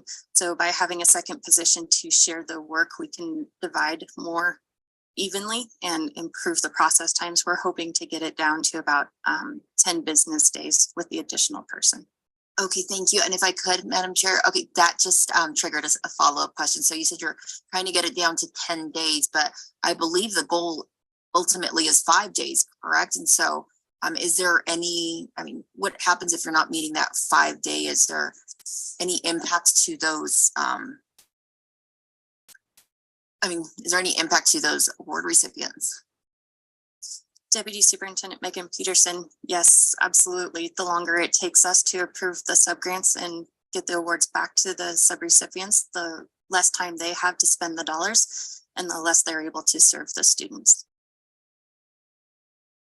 Thank you so much. Next, we'll go to Senator Titus. Thank you, Madam Chair. Just a brief question. Again, several other teachers have reached out to me regarding this grant process, and they were concerned that in this particular school district, one in the rural areas, that they were notified that all these potential millions of dollars were left on the table because their school district didn't apply for them. Whether that's true or not, I don't know. My question is, are the individual school districts left on their own to search for grants and apply for grants that might be relevant to that school district? Or does the state, your department, reach out and say, hey, there's these grants available to these different school districts, you might apply? Is there an association there? Superintendent Ebert, for the record. So when we find grants that are specifically for LEAs, for the local school districts, we make sure we push those out. And actually, I would even go beyond that. When there are grants, any grants that would help our students, if they are partnership grants that, other nonprofits can apply for, we make sure we push those out as well. With grants that are specific to the state, as an SEA, we always pull in the LEAs though to make sure that, is this a grant that will lift up our needs across the entire state? And is it one? Because it's a lot of energy, as you know, to apply for grants. I would say the only area, not only, but one of the areas where we lack, which you are all aware, at times when there are match. We do not have those matching dollars for grants sometimes, so we can't apply for those grants. But that's the only time when I feel that we're not intentional applying for funds that we know that will help us. Follow up, Madam Chair, just real quickly, are the individual school districts allowed to, do they have, each individual school district have their own grant writers, and can they apply for grants on their own outside the purview of your department? Superintendent Ebert, for the record, not every school district has a grant writer. I do know that though every school district, and they work collaboratively a lot, that will hire temporary people to help them write grants. And when we can help, we do. All right, thank you. Thank you, Madam Chair, for the questions. Thank you. Next, we'll go to Assemblyman Miller. Thank you, Chair. Chair, I have a couple of questions, if that's okay. So I wanted to just kind of follow up on one of the, as far as the additional requirements that are legislative. Can you just give an example of what a couple of those may be?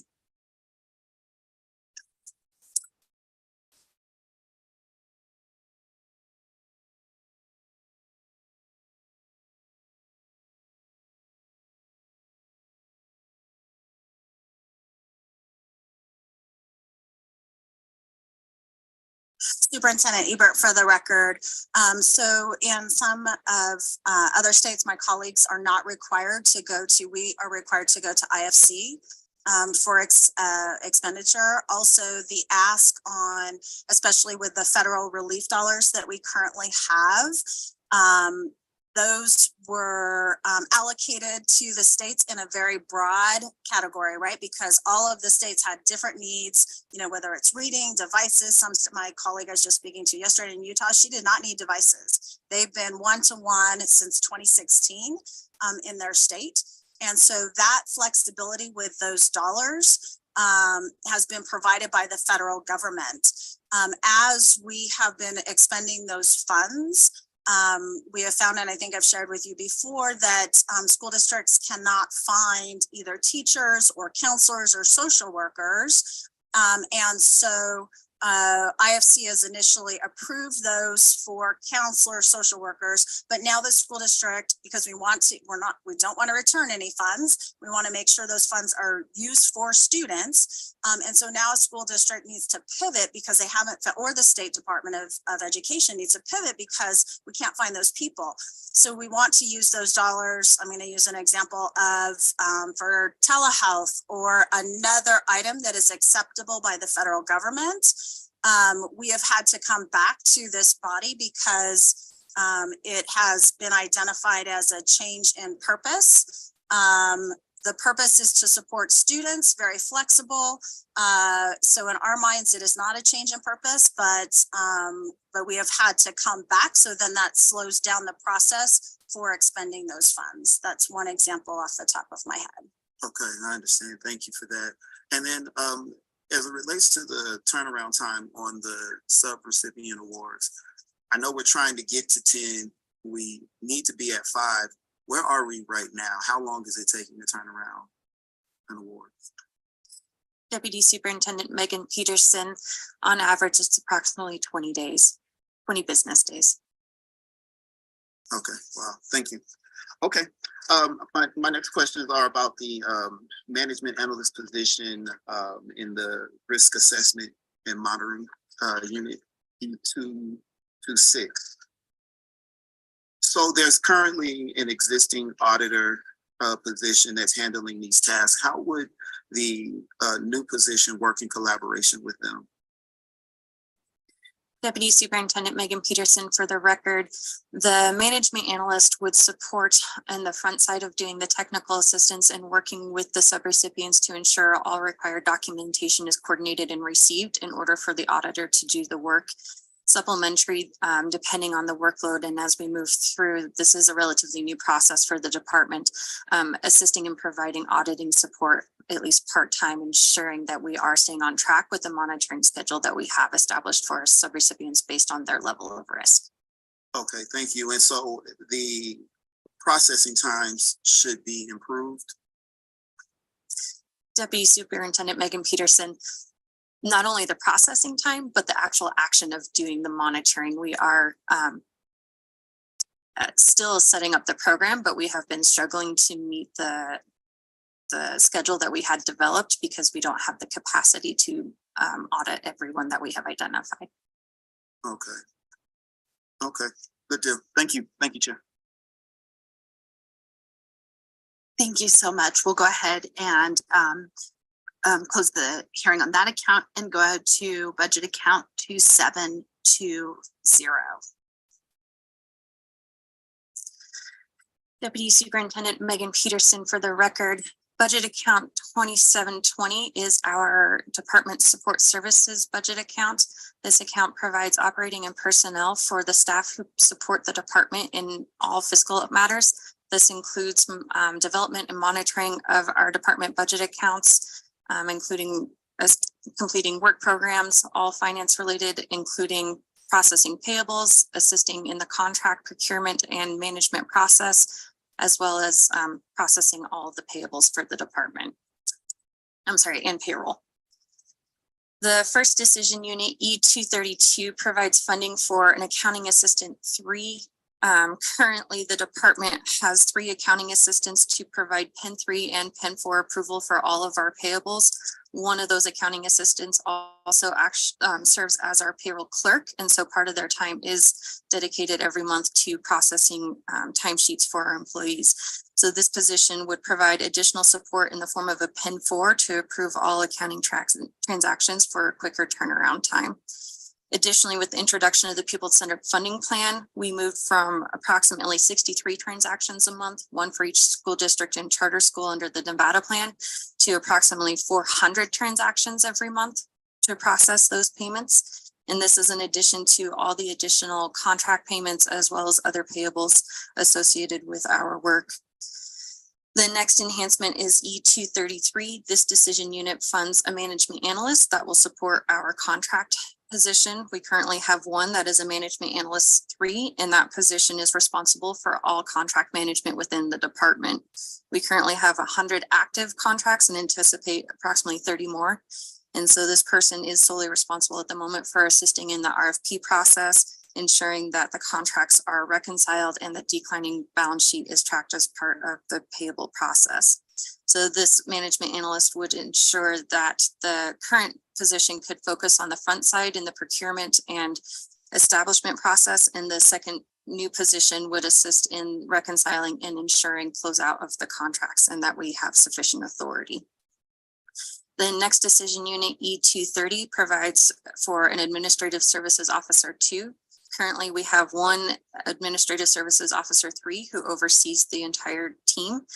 With the addition of the administrative services officer 2, they would focus on their supervision of our budget analysts and managing that process, including work programs. The existing position, the ASO 3, would focus on supervising the contract team, the existing position and the one we are asking for, as well as providing direct supervision to our accounting assistant team. And that concludes our presentation, and we are available for questions. Thank you so much. We'll first go to Assemblywoman Monroe Moreno. Thank you, Madam Chair. And you may have covered all this, but I'm going to ask it to make sure I understand. And decision unit E230, that the new administrative services officer's position. Could you just elaborate a little bit more on how this position will assist the department's existing staff with the budget and the contract work? Deputy Superintendent Megan Peterson. So this position would allow our existing administrative services officer to focus supervision on the contract and accounting team. The requested administrative services officer would focus supervision over our budget analysts, which would provide additional support and supervision to tracking our budgets, reconciling. We have quarterly meetings with our offices to help make sure they're on track with their spend patterns and to make sure that we are planning for work programs in time to make sure that there's sufficient authority so that our operations are not at risk. Follow up. Okay, so currently the budget analyst 3 position supervises the budget unit. Would this new position now be the supervisor for that budget unit? Deputy Superintendent Megan Peterson, yes, the new administrative services officer would be the second line of supervision for that unit. Although the budget analyst 3 serves as the direct supervisor to the other 2, there are frequently a lot of technical assistance and training that is required within all of our offices and bringing our budget analysts up to speed. And so this is an additional layer to help maintain that focus for that area. The current supervisor, the ASO 3, is spread supervising the contract, budget, and accounting team. Okay, thank you. Thank you. Next, we'll go to Assemblywoman Peters. Thank you, Madam Chair. I have a couple of questions on some of the other new positions that you talked about, if I may, Madam Chair. Thank you. The first one is E233, the new management analyst position. Can you talk about how that new position will improve any current issues that the department is facing in the management of contracts? Deputy Superintendent Megan Peterson, for the record, currently, because we have only one management analyst who's responsible for the entire process of all of our contracts, our ability to be timely in the reconciliation and the spend down of our existing contracts struggles in conjunction with the work that's required for establishing the new contracts and managing the RFP process. So this will allow us to divide the duties and allow focus solely on tracking the spend down and the closeout of those contracts to ensure that we are, if needing, to apply for amendments to continue it if needed, or to ensure that we properly transition away from those contracts. So you would split the duties between these 2 positions. One would be management of closeout and one would be management of standing up new contracts? Megan Peterson, for the record, that is correct. And the existing management analyst would provide supervision to the new position. Thank you for that, Madam Chair. My second question, if I may, related to E232, the new accounting assistant position. Can you talk about how this new position would improve current issues the department is facing with the accounting unit? Deputy Superintendent Megan Peterson, for the record, yes, with the addition of this accounting assistant, we would have 2 accounting assistants who can provide Pen 3 approval and 2 accounting assistants who can provide Pen 4. Additionally, as I mentioned, our one of our existing accounting assistants, the accounting assistant 3, does provide payroll duties and management of the timesheets. So every other week in the month, they are tracking down timesheets, providing approvals and moving those through. And so they're not able to provide the Pen 4 approvals that we need to keep our payables moving forward. So it does jeopardize our ability to be able to process the payables in the required times. All right, my final question in the same unit. Can you explain how the elimination of various K-12 categorical programs and the implementation of the pupil-centered funding plan has increased the workload of your accounting unit? Deputy Superintendent Megan Peterson, yes, it has increased significantly, ironically. As I mentioned, under the Nevada plan, we had 1 payment a month for all of the base funding. And although we had the categoricals managed through grants because of the structure under the pupil-centered funding plan and the different tiers of funding. For every school and school district that receives that funding, we now have a line to key into the system for payment. And so we have gone from approximately 63 payments a month to over 400 as a result. And that does require approval at the Pen 3 and Pen 4 level. And so it's not just duplicated, but it's significantly increased the work because both levels require review of those 400 lines of transactions.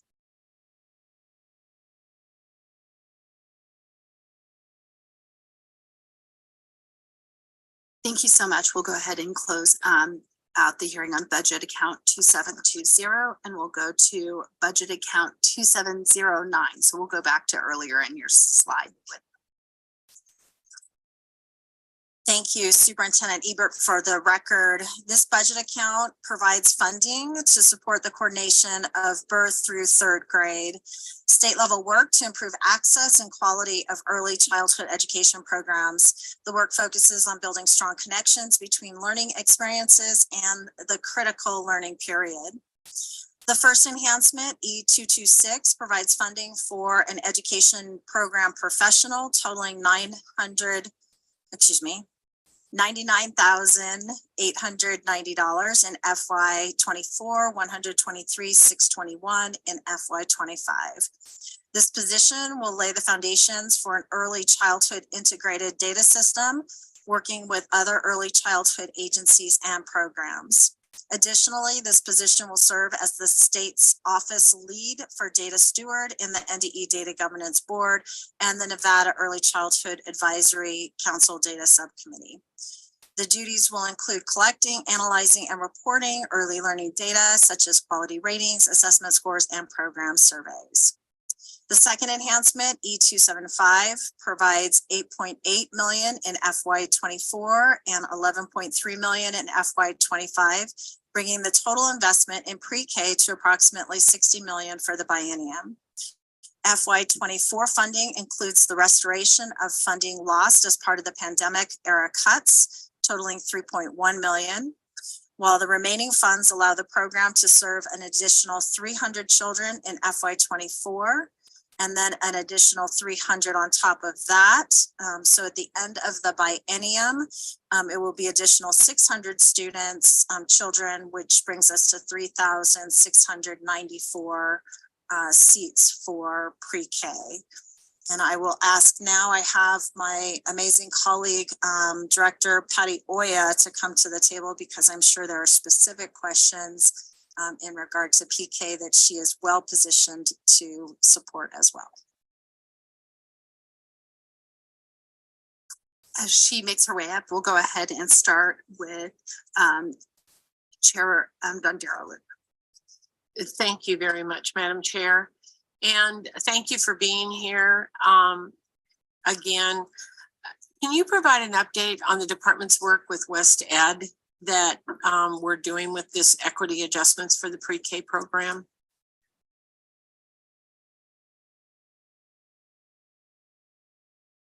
Director Oya. Good morning. Patty Oya, Director of the Office of Early Learning and Development for the Department of Ed. I'm happy to provide an update on their work with West Ed.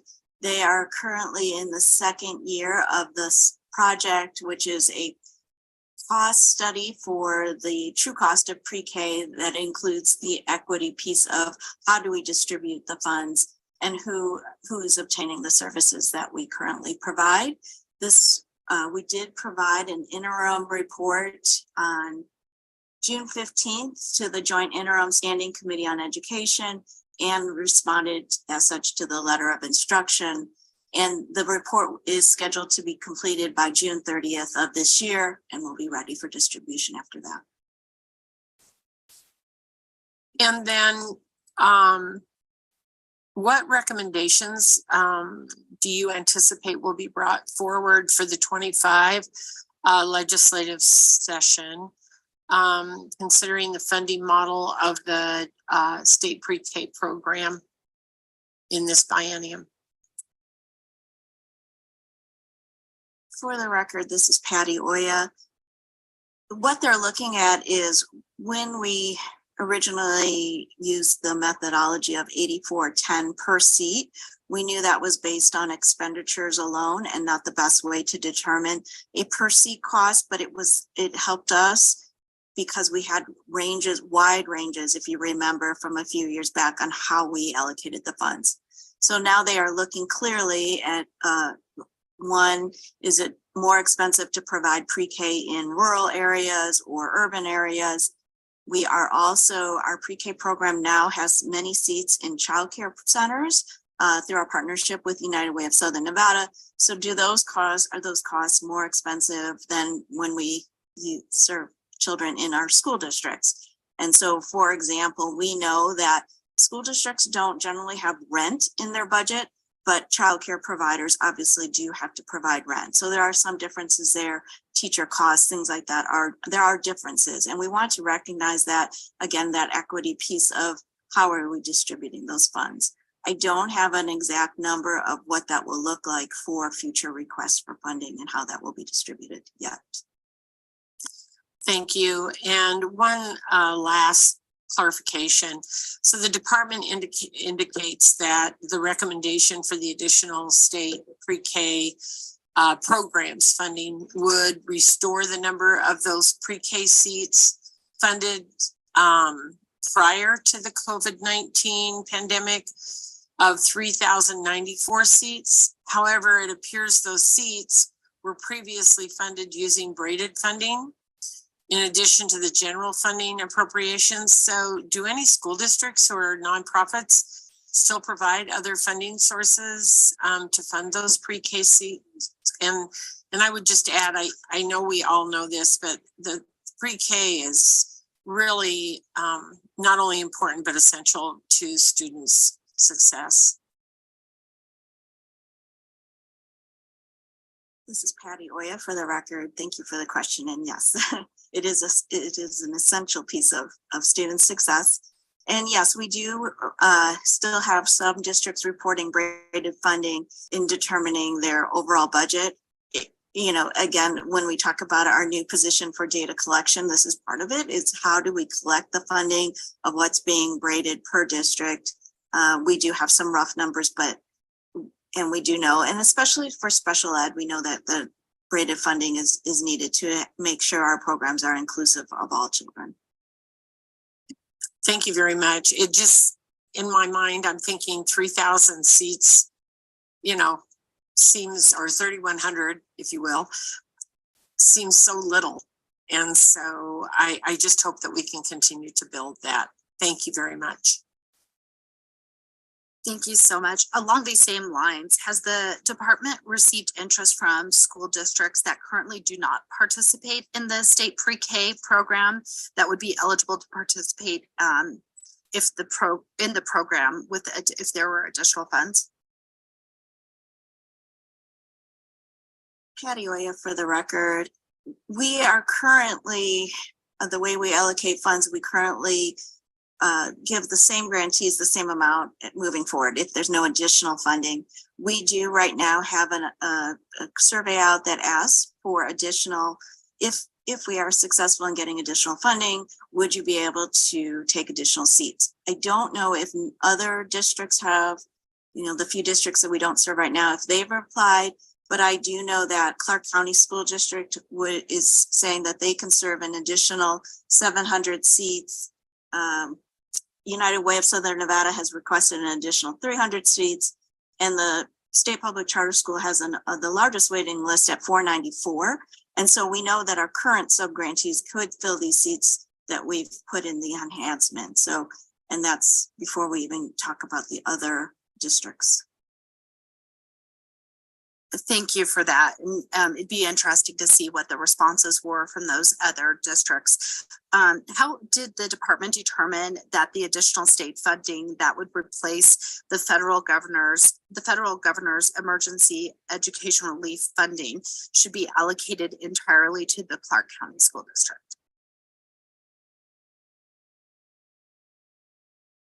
Patty Oya for the record, we had two amounts for gear funding that crossed over 2 fiscal years. and it was only a matter of the reporting on the gear funding that would add up to a burden. So we didn't want to spread it across equally among our sub-recipients because that would have added an extra federal reporting requirement. So United Way of Southern Nevada took on, and it's really just a matter of accounting, I guess, 1.8 of the gear funding in federal in fiscal year 22 took the 1.8 million of gear funding and reported on that. And in fiscal year 23, Clark County took and we allocated the 3.1 of gear funding strictly to Clark County School District.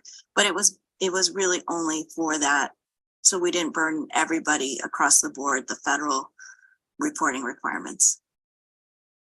Thank you. I appreciate that. And then how does the governor's recommended budget address and shorten the statewide waiting list for the state pre-K program?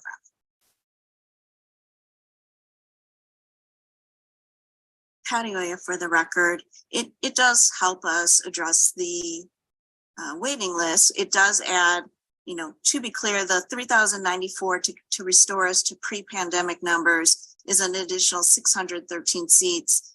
We add 300 new seats in fiscal year 24 for that 913 new seats.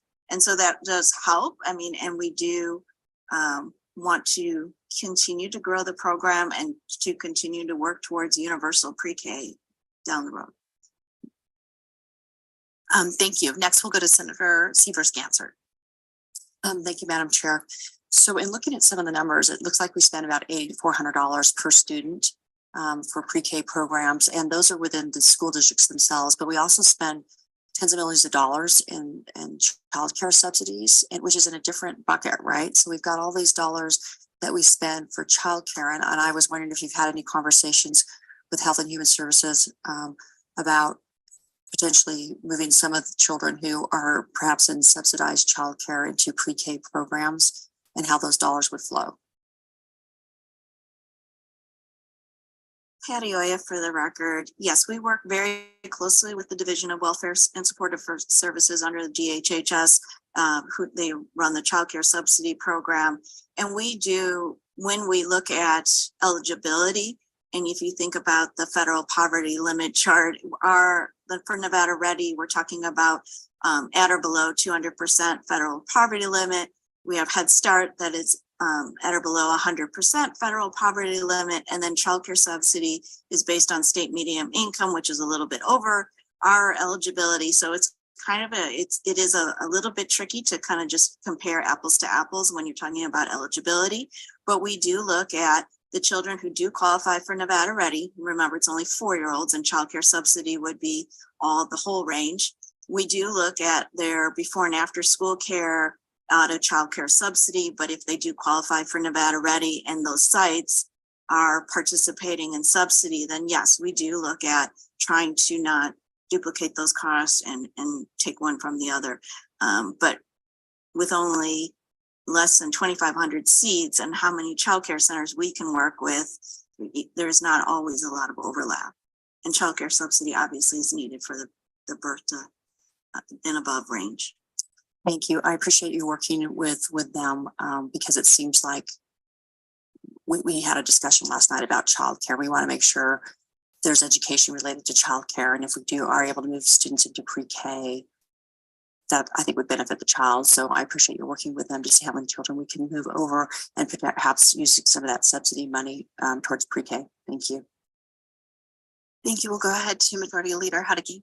Thank you, Chair. And just a quick question. You might have covered this already and I just missed it, but I just wanted to confirm these numbers first. So you said Clark County has a waiting list of 700 seats. United Way has a waiting list of 300 seats. And then the Charter School Authority has a wait list of 494 seats. Is that all of the waitlisted numbers, or is there any more? Do any other counties have wait lists? Patty Oya, for the record, yes, there are waitlists across our subrecipients. The current waitlist for the school year was 877 eligible children, and we collect their waiting list numbers on December 1st when we count how many students we're serving. We don't go back and further count or update that number. So families could leave the waiting list because they find other services. They could add to our waiting list, and or they could not even join the waiting list, because if you hear number 400, you may not even bother to put your name on a waiting list. We do have the breakdown of those by grantees if you need it, and the Clark County number, just to be clear, was the 480 was 250 on our Nevada Ready pre-K waiting list and 230 on our their title pre-K program waiting list. So 480 total just for Clark alone. And I follow up, Madam Chair. And I do. Okay, and I doubt this is the case, but is every single seat across the state filled? I just want to make sure there's no vacancy, but there's not some areas that maybe have more seats than they actually need. For this patio area, for the record, for this school year, I do believe we had some vacancies, but that's due to teacher shortage. So when we talk about high quality pre-K, we have a ratio of 1 teacher, 10 children, and a group size of 20 maximum. If they cannot find the teacher or for the classroom, then yeah, we can't have more children. So sometimes that is an issue, but especially as we were coming out of the pandemic, but that seems to be getting better. So. And can I just ask one more? Thank you. Oh, and so since we do have some vacancies, would it be possible to get the committee a list of those vacancies, how many there are and where they're located? And I don't know if this is possible, but if there are vacancies, is it something the department can do? Can we transfer those seats to an area where there's need? So there's two, this is Patty Oya for the record. There's 2 considerations when you're talking about a vacancy for this current school year and trying to move that money. So for example, if a classroom has 18 children, 2 teachers, they may not be able to fill those 2 as well, but they still have the same costs. Unless you get down below 10 kids, you're still going to need the 2 teachers, the aide, or a teacher and aide, and you're going to have the same cost. So it's not as easy as saying, oh, well, we give you $84.10 per child. You're serving 19 kids. We're going to take $84.10 from your budget, because that would impact, especially our smaller districts where it really is just the teacher costs. And the other part of it is during that school year for the biennium, we may not be able to pivot that quickly from December 1st to take the funding to work with each district. They are, for our larger districts, Clark, Washoe, charter school, they are allowed to ship within the school or within their school system, but we can't always shift from one location, district to another, or one geographic area to another. Okay, that makes sense. Thank you. And then if we could just get those, the list of vacancies, I'm curious just to see where the vacancies exist. Okay, thank you. Thank you so much. Next, we'll go to Speaker Yeager. Thank you, Madam Chair. I have a few questions about the educational programs professional position. And let me start here. So I wanted to ask how this position would further the development of the early childhood integrated data system.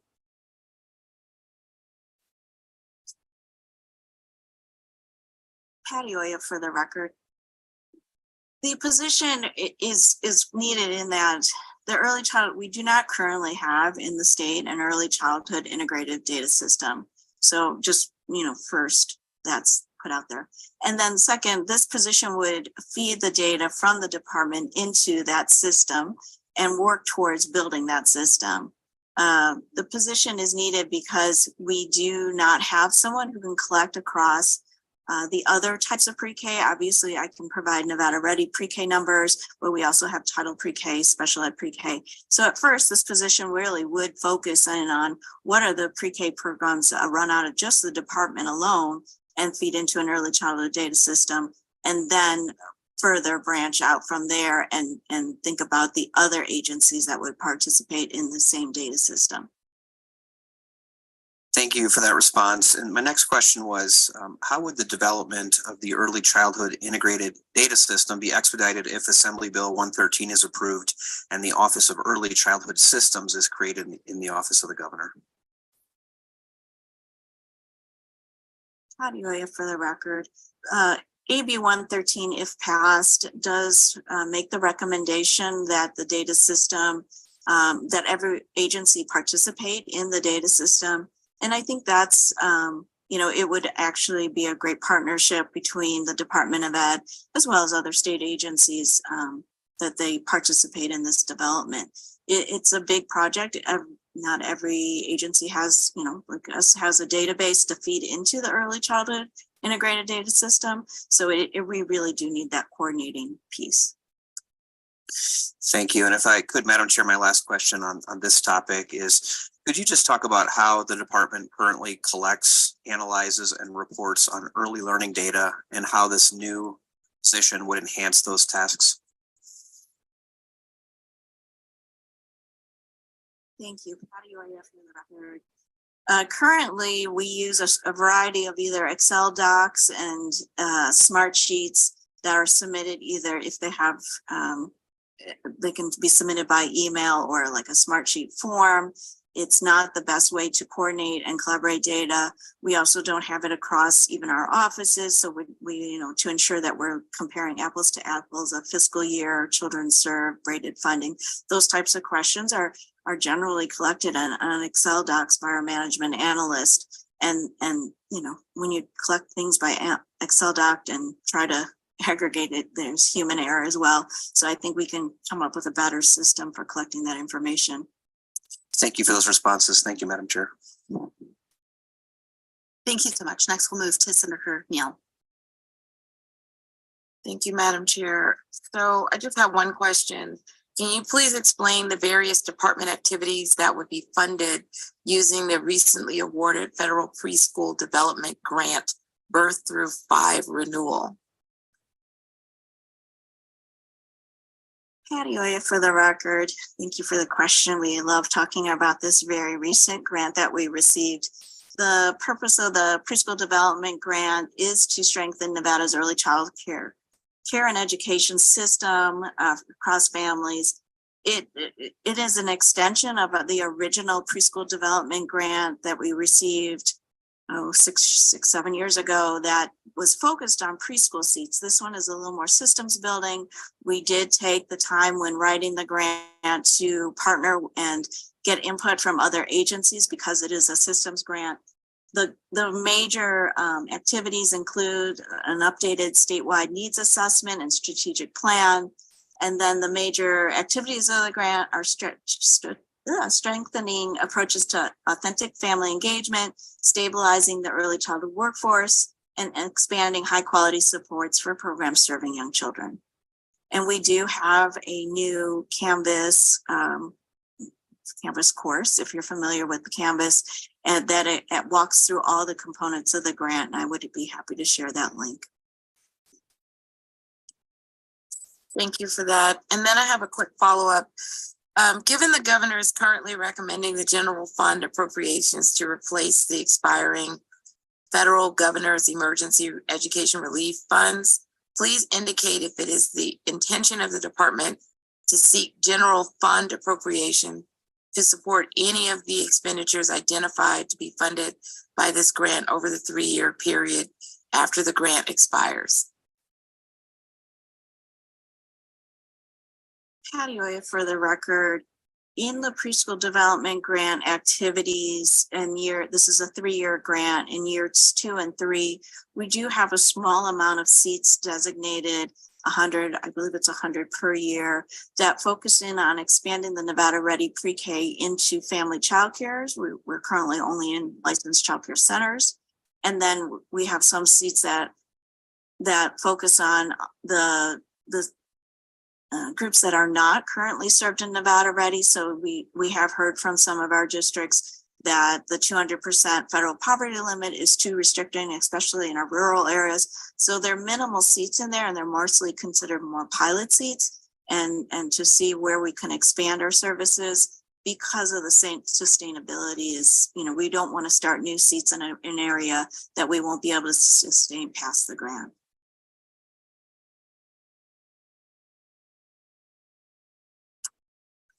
So can I ask Madam Chair, clarifying question? So what I heard you say was you don't want to add any seats or do anything that would not be sustainable. So are you basically saying that after the 3-year period is over, you won't need any general fund? So we didn't want to build in too many seats. Patty Oya for the record. We didn't want to build too many Nevada Ready Pre-K seats into the grant because we knew this is a 3-year grant and we wouldn't be able to ensure those seats. So when we look at a pilot seat in terms of adding seats into a licensed family childcare, we're not sure if that's going to be successful or not. There is a lot of interest, and as we expand towards universal pre-K, we will need the space. So those would be considered pilots. And if it's successful, if we can demonstrate that this is a viable place to add children into our program, then yes, we would come back and ask for general funds to sustain those seats. And we also don't know if the federal government plans on continuing to fund the preschool development grants after this initial 3-year period. It is possible that could happen as well. Thank you for that. Thank you, Madam Chair. Thank you so much. We will go ahead and close the hearing on budget account 2709, and we're gonna move forward to budget account 2721. Deputy Superintendent Megan Peterson for the record. Budget account 2721 provides funding for our Office of for a Safe and Respectful Learning Environment. This does include monitoring compliance for school districts with applicable laws regarding student safety and is inclusive of behavioral and physical health of our students. It also includes programs of training to improve school climate and prevent and identify report incidents of bullying, cyberbullying, and safety school reporting, as well as suicide prevention and restorative practices. It includes also the implementation and monitoring of the Safe Voice hotline, as well as the Handle with Care programs, as well as several others. Moving to the first enhancement, E350, this is for the Safe Voice platform and continues funding for each year of the biennium. It was previously funded with COVID dollars and a National Institute of Justice grant, which has expired, and it does provide, as I mentioned, a hotline that is staffed 24 hours a day, 7 days a week, to provide a platform for students or the public to report concerns.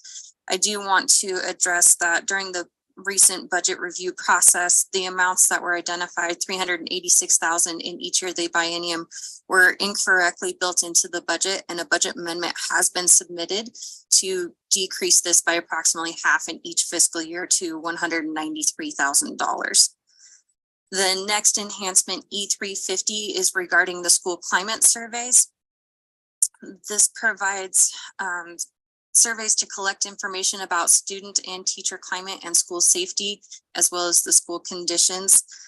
Similarly, this one was requested for $620,000 in fiscal year 24 and $400,000 in fiscal year 25. After the budget agency requested budget had been submitted and approved, we were able to secure funding from alternative sources. And so a budget amendment has been put forward to remove this from the governor's recommended budget. Our next enhancement, E352, is a position or program officer for the Safe Voice program as well. As the grant had expired, the department is requesting a position to ensure that we have support to continue supporting the Safe Voice platform. This position will provide additional support to the platform to ensure that we are supporting our school safety, EPP, and all aspects of the Safe Voice platform, as well as the Handle with Care program. Our next enhancement, E490, removes revenue and expenditure authority for the trauma recovery grant that is expiring. And similarly, with the expiration of that grant, we are requesting additional funding to support the EPP that was funded through that grant to maintain support for our trauma recovery services. And with that, we are available for questions. Thank you so much. And starting with an enhancement 3, I believe that's 350. I should put my glasses on. Yeah, enhancement 350. I just wanted to clarify, and I believe you did just say that an amendment had been submitted on that 396,000 for each of the fiscal years, and it's going to look at more like 193 in each of the years. Deputy Superintendent Megan Peterson, for the record, that is correct. During the budget build process, and this relates back to our earlier ask for the administrative services officer, we had some training that needs to occur, and instead of requesting half the amount in each fiscal year for a total of 386,000, we did build it in for each fiscal year. So the budget amendment does request to reduce this by half in each fiscal year for a total of 386,000 for the biennium. Perfect. I appreciate that. And then also, along the Safe Voice lines, did the department explore the use of any other funding sources, such as grants for the annual licensing fee for the Safe Voice bullying reporting system for the 2023-25 biennium?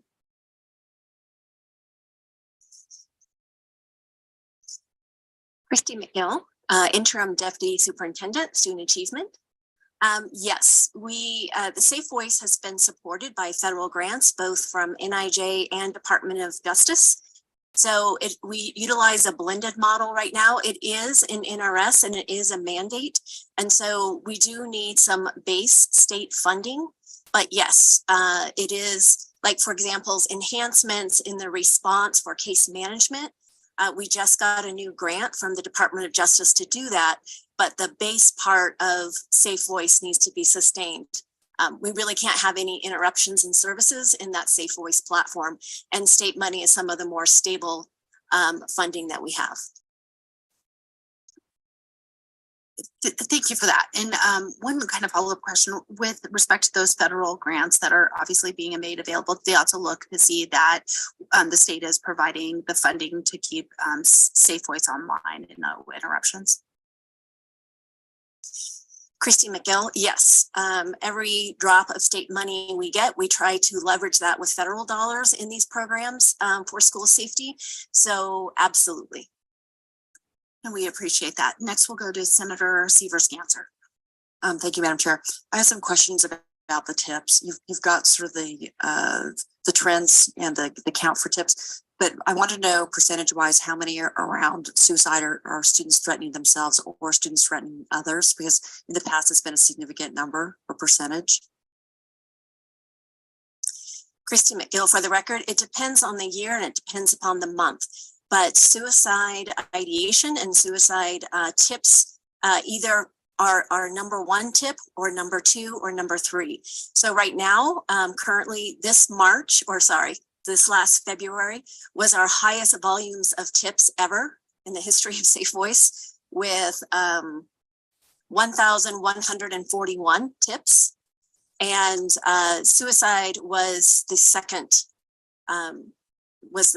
most common tip. Thank you. And was the first one bullying, some form of bullying, or what's categorized? Yes, bullying and school complaints. So, complaints. Yep. Thank you. And then it looks like there's a bill to require to change a requirement that any tip that's provided by coaches, administrators, staff, or the governing body has to be investigated, but they're going to change that. And I just wanted to understand that a little bit better. So Christy McGill. So I want to start out with the data first. So in 2020, we had 130 tips we needed to follow up on. 2021, 173.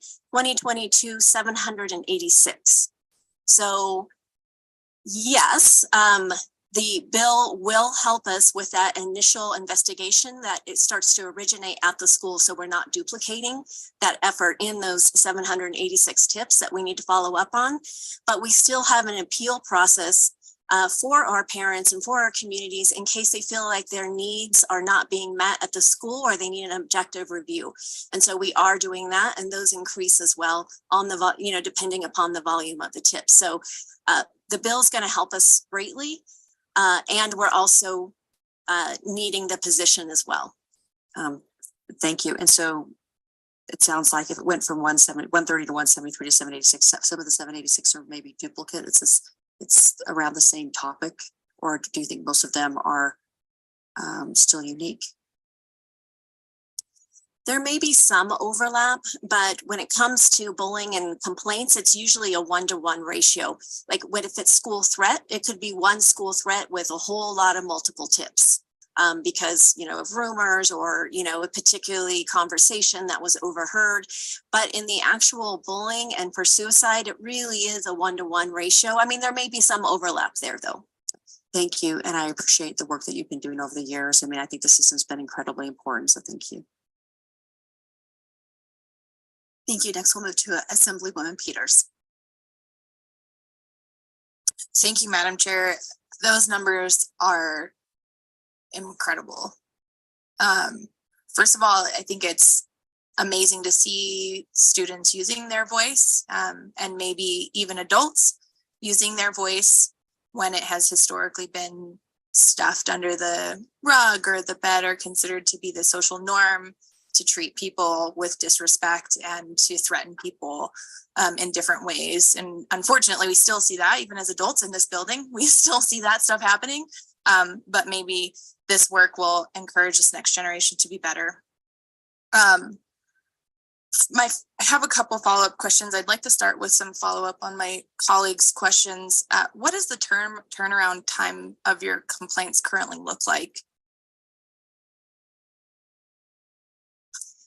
So with Safe Voice, there's 2 levels. There's the school level and then there's the state level. So at the school level, if it's a bullying or a staff to student, the timelines of the bullying law need to be dealt with.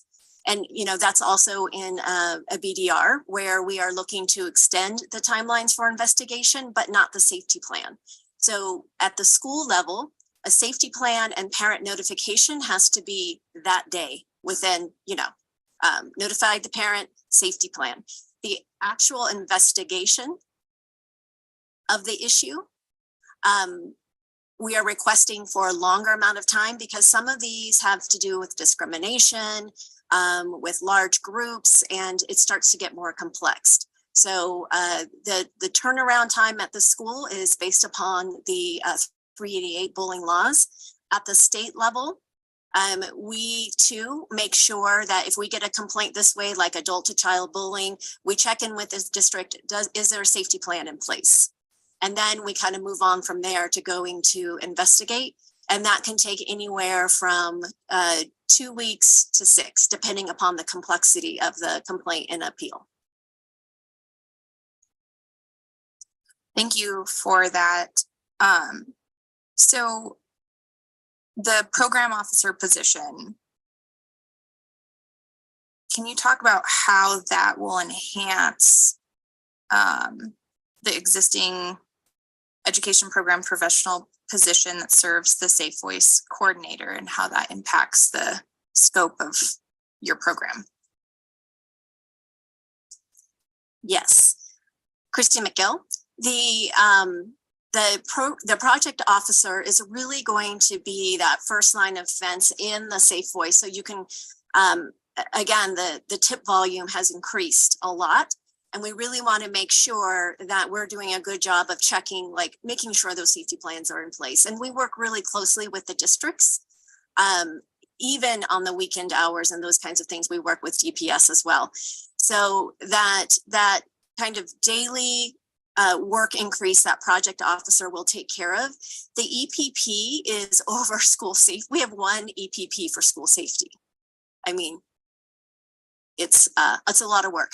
And part of that EPP scope of practice is looking at the emergency management plans and making sure that as evidence comes out, for safety around violence or wildfires or floods or those kinds of things, that all of that is part of that emergency operations plan, as well as things like threat assessment, making sure that each one of our districts have a good threat assessment process. So if a school threat comes through Safe Voice or any other way, that there's actually that the districts feel confident in their response.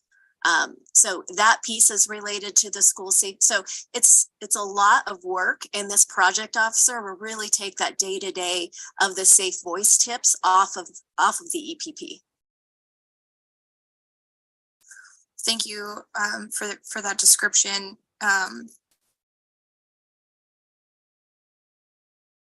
So regarding, I think we've been talking about Assembly Bill 65, right? And so can you talk about how that position, the program officer position, would shift a portion, because you kind of talked about this, portion of the investigation responsibilities associated with the Safe Voice program to trained personnel at the public schools. So what does that transition look like?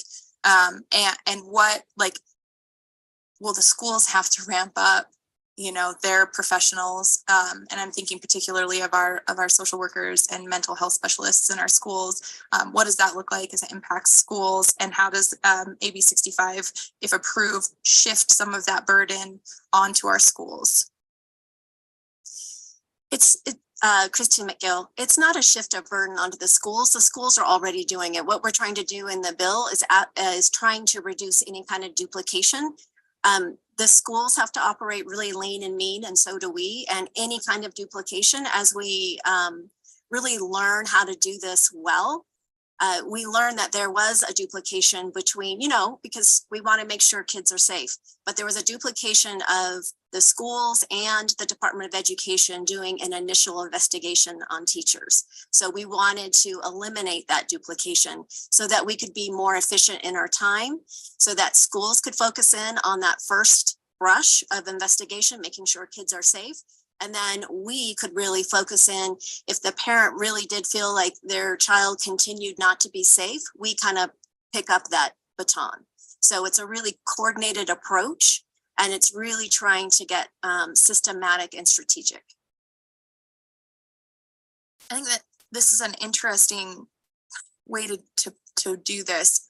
I think about in our public safety offices, right? If there's an issue within the Washoe County Sheriff's Office, they don't necessarily review themselves, right?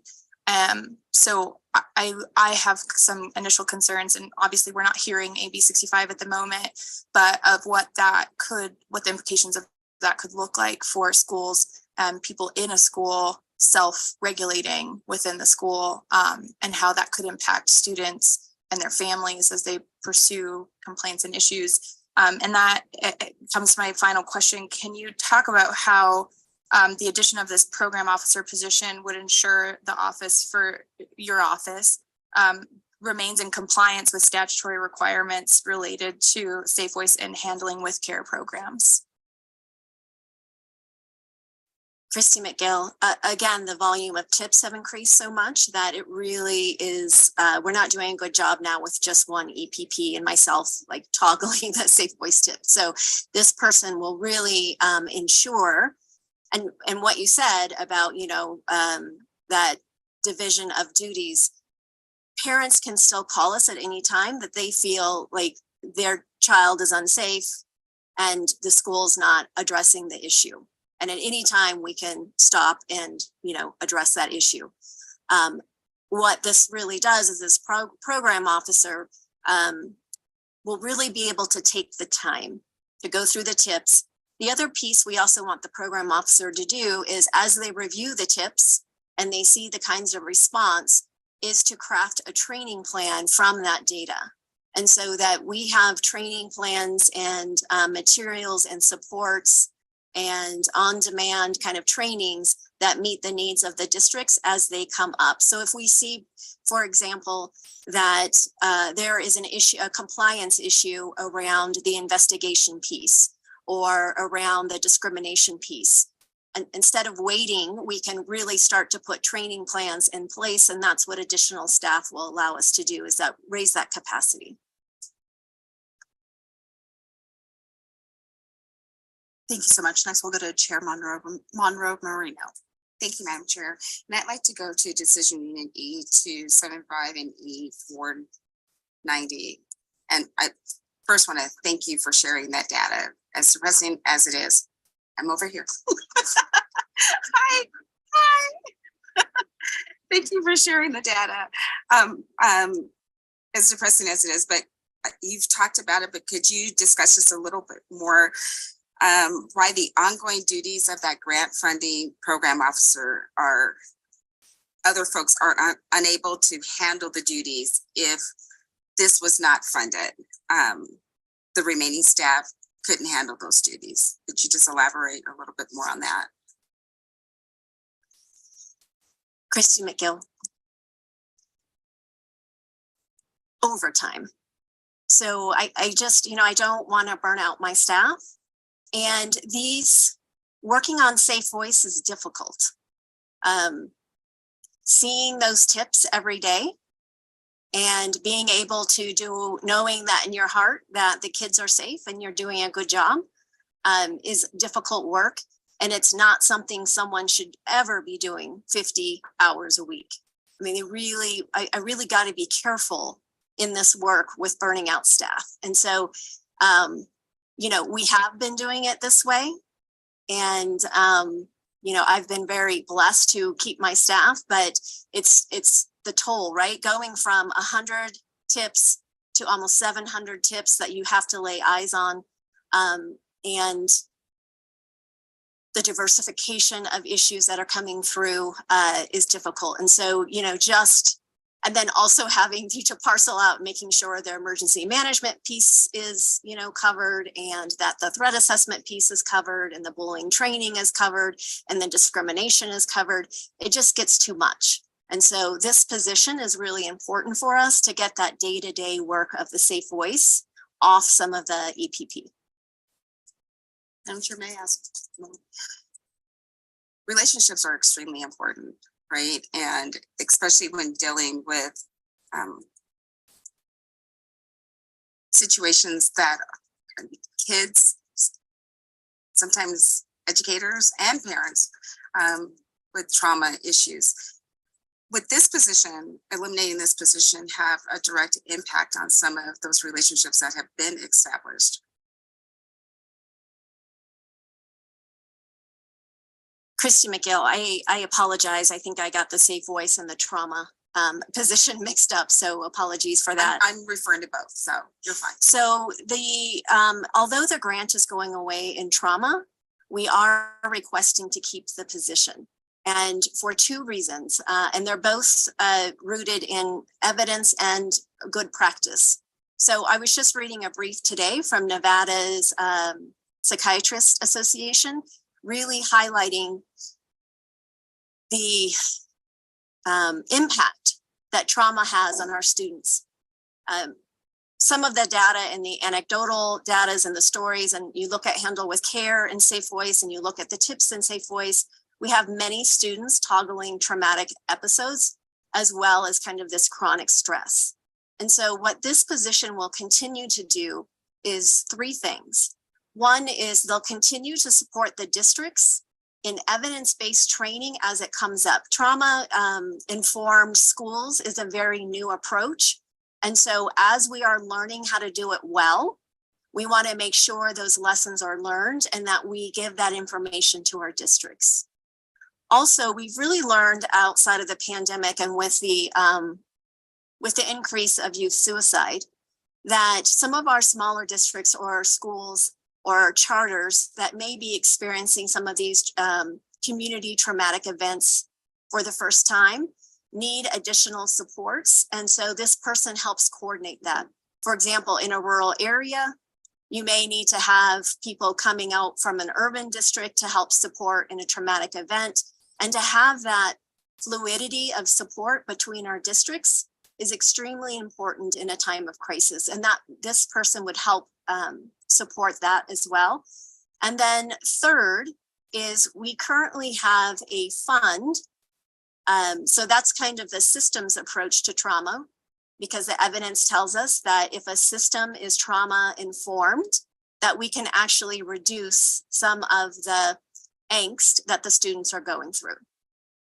And there's also the student themselves that may need additional support individually. And so we have a fund right now through this federal grant that supports those students that may not have insurance due to a whole host of reasons, to get that very specific trauma support care, to help them move through the trauma and to, you know, stay in school and keep doing well. I think one of the most difficult things to see is a student that just lost a parent or, you know, some big traumatic event, and they're not well supported. And, you know, schools can only do so much. And so helping bringing in these service providers into our schools. So what we really do, what we hope for is to continue to look for federal grants, state funds to continue to have this fund for those very vulnerable students. So those are the three important things that we want to sustain with this position.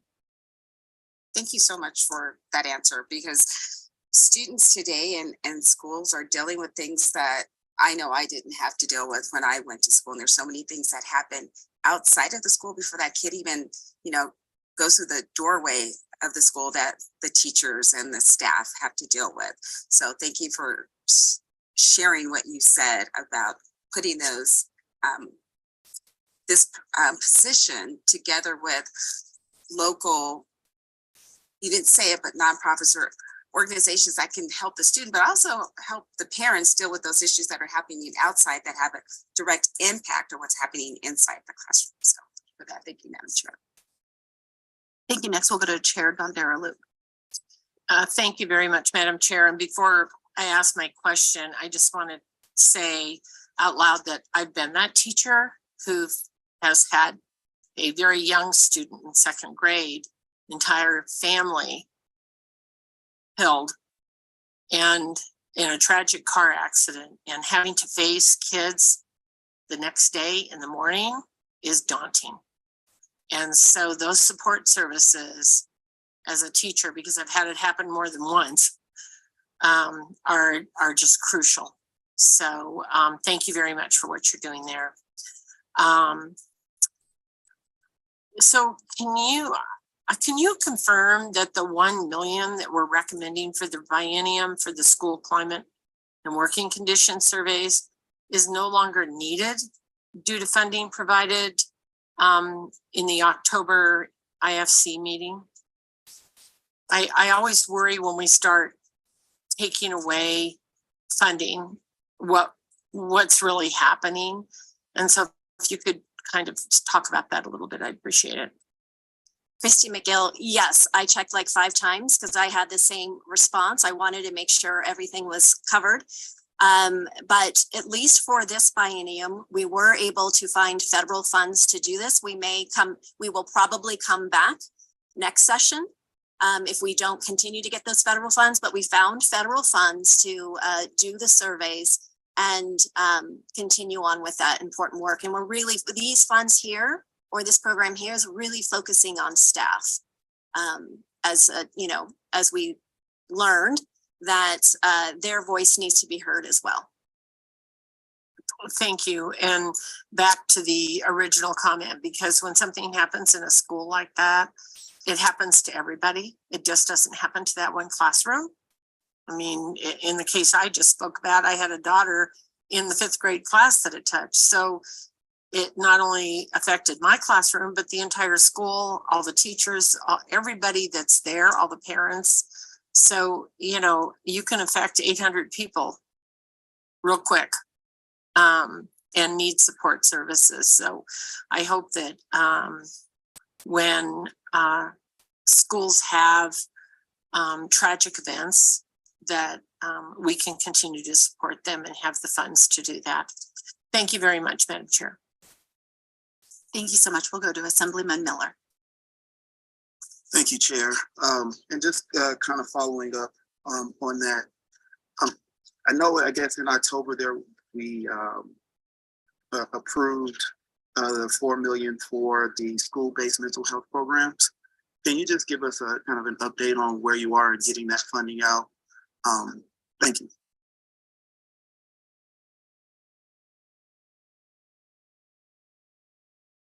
Christy McGill, I have specifics, but I don't have them with me because I wasn't prepared to talk about that today, but I can would be happily to forward that to you. Thank you, Chair. Thank you. Thank you so much. And at this time, we'll close the hearing on budget account 2721. And we actually are going to go and roll budget account 2710 to Friday. I know we have Superintendent Ebert on calendar for Friday. So if you don't mind, we're just going to go ahead and plug this budget in with those other three budgets for Friday. And so with that, we're going to go ahead and open the time for public comment. Why don't we start in Las Vegas? Is there anyone in Las Vegas wishing to make a public comment? And I'd also ask you, we have some scheduling issues today, that if you could keep your public comment to 2 minutes, it would be greatly appreciated. Thanks so much. Good morning, Chairwoman Bacchus, Chairwoman Sandero Loop, and Chairwoman Monroe Moreno. I am Julian Hyde, the President and CEO of United Way of Southern Nevada. And on behalf of United Way of Southern Nevada, we are here in support of the Nevada Department of Education's Office of Early Learning, and which supports preschool programs and fulfills the commitments made by the state of Nevada to our most vulnerable families, children, and early education teachers. We respectfully request that you vote in favor of Budget 2709, enabling our organizations to continue providing early education for nearly 1,000 children each year, and to increase the quality of teaching in Nevada. Fully funding early childhood systems is not a luxury, but an imperative to ensuring equity and minimizing the gaps that exist while influencing equality across the system. To ensure the highest outcomes for the communities who are limited in their resources and whose lives will be inspired towards generational progress. With that, I thank you for accepting our comments and appreciate your support of the Nevada early education leadership in the state of Nevada. Thank you so much, Mr. Q. And I assume there's no one else there in Las Vegas wishing to make public comments. So we'll go ahead and come up here to Carson City. And with that, whoever wants to begin with public comment, just remember, hopefully 2 minutes. Good morning. My name is Alex Knowles, and I am a speech language pathologist, SLP, at Clayton Middle School. I have been employed with Washoe County School District since 2006 as an aide in early childhood, and my current role since 2012. I have my master's degree in speech language pathology and audiology from UNR, and am a member of the Washoe Education Association. Within 6 months of graduation, I was working with children with disabilities in an inclusion pre-K. There, I found my love of advocating for and supporting children with disabilities. I believe our ability to communicate with each other is an essential human right, and have devoted my career to supporting that in children within my community. There's nothing like a child's first words, or when a child is finally able to clearly communicate what is going on in their world. I've had the honor of supporting speech and language milestones of at least 600 students. I knew when I applied at Washoe County School District that we were underfunded. I knew everything about Nevada's education system was at the bottom. I applied anyway because I care about the kiddos. However, caring isn't enough. My compassion for children doesn't hire more SLPs to keep caseloads under the legal cap. In fact, my caseload has only been under the limit at best a third of my career. I have never been required to do what is listed in my job description, but always far more. As time has progressed, the SLP allocations don't fill, the evaluation waitlist for early childhood erupts, and the solution is always to put more responsibilities on our plates. Is it any surprise people are fleeing for the private sector or to other states in record numbers? With current resources, Nevada is unable to provide best practices. Nevada is not providing the bare minimum with current staffing levels. And with current staffing levels, Nevada schools are unsafe. The actual viable solution is more funding. We have more money being put into rainy day funds than ever before, which is nice, but not enough. We have to be more aggressive in funding our education system than what has been proposed, including funding for special education. We can do so and still have a healthy rainy day fund. It's not an either or situation. We are in a crisis and we need to act exigently. Thank you.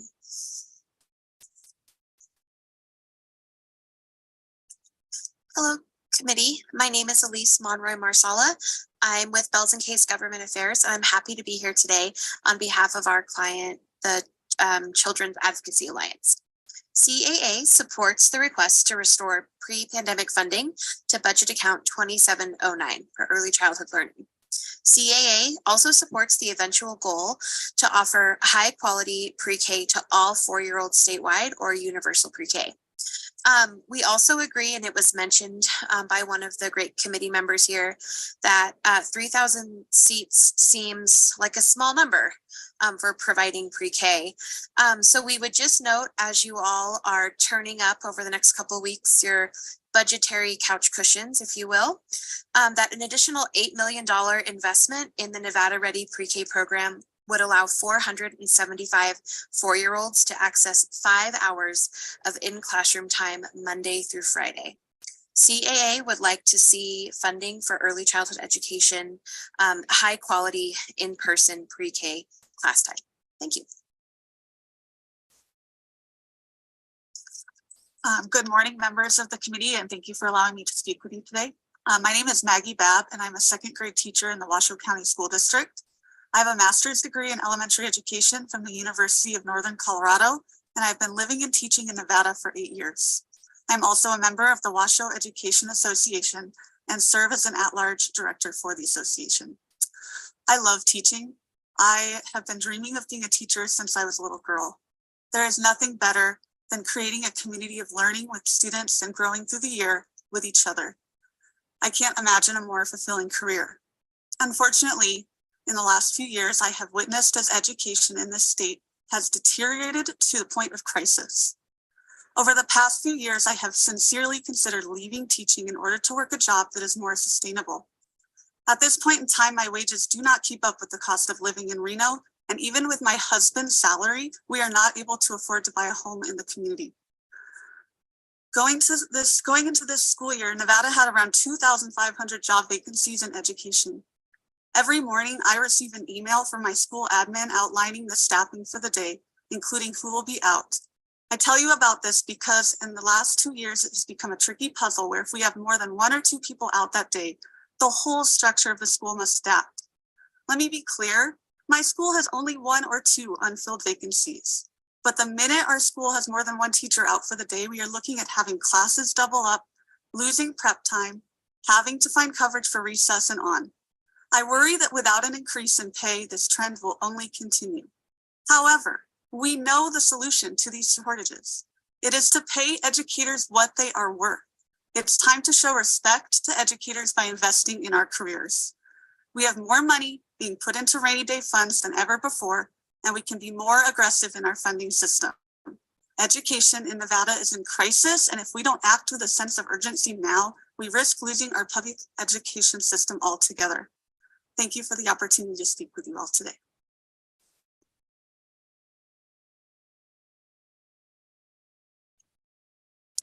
Hi, my name is Tanya James, and I am a member of the WEA, which is Washoe Education Association, and I've been a teacher for Washoe County for 7 years and a substitute teacher since 1998. I love my job. I get to work with kids that have special needs. I was a case manager working with 28 kids on my case, and I wanted to help them because I had such a hard time growing up with my learning disabilities, and so I wanted to offer them a different experience. And I love coaching. I never got to be a part of that, and I know I work at North Valleys, and I know our kids just need that extra support. And so I really enjoy my job, but the stress has been taking its toll. And I was diagnosed with breast cancer this year, and I'm only 47. And it was funny because, they said, well, you got to lower the stress. And I said, well, you know what I do, but I love my job, and financially it's been really struggling because I know many other teachers have 2 to 3 jobs, and we coach or we work, jobs at night as soon as we get done. So it's just a gamble because then my cup is almost empty when I get back to the kids, which is what I love and what I want to be. And the kids see it. And so I just ask of you to really look, it's a crisis. It's not a problem anymore. It's a crisis. And I've seen it because I've worked in the school district a very long time, even at the university. And it's human beings that have their cup empty that are trying to give to other human beings that need that support. And we're just asking you, because we're dealing with more violence, You know, I've gotten threatened this year in a ceramics class to get stabbed. And then we've had things at North Valley's happen.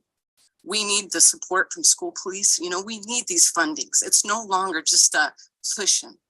But I've seen some amazing teachers leave this career and leave my kids and us try to cover for them. And I just ask you, please look at it, at what we're dealing with, and look at the numbers, because that's really what's happening and why I feel like it's like a sand pit and it's starting to erode. And I thank you for your time.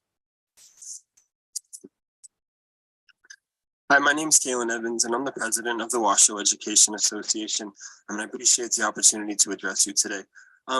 Unfortunately, the stories that you're hearing, that you've been continuing to hear throughout the session, are not the minority. They're very much the norm. And the reason that we keep coming back is because it's extremely important that we understand truly the reality that is happening in our school district. Every issue that every one of your constituents hold dear to them is directly impacted by education. The growth, resilience, and diversification of our economy, poverty rates, economic mobility, racial disparities within those categories, child mental health conditions, teen suicide rates, teen drug use, even environmental issues. Every single one of these has a direct correlation to how we provide our pre-K through 12th grade education. I've been in Nevada my whole life. I was born and raised here, and I always wondered why we as Nevada ranked so low in so many of these metrics. And maybe some of you have thought the same thing. And I feel like it's because we're trying to treat these specific issues at the symptom level. A vulnerable economy is a symptom. Lack of economic mobility, that is a symptom. Child mental health conditions, these are symptoms. We're not going to be able to address any of these issues unless we start addressing one of the main root causes, and that is the gross underfunding of our public education system. And will leave you with this, and this has been mentioned, this is not a zero-sum game. We have significant amounts of revenue, and a significant amount than we ever had before being proposed to be put into rainy day funds. We can make amendments to SB 231 and provide better wages and still have significant amounts in the rainy day fund. We can actually increase funding to special education, which the current budget does not have increases to special education. These are our students with special needs and are by far most hard to fill positions within our school district. We can do that and still have a healthy and viable rainy day fund. Thank you.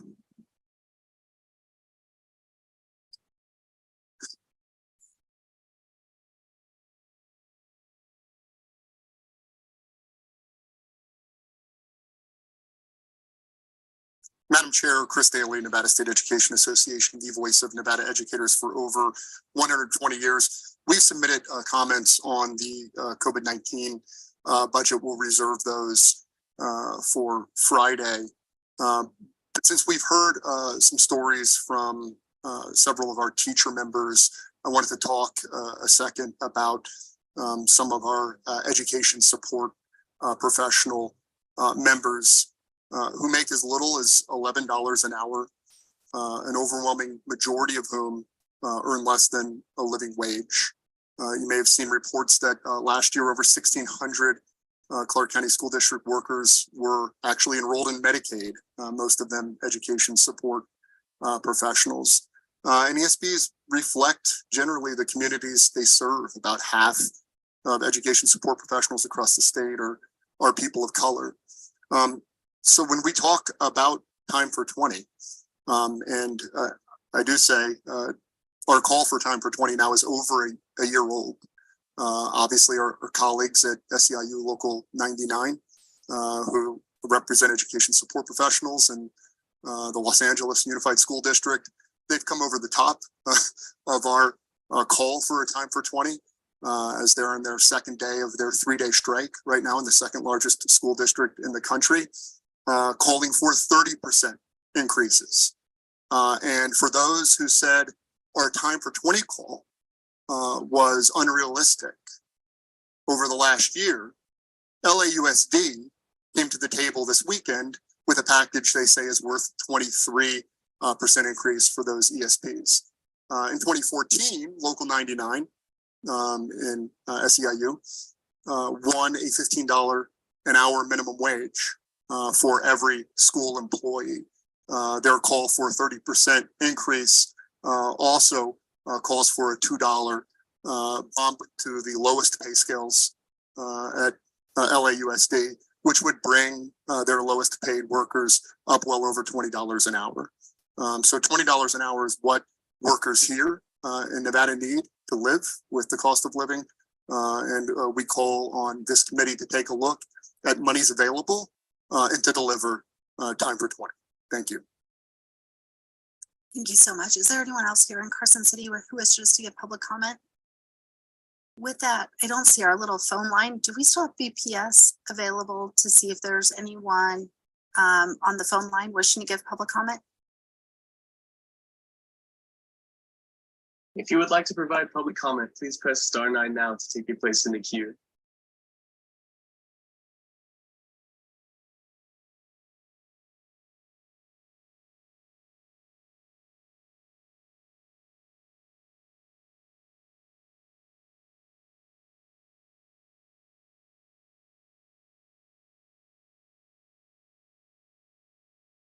Hi, this is John Craig with the Nevada Association for the Education of Young Children, calling in today to show support for the enhancements for Budget 2709. Early childhood programs and educators are the workforce that supports Nevada's workforce. So it's a necessity for our families with young children to have access to early childhood programs in order to go to work and or go to school. And also early childhood is essential for our businesses and our communities to thrive. Thank you. If we can go to the next caller.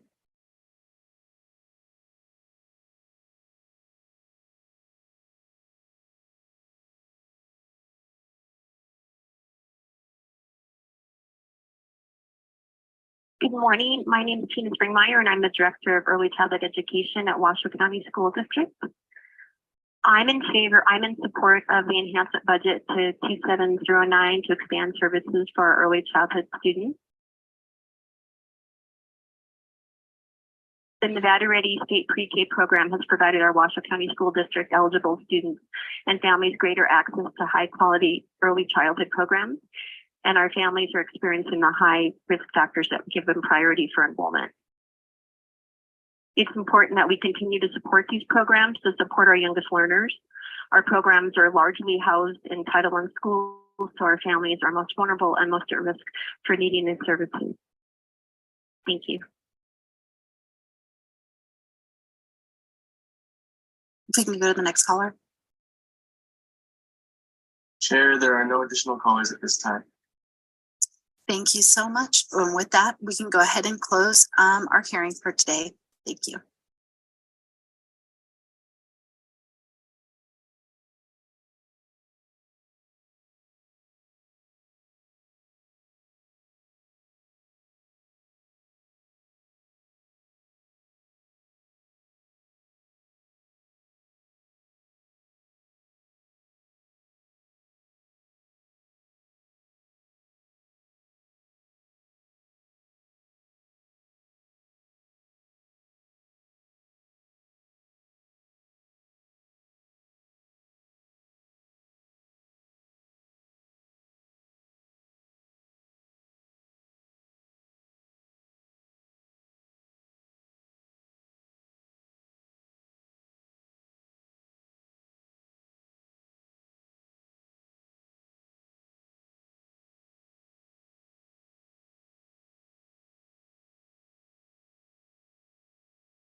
We'll be back in a couple of hours. Oh God. Be back, y'all.